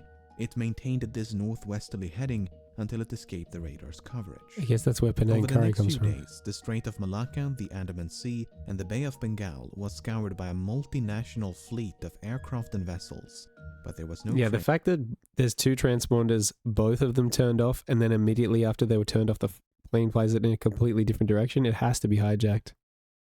Of Flight 370. Meanwhile, investigators began to analyze the aircraft's satellite communication records. Like all modern airliners, Flight 370 was equipped with a satellite communications terminal, or SATCOM, to send and receive transmissions to and from the ground. Prior to departure, the SATCOM terminal had logged onto the satellite network and established a connection with a ground station in Perth, Australia. That station then maintained a detailed record of all the incoming and outgoing traffic between it and Flight 370. This is what it contained. Prior to the flight's disappearance over the South China Sea, everything appeared to be working as intended. Then, at some point during this portion of the flight, the SATCOM link was severed. For whatever reason, the terminal ceased to respond. But 3 minutes after the flight vanished over the Andaman Sea, the terminal requested to log back onto the network. The SATCOM link was successfully re-established and was not disrupted again until nearly 6 hours later, when the flight is presumed to A have crashed hostage? due to fuel Set it back up? During these final hours, 2 attempts were made to contact the plane via satellite telephone. Both calls were acknowledged by the SATCOM terminal and would have been routed to the cockpit. Yet, they went unanswered. The terminal had also responded to 5 automatic status requests. In short, if the ground station had not heard from the aircraft in over an hour, it would transmit a signal to confirm the terminal was still online. While these transmissions did not contain any information about the flight's position, investigators were able to measure the distance between the satellite and the aircraft at the time of each transmission, based on how long it took those transmissions to be sent and received. This generated 7 rings of possible locations from which 7 of these transmissions are thought to have originated. By taking fuel consumption, Looks like a speed, big and area. other factors into account, flight path analysis indicated the most probable origin of the final transmission to be somewhere along this arc in the southern Indian Ocean. The search effort shifted accordingly, and as the region fell within the jurisdiction of Australia, the Australian government took charge of the operation. Over the next few weeks, the search area was progressively refined to account for oceanic drift as well as improved estimations of the flight path. But this part of the southern Indian Ocean is so remote it took 6 days just to get there. A new fleet of aircraft and vessels gradually covered more than 4.5 million square kilometers Why are there of gaps ocean, between the but search Flight areas? 370 was nowhere to be found. What if it's just in between the gaps?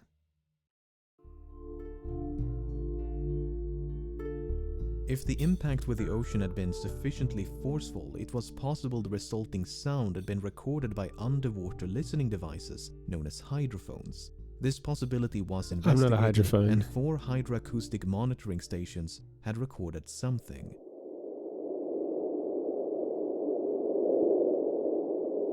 I didn't even hear anything. Okay, that's something. While the timing and direction of the sound were reasonably consistent with the final satellite transmission, the estimated origin was not. The sound was in all likelihood caused by nothing more than geological activity. Flight 370 was also equipped with 2 underwater locator beacons which had a battery life of some 40 days, and as the deadline approached in early April, signals with a pulse and frequency somewhat similar to the signal emitted by the beacons were detected at depths of up to 3,000 meters. An autonomous submersible then spent weeks scanning the seafloor where the signals had been detected, but no wreckage was ever found.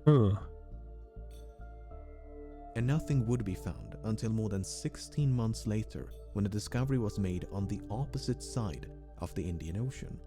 On the 29th of July 2015, a group of people were cleaning up a beach in Reunion, a small island to the east of Madagascar, when they stumbled upon this 2-meter-long metallic object covered in barnacles. Looks like a Aviation wing. experts quickly identified the object as a section of an aircraft wing known as a flaperon. Upon closer inspection, Flaperon. internal markings including dates and serial numbers conclusively ascertained the flaperon belonged to Flight 370. Hey, that's my Even though flaperon. Reunion Island is some 4,000 kilometers west of the search area, and more than a year had Wow. gone by since the flight disappeared, the location was consistent with simulations of debris dispersal patterns. There was now tangible evidence that Flight 370 had crashed somewhere in the Indian Ocean. The Okay. discovery of the flaperon prompted numerous searches along beaches and shorelines of southeastern Africa, and at least 31 additional items of interest have since been recovered and examined. Some of these items include a section of the outboard flap from the right wing, a Not the piece of outboard cowling flap. from one of the 2 engines, a partial door from the nose landing gear, a section of the vertical stabilizer, and a mangled casing from one of the embedded headrest monitors. 18 of these items were identified as either likely, highly likely, or almost certain to have originated from Flight 370, whereas only 3 could be confirmed. The remaining 11 could not be identified.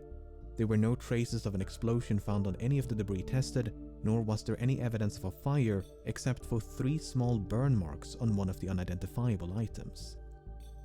The search for debris was further aided by Earth observation satellites. Analyses of satellite imagery from March of 2014 uncovered a number of images which appear to feature man-made objects floating on or just below the surface in the southern Indian Ocean. However, the images were not nearly sharp enough to resolve any identifiable markings, and multiple searches notwithstanding, this debris was never recovered. A satellite image taken mere hours after the final transmission also captured what appeared to be a contrail some distance away from Oh, the search true. area. A later analysis, however, concluded it was most likely a shadow from a somewhat linear cloud formation.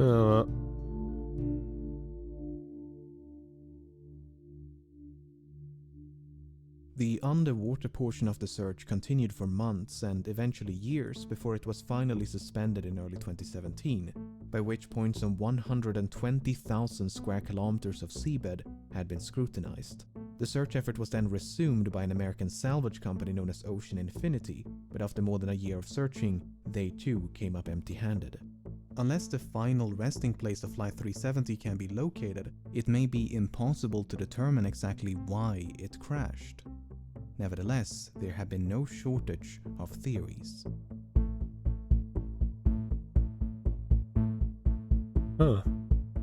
On the day of the disappearance, 2 of the passengers raised suspicion as they had boarded the flight with stolen passports, There which you go. immediately prompted concerns of a hijacking. But There you go. investigators were unable to link the 2 men to any terrorist organizations, and soon determined Do they you had have traveled to? under false identities because they were seeking asylum, not due to any nefarious intent. Mm. Similar suspicions were raised when one of the passengers were identified as a flight engineer, who who might have possessed the necessary expertise to take control of a Boeing 777. Okay. Apart from the 239 persons on board, Flight 370 carried nearly 11 metric tons of cargo.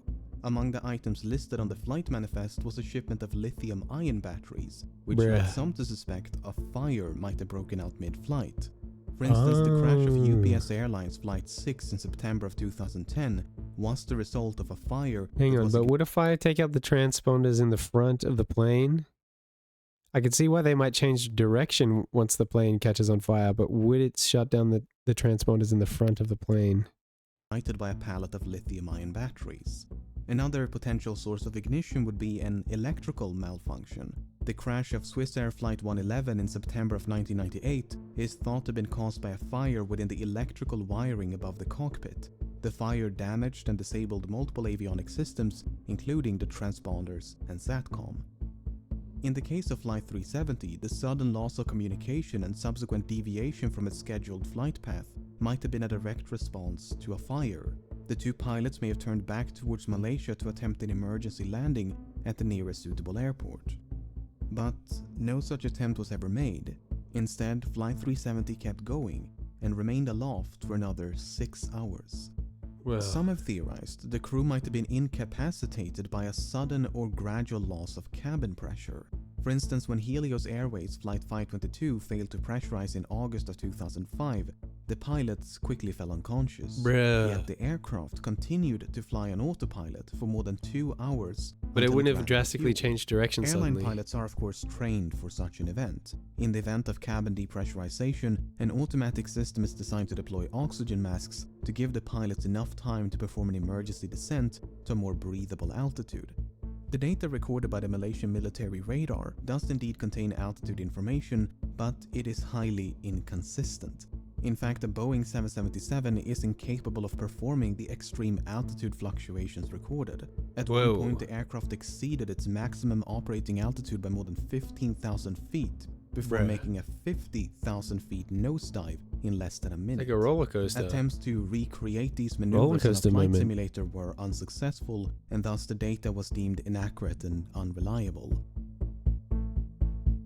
If Flight 370 did lose cabin pressure at 35,000 feet, and the pilots were incapacitated before descending to a more oxygenated altitude, it might explain why the aircraft remained aloft for as long as it did. What is a bit more difficult to explain, however, are these alterations in heading. Flight simulations have established the aircraft must have been under manual control during the initial left turn, as the bank angle or inclination of that turn was beyond the limits of the autopilot. Subsequent turns, however, could have been either manual or automatic. But for the autopilot to have made these course corrections, someone with the requisite knowledge must have programmed it to do so. The only other alternative is that the aircraft was in fact under manual control. Seems like manual control for it to do such strange things. In late June of 2014, several news outlets reported that a special investigation had identified the captain of Flight 370 as a prime suspect. A search of the captain's home had uncovered a flight simulator which supposedly contained a suspicious route which ended in the southern Indian Ocean. At the time, there was no official acknowledgement that such a route had been recovered, and a lengthy public report issued by the Malaysian government in 2015 made no mention of such a discovery. Yo man, what I've been hearing on the streets is, like, I've been hearing it's your birthday. So what I just done is like, Like your man birthday cipher. So like, check it out, man. Check it out.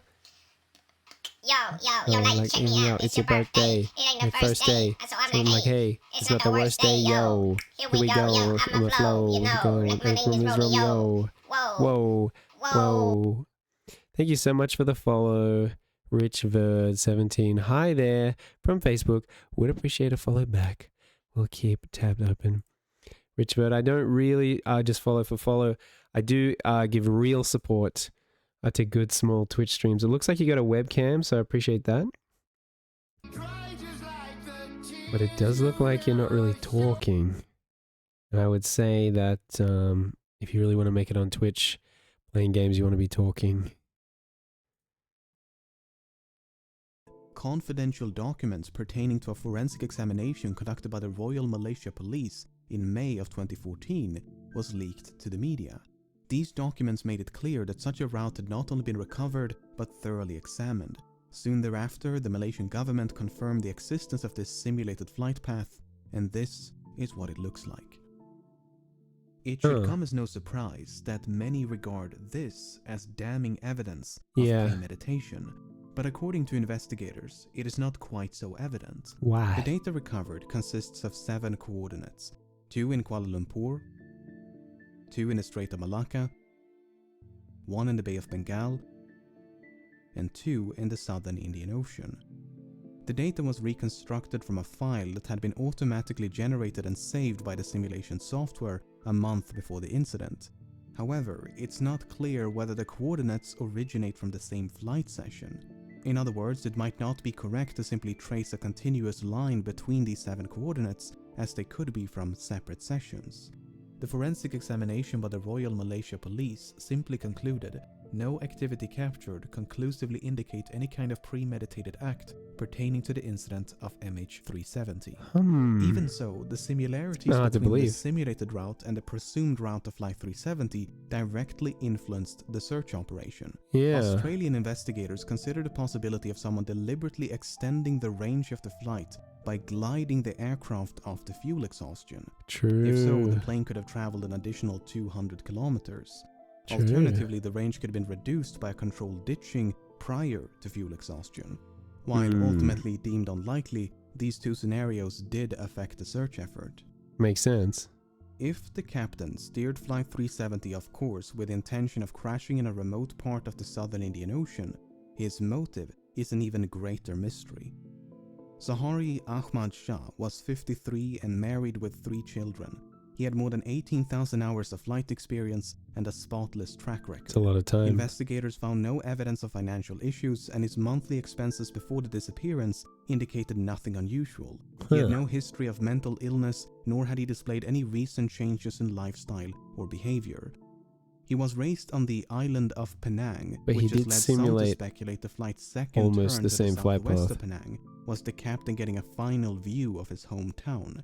Some believe a hijacking could have been politically motivated, as Zahari was an avid supporter of a democratic opposition leader who was sentenced to 5 years in prison mere hours before Flight 370 took off.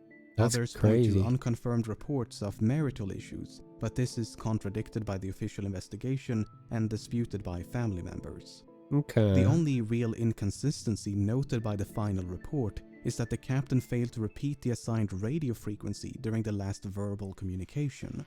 Malaysian 370, contact Ho Chi Minh 120.9. Good night. Good night, Malaysian 370. It would have been standard procedure to repeat the assigned frequency as the captain had correctly done a few minutes prior. 370, contact Lampu Radar 1326, good night. Alright, 1326 Malaysian 370. Whether this omission is indicative of anything but a mistake is anyone's best guess. By all accounts, Captain Zahari was an affable and well-respected pilot who was passionate about aviation, as evident by the photos and videos he shared on social media. Hi everyone, this is a YouTube video that I made as a community service.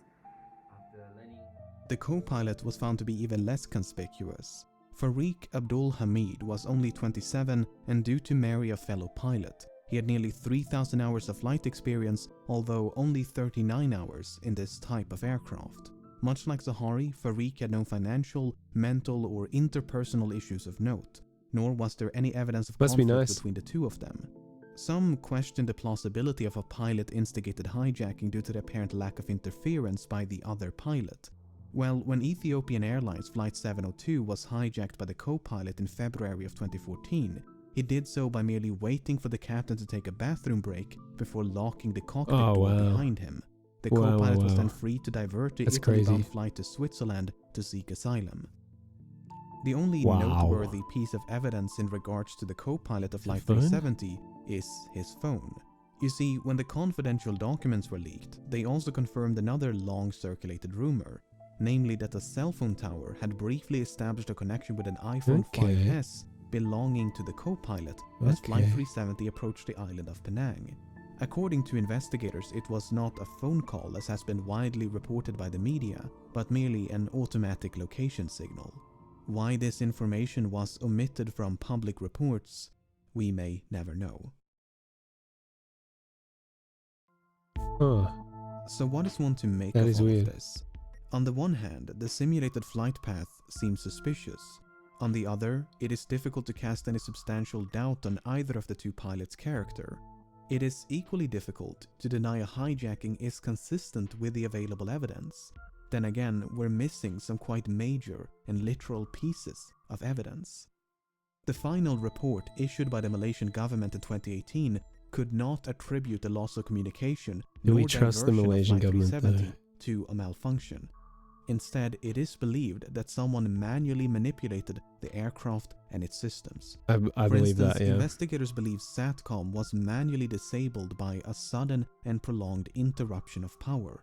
Then, once power was restored, the terminal simply rebooted. Yeah, that makes Likewise, sense. the alterations in heading are believed to be the result of manual inputs.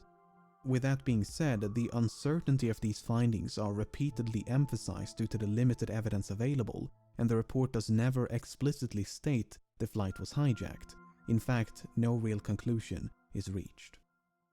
Both the Malaysian and Australian government agree that Flight 370 crashed in the southern Indian Ocean, but that the cause is indeterminable without the wreckage, the location of which has managed to elude some of the foremost aviation experts in the world, as well as an impressive arsenal of cutting-edge technology for more than half a decade. Authors, aviation experts, and independent investigators have all chimed in to offer their own thoughts and theories as to the nature of the crash and the location of the wreckage. Some believe there was no crash, but that the aircraft was shot down by an American naval base in the middle of the Indian Ocean. The satellite transmissions were then supposedly forged as part of a massive cover-up. Others believe the aircraft turned right towards India and traveled as far north as Kazakhstan, completely undetected. Debris was then supposedly planted along shorelines of southeastern Africa as part of a massive cover-up. That's Another pretty wild. theory That's a suggests conspiracy the aircraft theory. was remotely hijacked and controlled by someone on the ground. While That's Boeing and wild. other companies have experimented with technology that would allow for an aircraft to be remotely controlled, That's- no commercial airliner is known to be outfitted with such a system. Yeah, that's kind of wild. On the less conspiratorial side, the assumption that Flight 370 flew in a straight line and at a constant speed after turning left towards the southern Indian Ocean might simply be incorrect. In early 2018, a French team of independent investigators proposed an alternate flight path, whereby an attempted landing on Christmas Island led to a crash site much further north than the region identified by the official investigation. While a surface search of this area was conducted about a week after the disappearance, the underwater phase never reached this far north.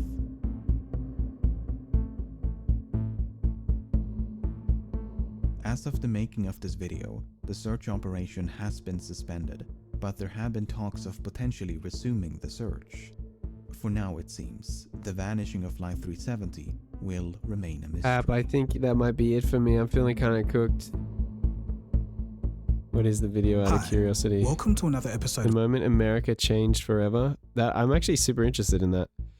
I might put that in the Discord reaction channel. And Pat, feel free to put stuff in the Discord reaction channel. But I think I'm feeling a little bit cooked. Feeling a little bit cooked. But thanks everyone who came along, and if you're new and you did like it, please chuck a follow, and otherwise don't worry about it. If you hate me, don't worry about it. And I think we're gonna raid my man Blunt, who we usually raid because he's generally live when I finish. So if I beat it. Here we go. Or if I'm just I really want to see him beat Super Mario Bros. He's been trying to beat it for ages. I think it's day 6 for him.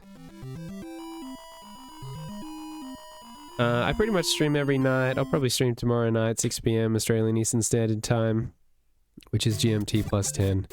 And hopefully I'll see you all then. Oh, and I'll do a raid message.